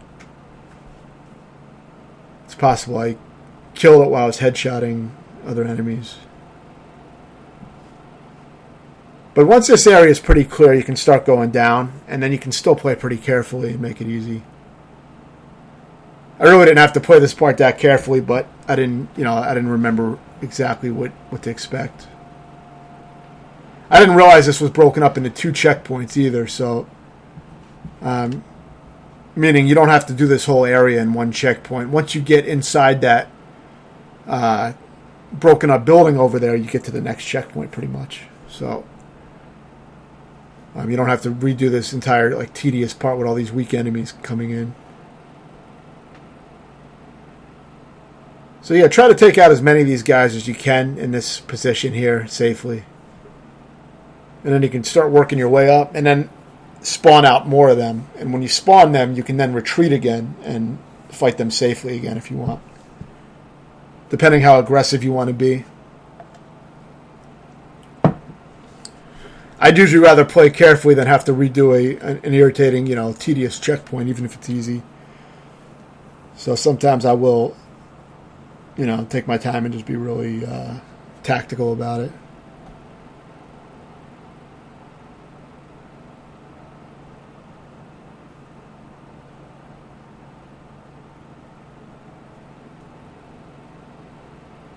But yeah, this part's extremely easy. But the next part will be difficult.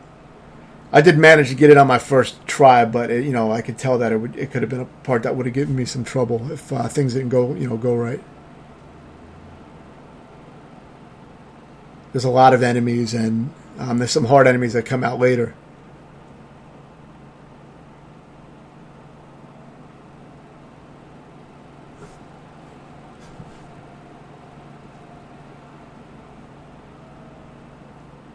So yeah, here I start making my way over to the area slowly, and as I do so, I do spawn some more of those easy enemies. And when they come out, I retreat back and start taking shots at them again just to be safe. It's a little tedious, but it's a very easy way to do this part.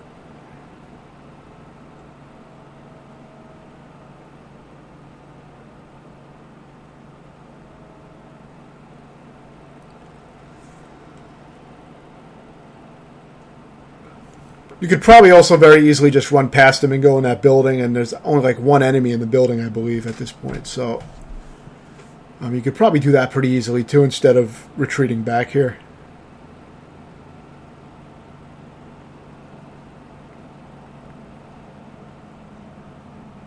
But yeah, once that's done, you can go in this building. And I believe there's going to be 1 enemy left in here at this point.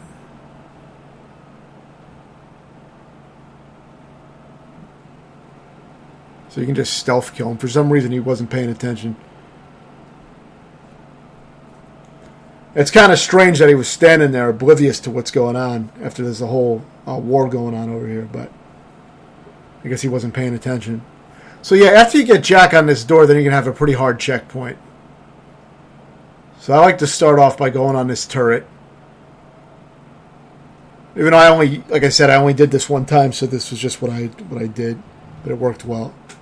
So yeah, the turret you can use to mow down a lot of these enemies initially. You can thin it out by getting a lot of these guys. Use your stim if you need to for some extra armor and give you more time to shoot at them. You have some exploding juvies, so you always want to target them, those guys first. I recommend shooting down these little trees or whatever they are, these growths, because they block your line of sight and you can't, see what's in front of you, and they also shield the enemy somewhat, so it's good to get rid of some of them.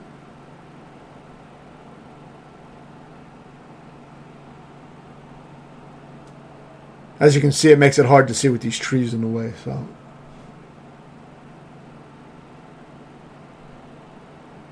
So yeah, you can use this turret for a while to clear out a lot of guys. If you don't do it this way, you'll probably have a lot of these enemies rushing into the building. It'll probably be a lot more difficult. Some of the juvies do get past my turret, so I use the stim and I just deal with them. Use either the Boltok or slap them around. Just want to watch out for the exploding ones mainly. See, that was dangerous. That one almost got me. You may have a few of these, harder enemies that get in, but they're easy enough to deal with. So when you can get back on the turret, try to finish these guys off. It can get dangerous, though, so if the turret is, if you're taking too much damage on a turret, then you may want to just fight them normally and not risk it. So yeah, you want to take out these shield drones, because these scions, there's going to be 2 scions rushing this area. They're going to be both coming from different sides, so you're going to have one on each side, which is dangerous. Now, my tactic ended up being that I destroy the shield drone so that I can possess one of the scions. And then once I possess the scion, he's not going to hurt me, so I just run around him to the other side. But I can't do that until I cleared out some of the other regular enemies in the area. Because I would probably get gunned down if I tried to do that. But at least one of them has a boom shot. So both of them may have boom shots, but at least one does. So that's they can kill you pretty much instantly. I think they both have boom shots. So make sure you take out at least one of these shield drones to give yourself the ability to possess one of them.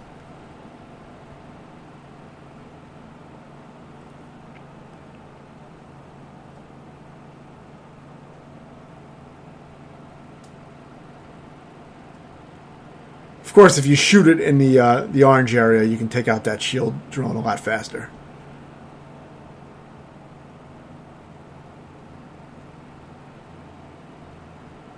But you do have a good amount of time to take out those drones and some of the enemies. So with that guy possessed, I'm able to finally run around to the other side.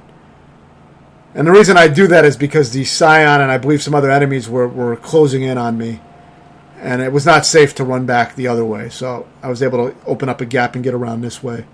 And now I can start dealing out damage again to the non-possessed enemies.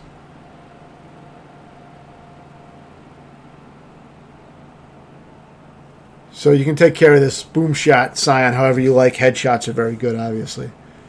If you want to throw in a few grenades, that helps. But now if you get down here, you can take some easy headshots where the guy can't really hit you. You know, it's an old exploit that works well in these games.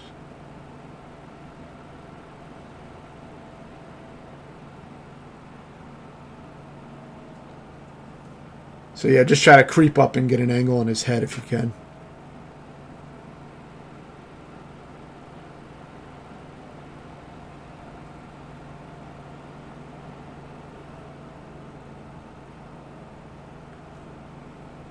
If you want to be more risky and do more damage, you could always use your stealth ability and then grenade tag one of the Scions. That's always an option too, but it is riskier.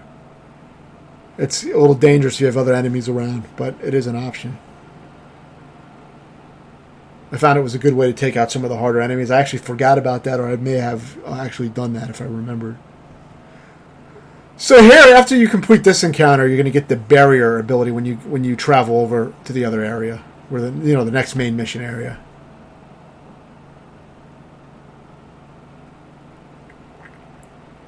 The barrier seems quite good if you just want to deal out damage. It seems a good way to do that. Probably a little bit more effective than the stim method of dealing out damage, where you use the stim and just take shots at an enemy. This seems to give you a lot more protection than that. So, it's probably the way to go if you want to play super offensively and just deal out tons of damage. It's probably a good ability. And I end up using it pretty decent amount in this. It's kind of like a tutorial encounter where they want you to use your new ability.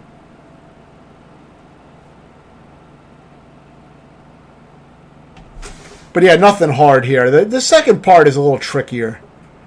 This first phase is very easy. You can just possess the big guy and he'll deal a lot of damage to the... He has a salvo, so he'll do massive damage to his teammates.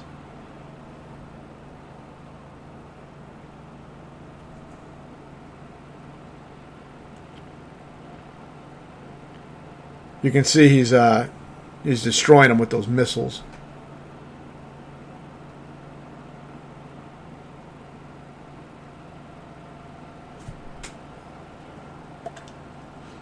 Yeah, but you don't even need to get involved in all this. You can kind of just stay back and take shots. Use your shield if you need it. It doesn't really get that much easier than this.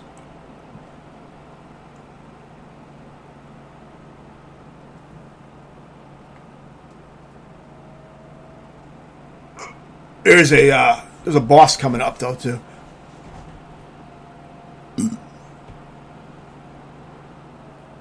Boss is extremely easy.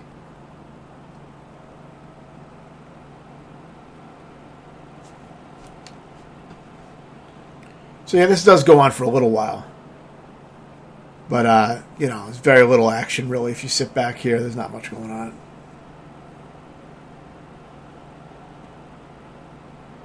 The shield makes it even easier because you can really just, sit back and take shots without any risk once the shield is up.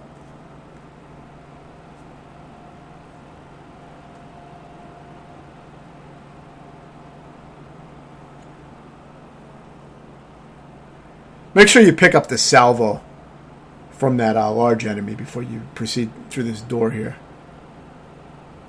It's definitely useful to have.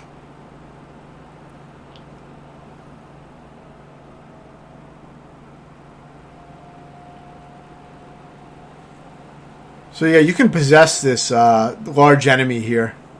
I recommend possessing it first thing because it'll do good damage to the other enemies.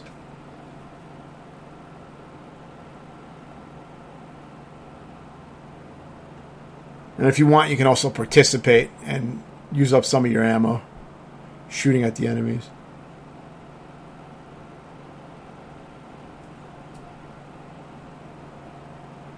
I let that possessed guy take care of some of the enemies. I was saving up some of my ammo.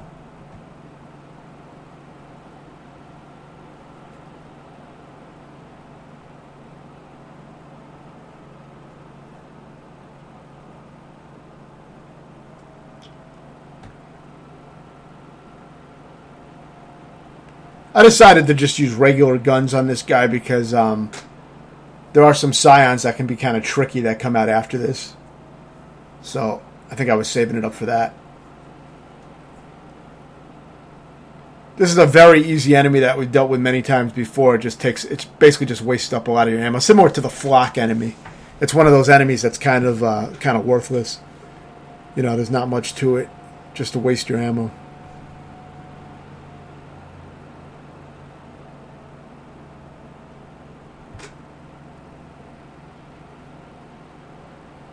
It's very easy to dodge. When it fires, you just don't pop up. I mean, it's really fucking easy.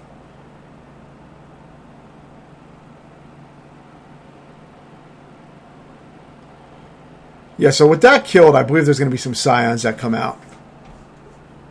Which is what I'd recommend saving the salvo for, because it can make it a lot easier. You can also use it on some of these drones and do some damage on them.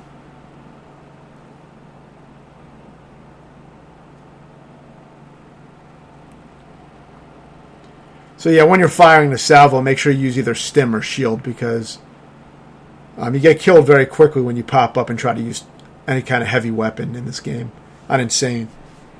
Because the animation takes so long to bring it up and to bring it back down. So it's always good to use stim when trying to fire one of these weapons. As you can see, you really don't have enough time to fire much without stim. So I possess one of them, which is is useful because then he goes over to the other side and starts fucking with his friends. It's also better to have him going to the other side than coming around this side, so you at least have a safe opening on one side. So I waste up some of my boom shot ammo here.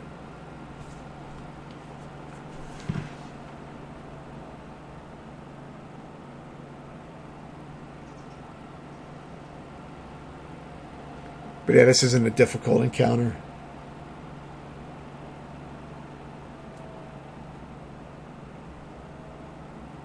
You can also use Jack to retrieve the heavy weapons if you have that ability. And you can use that mulcher on them. But yeah, the next area here is a very easy area. Normally the pouncers can be kind of annoying, but with all the abilities you have at this point in the game. You should have also grabbed a tri-shot, I believe, off of one of those heavier enemies. I believe had a tri-shot. Or actually, yeah, the large enemy that was super easy had the tri-shot. So you could just grab that off of him after you leave the area. Make sure you got it. So yeah, now you can just possess one of the pouncers. And that means that he's going to kill at least one of the other pouncers. And he's going to leave you alone. So it makes it very easy. And if you have the tri-shot, it's a good place to use that to tear through these guys. Just focus on the pouncer that's not possessed and, do as much damage as you can. And then you only have one to deal with at the end.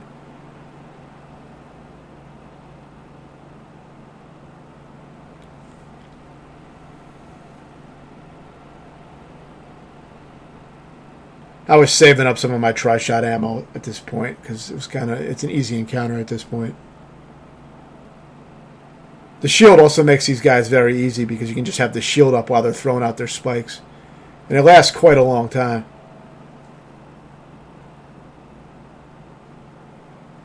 So, it gives you a lot of time to do massive damage and you're invincible, so it's pretty damn overpowering.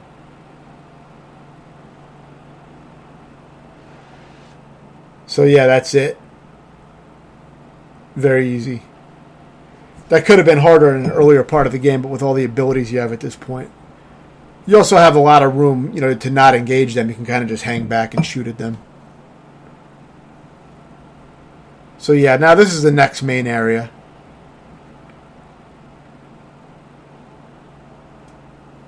You're going to have to deal with, I believe, 2 snatchers and a bunch of enemies. But I beat this on the first try, and I found a very easy way to exploit them. As is the case a lot of times in this game, you can use doorways to exploit a lot of the enemies, especially the larger enemies. They usually can't fit inside doorways, so use that to your advantage. So yeah, I believe now these snatchers are going to appear with a bunch of enemies. And, use the environmental explosives, the red things that you can shoot that explode. Use all those. I used the tri-shot here to do massive damage on his orange area with the shield. And I'm able to take out more than half of his health, most of his health, just from that alone. With just fucking around with the tri-shot and shooting the explosive shit. Ends up doing a lot of damage and almost killing this guy, outright. So I believe that may have even killed that particular one. I'm not sure. But now once you get in this doorway, you can do whatever you want to these guys. Just shoot at them with your weapons and, make sure they don't get snatched. If one of your teammates gets snatched, then shoot the stomach and release them. But it's extremely easy, from this area here, taking shots at them. They really can't do anything to you. There may be smaller enemies that can get in here, so you may have to watch out for that, but I don't think I even had any drones come in here. I was able to take out those drones before they could even get in here, I believe.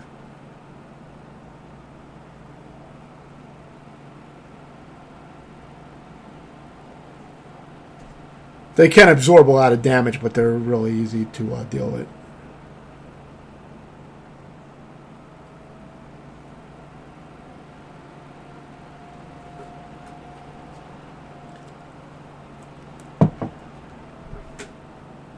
Yeah, so those guys are taking care of the snatchers.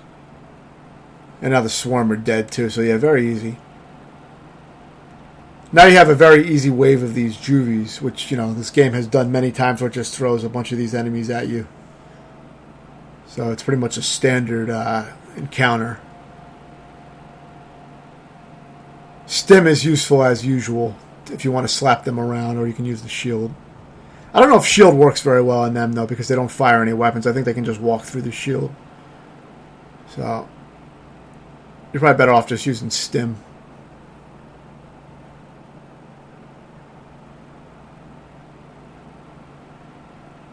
You could also probably use shock traps, would be effective. But it's real easy. You really don't need to get too strategic on that. So now you have a boss fight. It's a very easy boss fight. I think it has at least 1 checkpoint or 2 checkpoints in it at least. But it's very easy. I think I died once on the entire fight.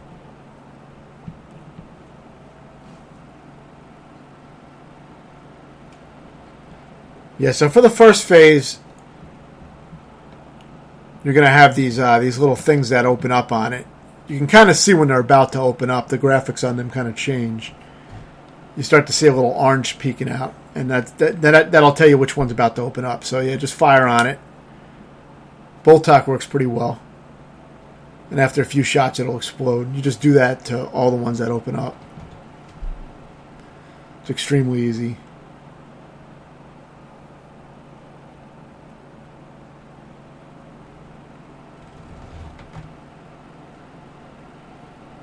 So yeah, after you shoot out 2 of those, I believe you get the next checkpoint here. And this one is a little bit more irritating because you have flock that come out. But aside from that, it's pretty much the same shit. Just keep an eye on which ones are opening and just put bullets into them.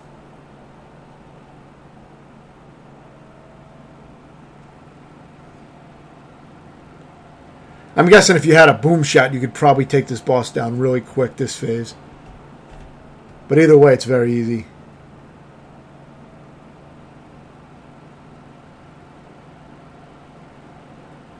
The boom shot is somewhat useless in this game. It's become very weak.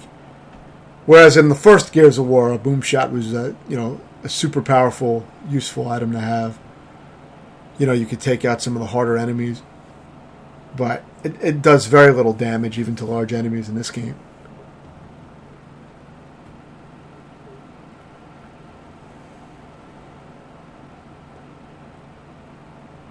So yeah, you're going to have some flock. I'm not even sure if you really need to fight them and kill them. You may be able to just focus on those holes that open up and ignore the flock. Which I think might be the case, but I'm not sure. I was initially fighting them, but then I think I started focusing more on those openings. There won't always be one that's open, though, so sometimes I thought maybe I have to fight the flock for a while, to get one of them to open. Because sometimes they're all closed. So I'm not sure exactly how that's triggered.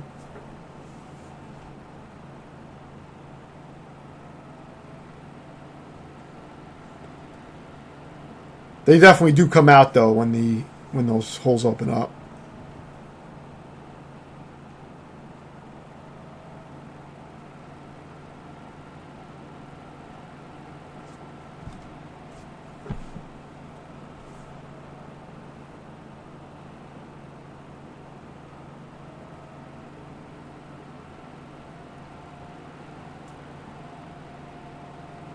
Sometimes your teammates will step in front of you as usual, but again, this is super easy.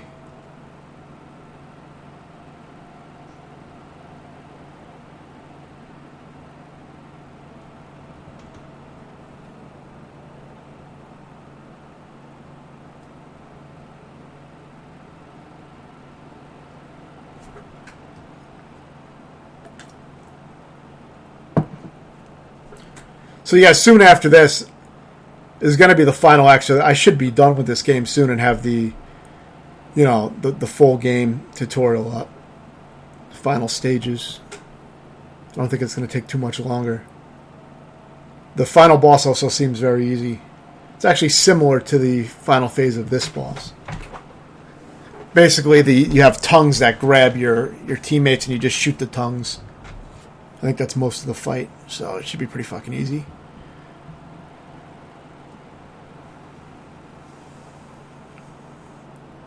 But yeah, this can go on for a little while, but it's very easy.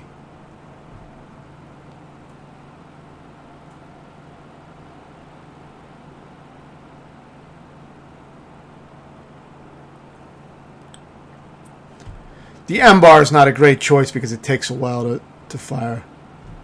You're probably better off with either the bolt tack or the sniper rifle, something like that.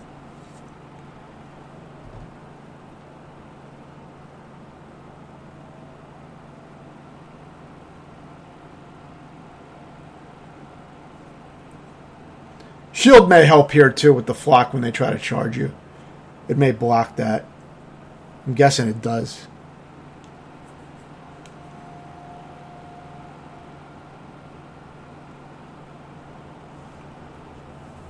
It seems like you do have to fight the flock at points because the holes seem to close up until you do a certain amount of damage to the flock. But yeah, after you take out all those little openings, now you're going to be on the final phase of the boss. And this is also very easy.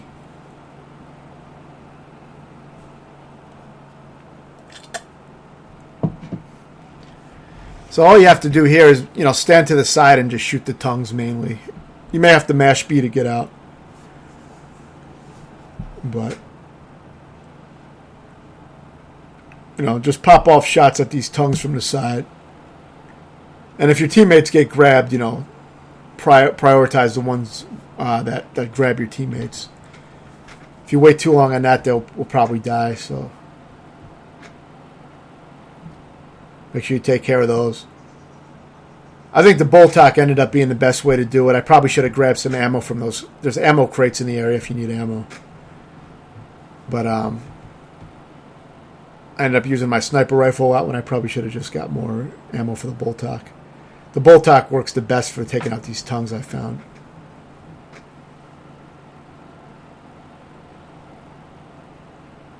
I mean, the sniper rifle is definitely more powerful, but if you miss a shot, it takes long to reload. So yeah, here you get another checkpoint. The game is pretty liberal with these checkpoints on this boss.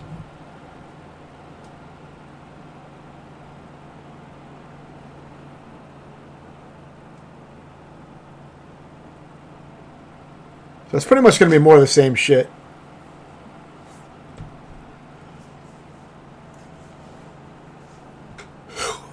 Just want to take out these tongues.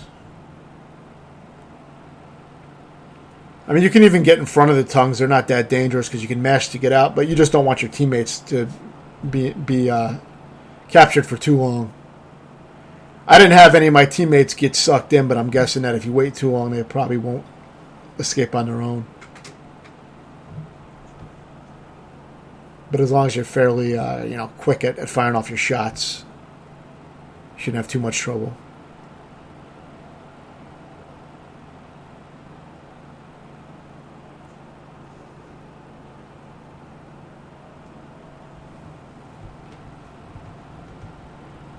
They do get more aggressive at this point, it seems, and start grabbing up teammates, very quickly, as you can see. I was running out of my good ammo, so I had to start using the M-bar, which is definitely a lot slower. So I didn't have a lot of leniency to miss my shots with the M-bar.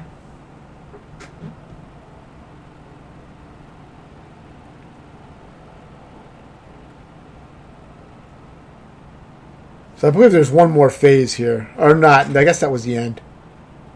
So now you just run out. And you're going to get a cutscene, and that's pretty much the end of this whole act. So, with that beaten, all that's left now is the final act of the game, which I think it'd probably take me a few hours to beat the rest of the game at most. I don't think it's going to take too long. I don't think there's even any big exploration in the final act, like driving around the skiff and all that shit. So, it should be pretty easy. Thanks for watching.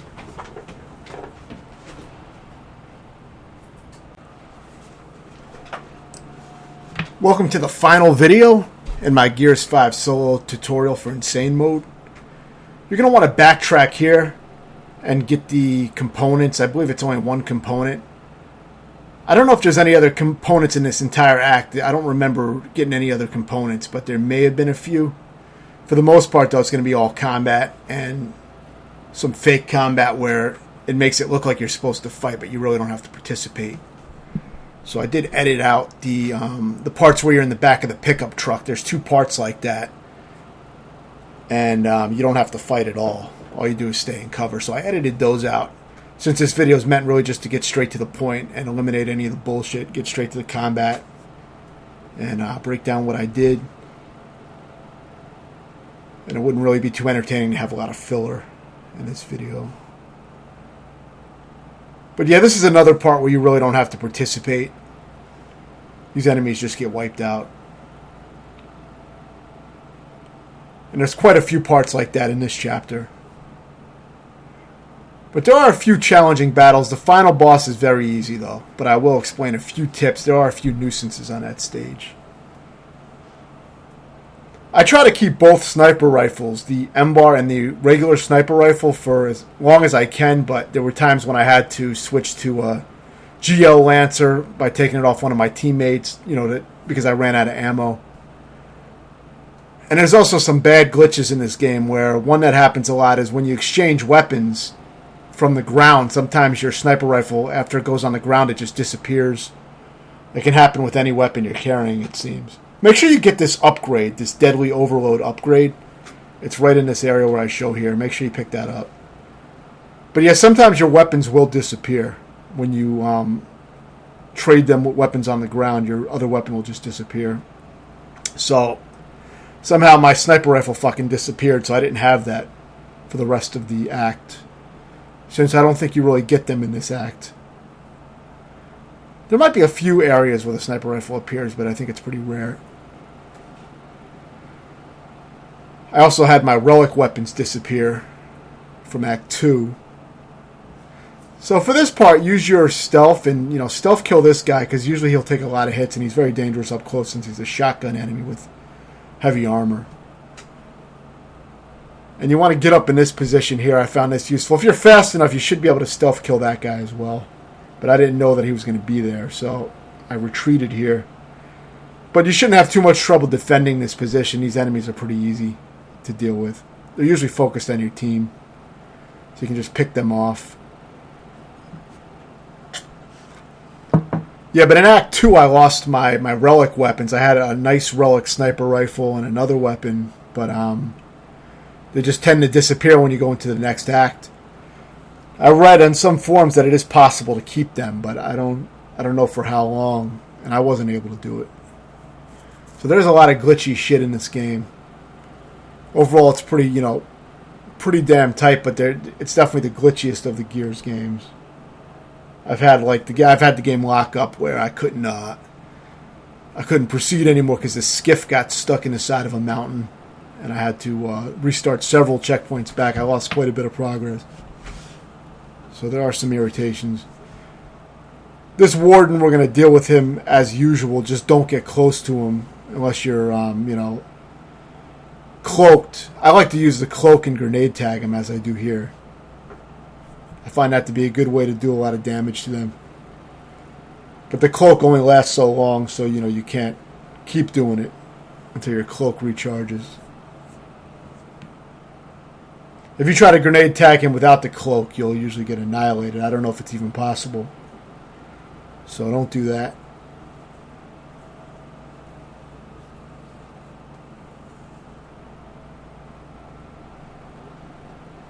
You can also possess him, which is useful because he'll take out these enemies.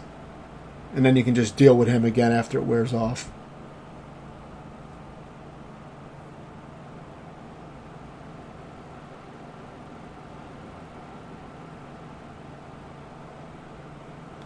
There's going to be some large encounters that can be difficult, but I have some good strategies that I found. I didn't really watch any tutorial videos from anyone else before I played these sections, so I came up with some of my own techniques. Sometimes I will watch videos before I play a section, while I'm eating or something like that, and I'll just kind of just watch it for entertainment and see what strategies were used. But for this act, I'm most of this stuff I figured out on my own. Aside from the final boss strategy, I actually used Separim strategy for that. But yeah, once you take out this warden, you're going to pick up the Hammer of Dawn, and you can eliminate this Swarmak very easily.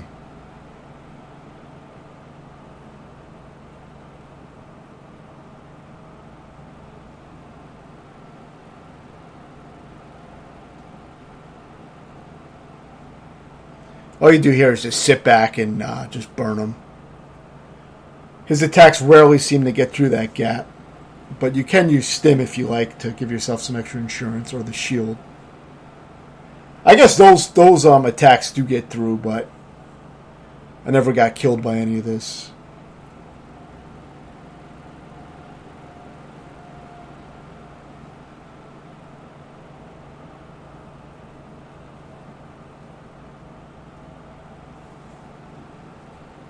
You may be able to use the Hammer of Dawn on the enemies after this Swarmak fight that are down below. I forget if the Hammer of Dawn was still online at that point. It's possible that I just overlooked it because I used regular weapons on them for some reason. So I may have overlooked it. Probably because I was switching up my weapons for the coming up encounters. Because I didn't want to be carrying around a Hammer of Dawn that I couldn't use. So I probably grabbed one of my main weapons again and forgot about it.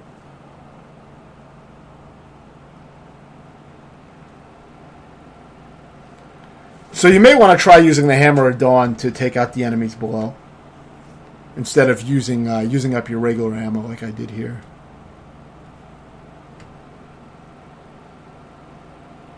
Yeah, see, I picked up my sniper rifle again because I didn't want to abandon it for the next area, but then I realized that there was enemies below that I had to take care of, so I think I forgot about the Hammer of Dawn. Probably could have used it here.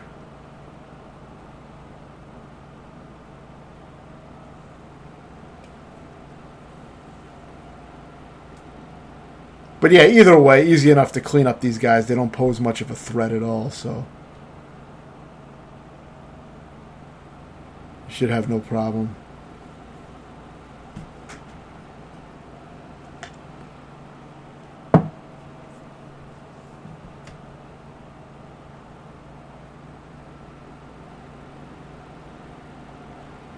It's always useful to possess the harder ones, but like I said, you probably could have just used the Hammer of Dawn and cleared out this whole area in a few seconds instead of doing this shit.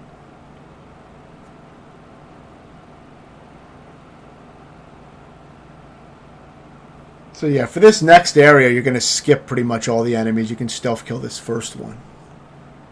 But aside from that, just run through here and collect some ammo for your weapons. There's an ammo box at the end. But you can skip all these enemies.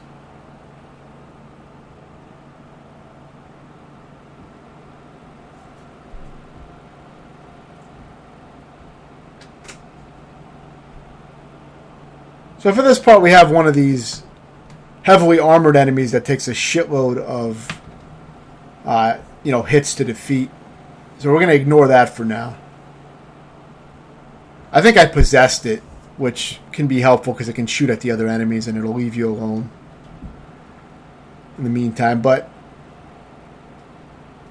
for now see, I got kind of fucked up here. This was a little bit bad because I think this was my first time playing this checkpoint, so I didn't know where the enemies were. But it's easy enough to get through here. You can even use stealth and stealth kill these guys. But eventually I do get through. I was able to stealth kill one of them at least. I guess I got this one too. But once you're up here, you're in a good position. So make sure you clear out some of the easier enemies while you're up here. And then you can focus on the main enemy that takes a shitload of bullets. Just like the carrier, the flock, and this enemy, they're pretty badly designed enemies that just take a lot of shots. Not very interesting to fight, not very difficult. But they do add a little bit of an extra nuisance to the encounter because since they keep shooting at you, But I did edit out the sequences where you're just sitting in the back of the truck and you don't have to fight the enemies. You can just stay in cover and it's like a cinematic scene basically.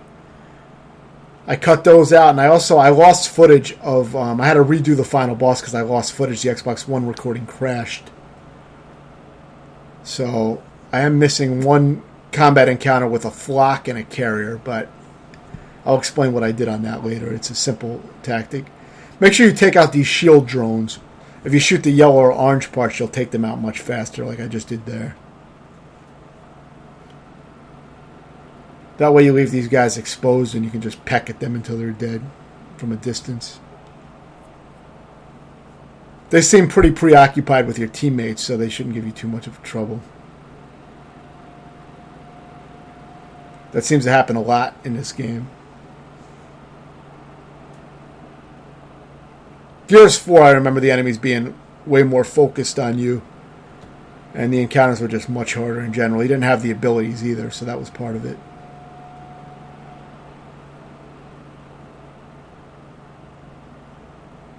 But I do really like the abilities, even though the game's not as difficult. It's definitely enjoyable.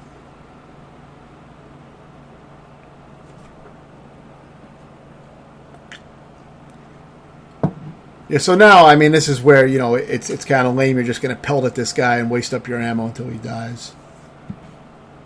There's not really a fast way to kill these guys that I know of, so it just takes long.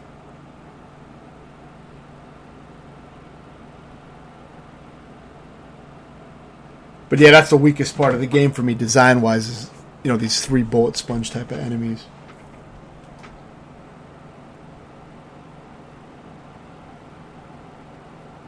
And the glitches are annoying for sure. There are some annoying glitches.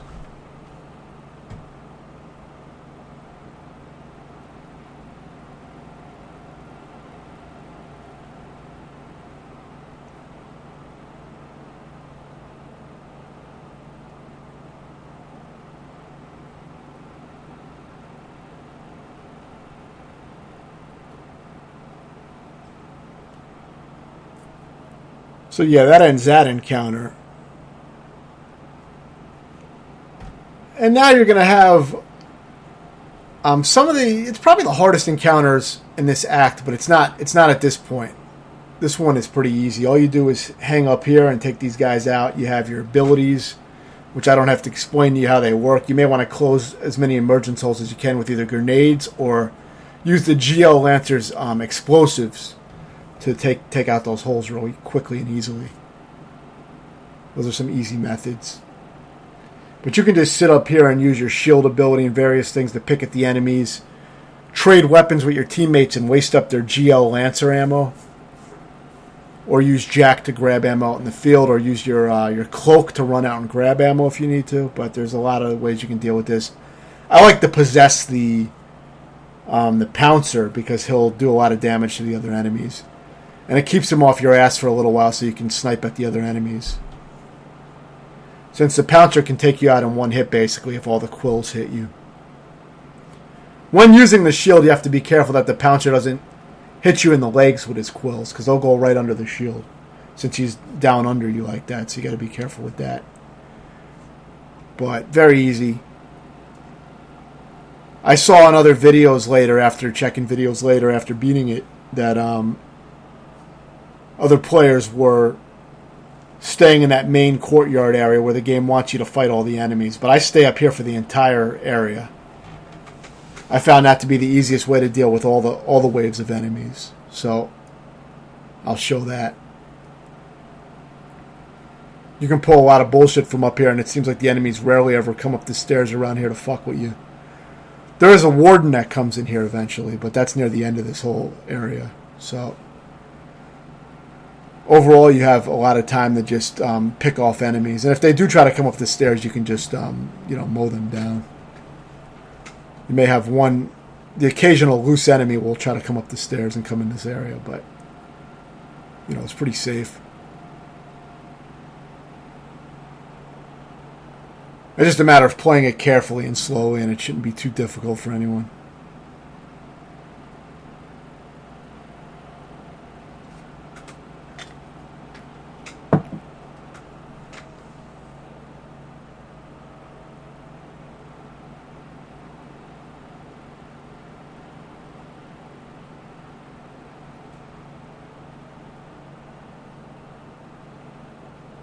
Yeah, the ability to trade weapons with your teammates helps a lot if you run out of ammo.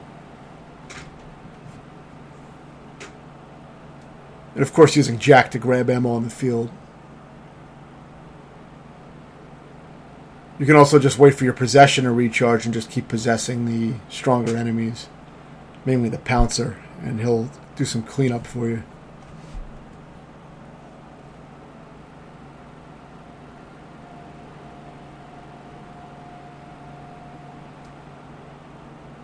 See, the Pouncer is still alive.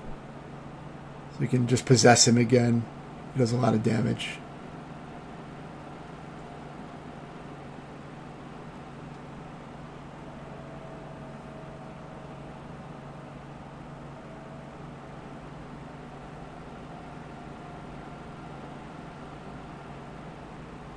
He's pretty much wasting all those enemies down there. And then I'll end up dealing with the Pouncer last after all these easier enemies are dealt with. And then I'm going to go down to that main courtyard area to grab some shit. But then I'm going to come right back up to this area again. And that's where I'll finish off all the rest of the encounters. It makes it much, much easier than trying to fight all the enemies in that middle area. It's much, much harder. I died a lot on this part because I was trying to fight them all in that bottom area. And it doesn't take long before you start running out of ammo and you get, overwhelmed by all the harder enemies that surround you.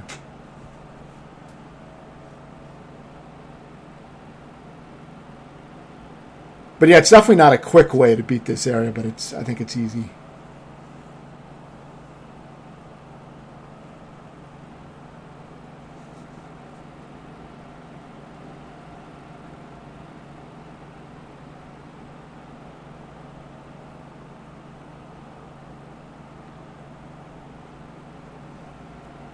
Just don't get greedy with these pouncers, obviously, because they kill you really fast if you peek out at the wrong moment.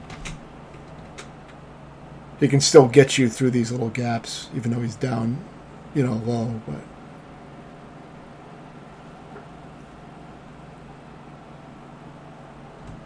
eventually I'll go down there and finish him off when he's about dead, just to be safe. Sometimes I do take the tactical slow approach, even though my playstyle is usually fast and aggressive. But I found the slower approach to work much better for this whole area. Whenever you blow up these emergence holes, there's usually some explosive weapons or power weapons inside the crater, so you may want to look in there. See if there's anything you like.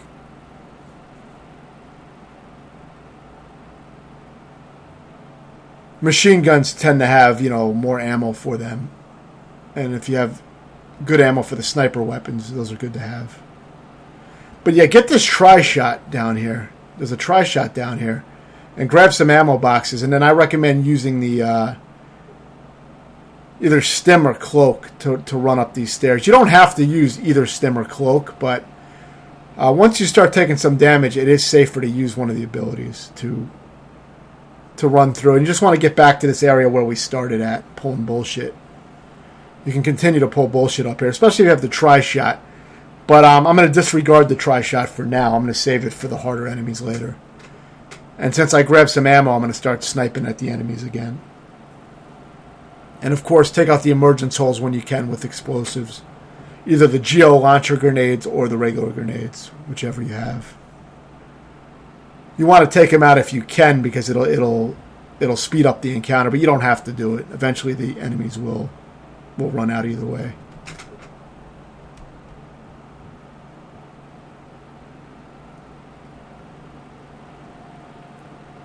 The smoke can make it hard to see anything when they throw up smoke, so you may want to back up. But you got shields, you got all kinds of abilities to make this shit easy.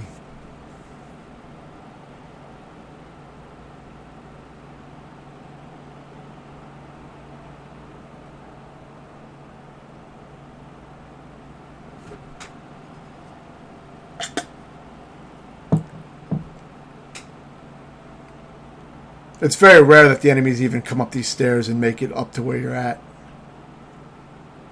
As I said, so, you can just take your time.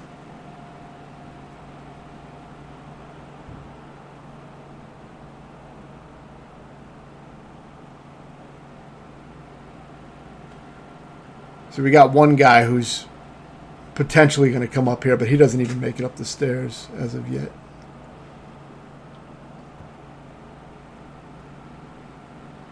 Luckily, your teammates don't seem to die, really, in this area, so you don't have to worry too much about them. Watch out for grenades that occasionally get through, like those. Those will obviously kill you fast.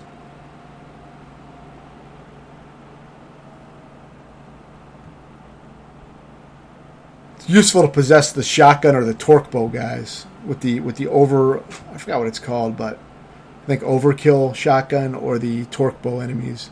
If you possess them, they will do pretty good damage on the other enemies. Mainly the torque bow guys. I think the torque bow guys might be the best ones to possess. I think they take out enemies pretty well.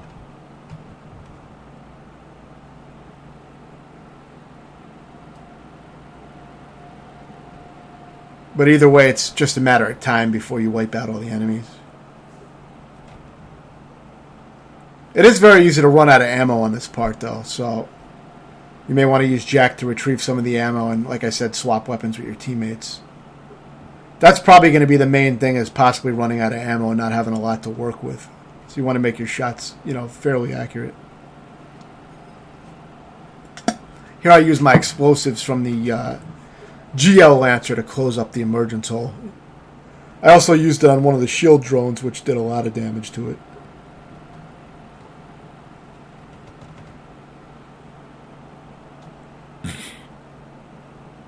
But yeah, you want to take out the shield drones as well once the harder enemies start appearing.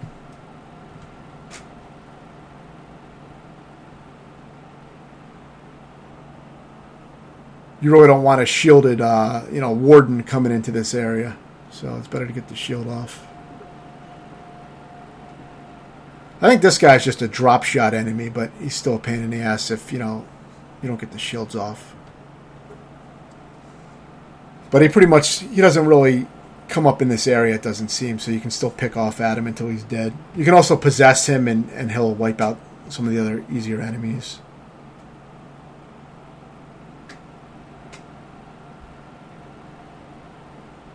But yeah, I often found it was good to possess the torque bow guys, like I said, so I did that a lot.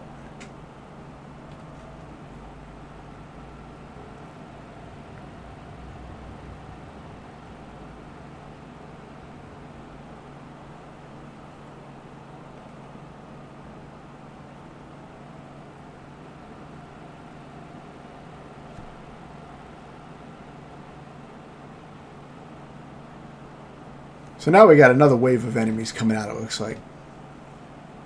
Eventually the warden does come out, and he can be a pain in the ass, but we're going to use the same distance techniques of, when he gets close, just run in the opposite direction and make distance again, and that's about it.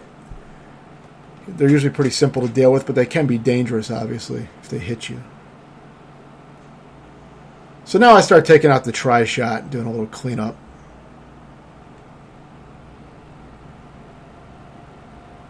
It's probably better to save for the warden if you're patient enough. But I felt like doing a little cleanup on some of the easier enemies.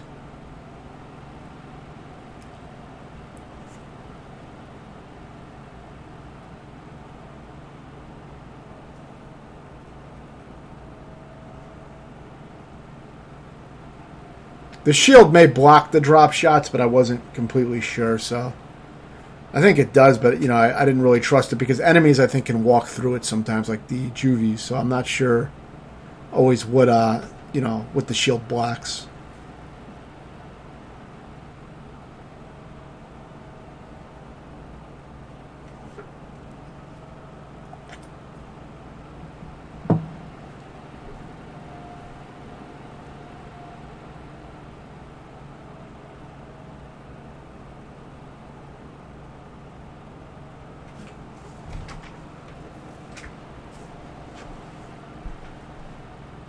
So yeah, clean up these guys.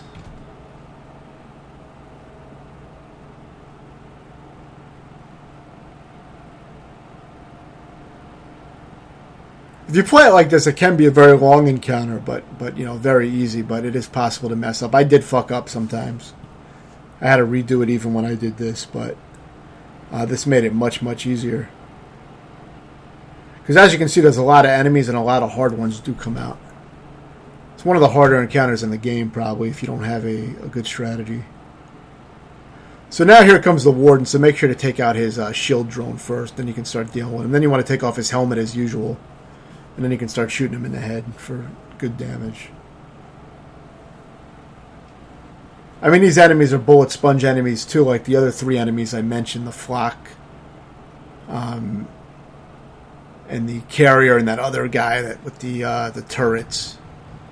But at least this guy does something, at least he's like extremely lethal up close, so there's a gameplay mechanic to it that's good. So I like this enemy. I think it's a good enemy.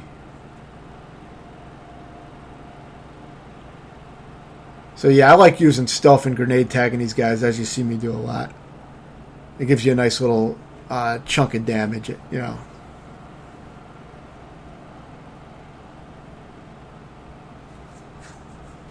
I think this guy got stuck on that crater for a while, so it made it even easier than usual. The AI seems to struggle a lot in this game at times. It's a lot easier to exploit than other Gears games, I find. I mean, you can see even some of these textures didn't load in. It seems like the game, you know, is a lot less polished overall. But yeah, still, you know, an awesome single player campaign nonetheless. Unlike Halo 5, which I thought was shitty. But definitely the least polished of the Gears games. But it has some of the best features as well, as far as the abilities and some things like that with Jack. There's definitely, I believe there's more enemy types in this one than some of the other ones. So there's a lot of variety. So yeah, after you kill that warden, that ends that whole scene. So now this scene is a pain in the ass because sometimes your Hammer of Dawn will detonate on cover that's way too fucking close to you and it'll kill you. You gotta be very careful with it, not to detonate yourself. But I like taking cover on this pillar here instead of the ones that are closer to the enemies. You know, the more square-shaped rectangular covers, I don't use those. I use this pillar back here. I found that to be the easiest way. If you're fast enough with this, which I didn't do it great, but if you know where the spawns are, you can eliminate them very quick. Unfortunately, your teammates get in the way of your hammer often and can also get you killed. Because if you concentrate the hammer on your teammates, it'll explode and kill you as well. So it is kind of a shitty part in that sense. It was kind of sloppy to me. It was irritating. I definitely died a few times because I blew myself up. Because it would detonate on the rectangular cover, or it would detonate on my teammate who was standing in front of my beam. So, you gotta watch out for that.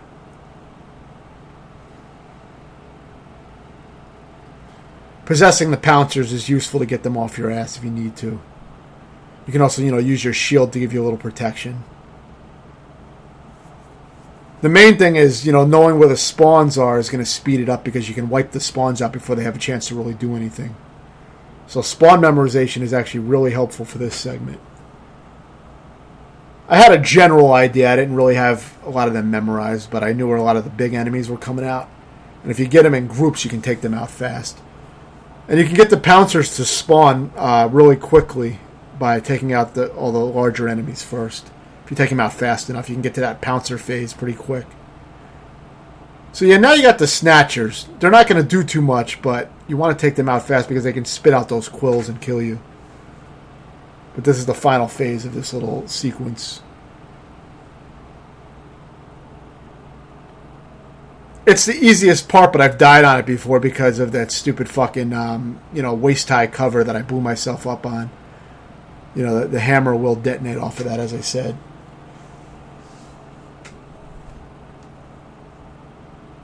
So yeah, now you have another combat sequence with a bunch of enemies, which can be tricky. But I like to get up here and pull bullshit. You still have to react quickly when enemies try to surround you, but you can pull a lot of bullshit from up here.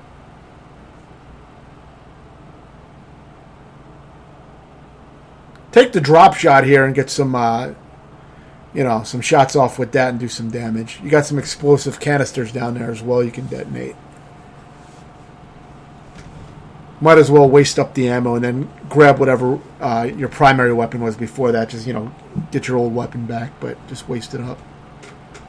Get some damage in.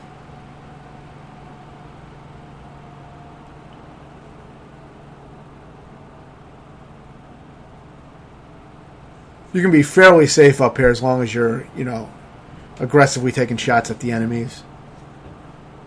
And using your shield. Your shield really lets you play really offensively. It makes sense that they give you the shield late in the game because if you had this earlier, you could really abuse it.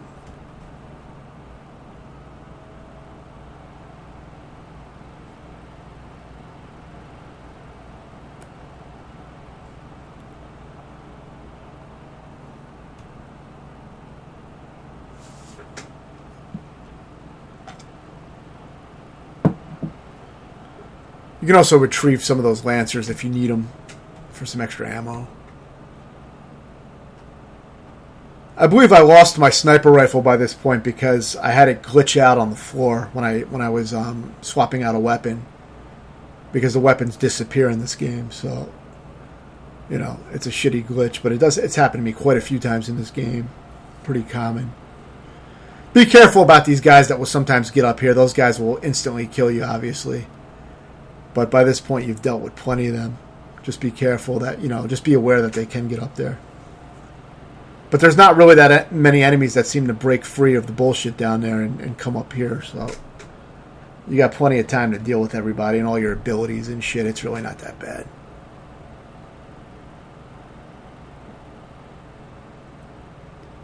Possessing the Pouncers are probably the best enemies to possess in this area because they really fuck up the regular enemies. So you may want to kill the Pouncer last.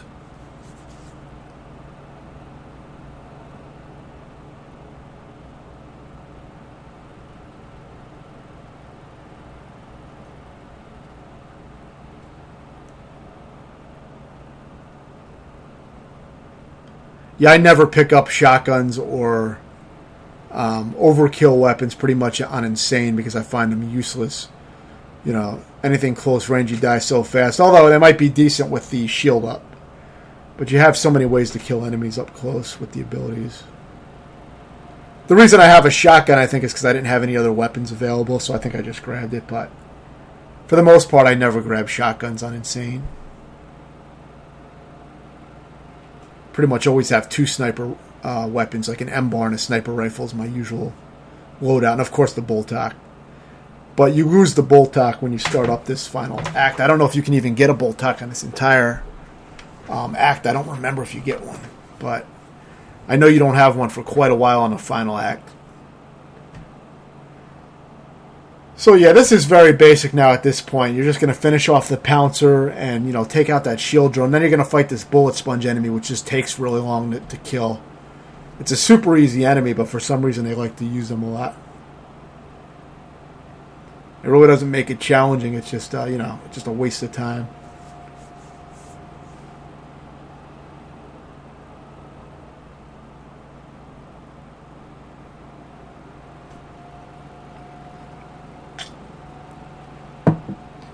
So yeah, now that the Pouncer is done, I can start focusing on this, you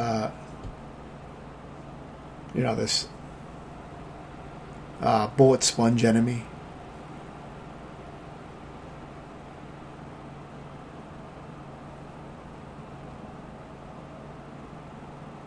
You can see how these things take overly long to kill, and they're really not too interesting to fight.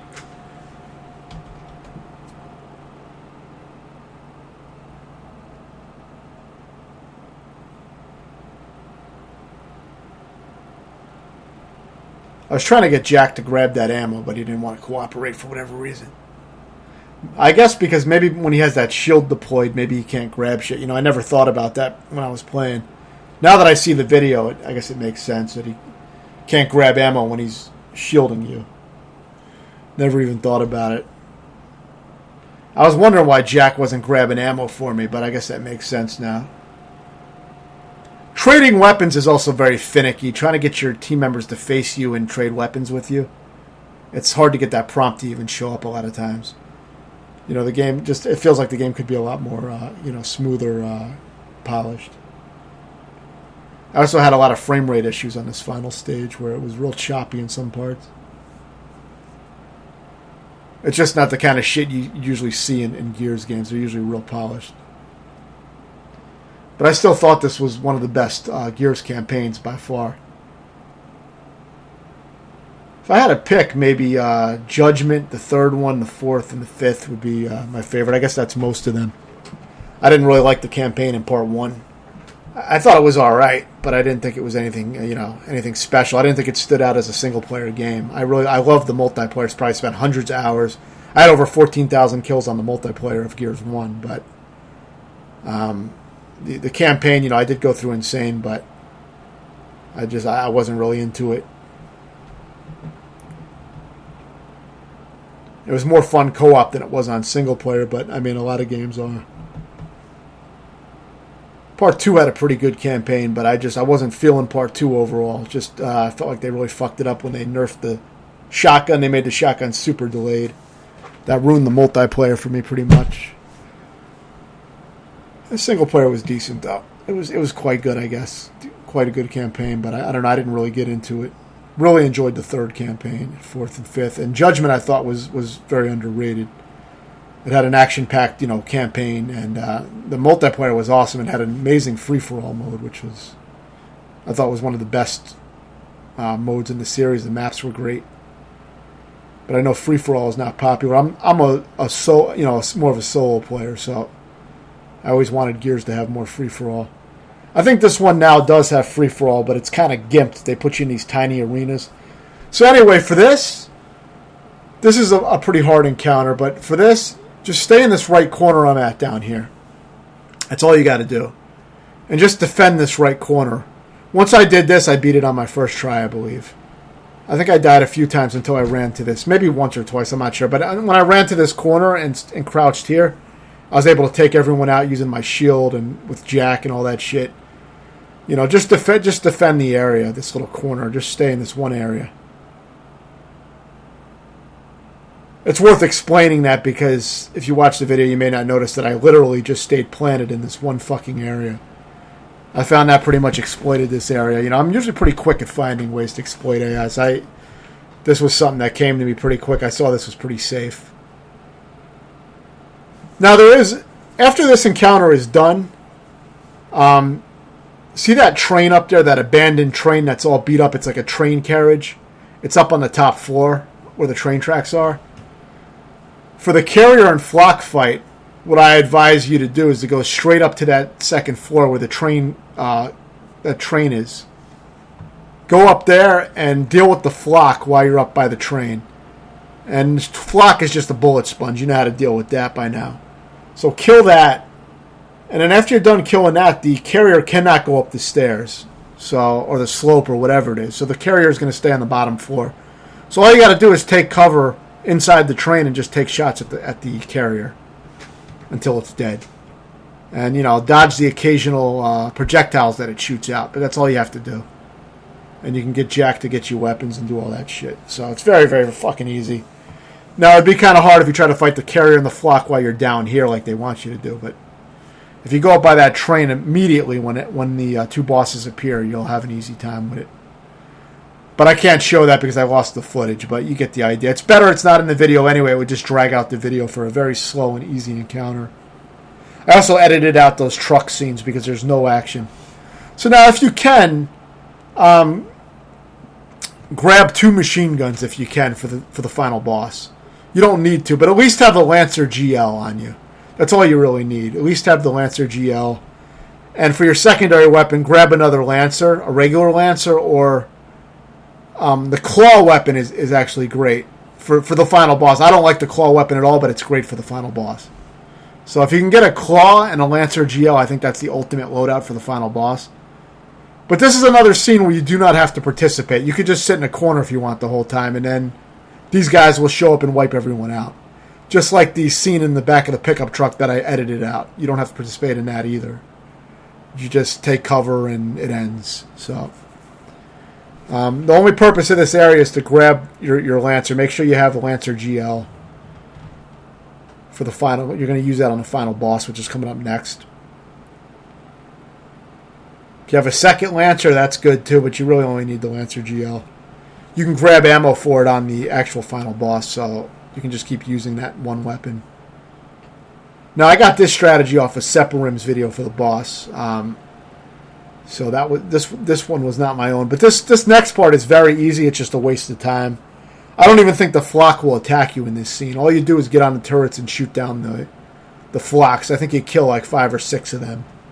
So you get more Lancer GL and Lancer GL ammo here anyway, so you don't really need to grab it in that previous area. But if you have 2 different Lancers, it can be useful if you run out of ammo. Because sometimes on the spot you don't have time to grab an ammo box, so having an extra backup Lancer may not hurt. There is at least one checkpoint during the final boss battle, so it makes it even easier. And I'll show where that is. But yeah, just take out these flocks with the turret. Extremely easy. I don't even think they can damage you. I don't think I've ever been hit by any of them. So yeah, all you have to do is just shoot into them, and they'll eventually all die. It's kind of just a bullshit sequence.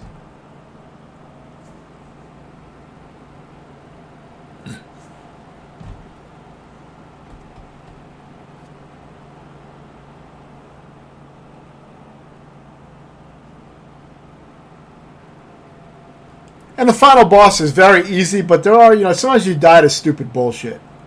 Your teammates can get eaten or sucked in at certain points and instantly kill, and then you have to start the whole boss battle over. It's irritating. But aside from that, it is very, very easy. It didn't take me too many tries.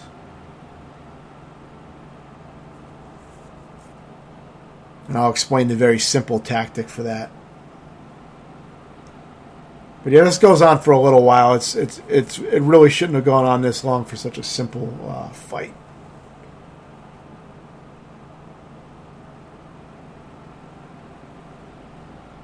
The final boss also is pretty recycled since it's pretty much the same thing you fought earlier. I mean, it's a little different, but pretty similar. But it's a cool looking boss. I mean, it looks pretty cool, but yeah, it's going to be real simple. All you're going to do is stand to the side of it. And it can't grab you with the tongues if you're far on its side. If you get too close to the side, you will occasionally get grabbed, and you can mash B to get out of it. It's not a big deal. For the most part, you want to stay on the side of it like this and just shoot at the tongues. You're not going to be able to save the first few teammates that he grabs. He grabs those disposable Carmine guys with the helmet that die in every Gears of War game. So those guys are going to get grabbed and killed. It's pretty much part of the little cinematic. It's almost like a little cinematic scene. I don't think there's anything you can do about it. So don't worry about that. You're not penalized for that. But if any of your main teammates get grabbed and killed, then you lose. So you got to make sure you shoot them down. So don't mess up your active reloads, or don't mess up your regular reloads at least. You don't want to jam up the gun. I mean, you can still survive, but you want to try to take these things out fast. Use the Lancer GL, as it's a lot better than the regular Lancer for taking these things out. And just shoot at it. Try to shoot at the ones that are about to lunge and grab your teammates so you weaken them. And then you don't have to put as many bullets into them to release your teammate because they'll explode sooner. So you can try to preemptively do that. But you really don't have to. Just be aware of who's being grabbed and concentrate fire on that immediately. I don't remember ever having my teammates getting swallowed up this way, but they did when he does the suction move. So that's the hardest part. But it's really not hard, but you have to do it a certain way. So yeah, when you go up here, wait for the flock to appear. And grab the ammo box, obviously. And then use your stim when the flock gets close to you. Now just dance around here until the X prompt appears on the console. And then just use it immediately, aim it at the boss, and hit the right trigger when the reticle goes red. And that's the first phase. And you're just going to do this shit again. But make sure you do grab the ammo out of the ammo box, like I said, before you go up there. Because you want to keep your Lancer ammo full, and that's the time to grab it. But yeah, you only want to shoot at these tonsils when you're sucked in and you're like really close to his mouth. If you don't do it at the right distance, you will exhaust your clip, and while you're reloading, you'll get sucked in and killed, or your teammates will get sucked in and killed. And you'll have to redo all that shit again. So you have to get the distance right on that. You want your reticle really focused on that when you're up close. After you die a few times from it, you'll see the way you have to do it, but you got to do it when you're up close. You also can't do it when you're too up close, because then you'll get sucked in, or your teammate will get sucked in. So you have to do it at just the right time. It seems insane. It is kind of irritating, but it's really not hard. It's just you just have to know when to shoot.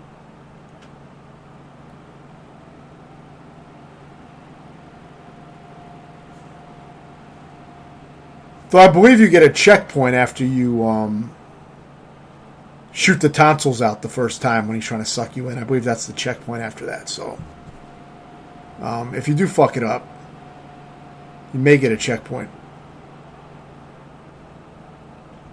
If not, you get the checkpoint after this second wave of tongues that you shoot down. I'll have to see if I can see where the checkpoint edit is, because I did die.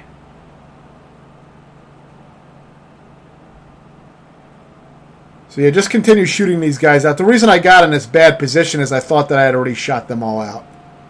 And it turns out that I had more to shoot out, so I put myself in a bad position. Yeah, no, this is the checkpoint. So it's after you defeat the second wave of tongues, then you get your checkpoint. So now you're going to get sucked in again. It's going to be the same shit. Luckily, you got a checkpoint, so if you fuck this part up, you can keep doing it again until you shoot the tonsils properly. So it's good they give you a checkpoint on the second little suction scene. And as usual, make sure you grab the ammo from the ammo boxes right after you destroy all the tongues as you're running up to the railgun. That's the perfect time to refill your ammo on the GL Lancer. So shoot it again for the second time. And now you pretty much beat the game. But he's gonna lunge at you and he can kill you. So stay away from the center of the screen. Because I actually got killed by being in the center of the screen. So I would say just get all the way to the right or the left. But just stay out of the center of the screen. You should be alright. You don't even need to shoot at this guy as far as I can tell. All you got to do is wait around. Eventually they will summon the Hammer of Dawn and kill him. So yeah, that's pretty much it. You don't even have to shoot the tonsils, but you can if you want. So yeah, let me know if you have any questions. And thanks for watching.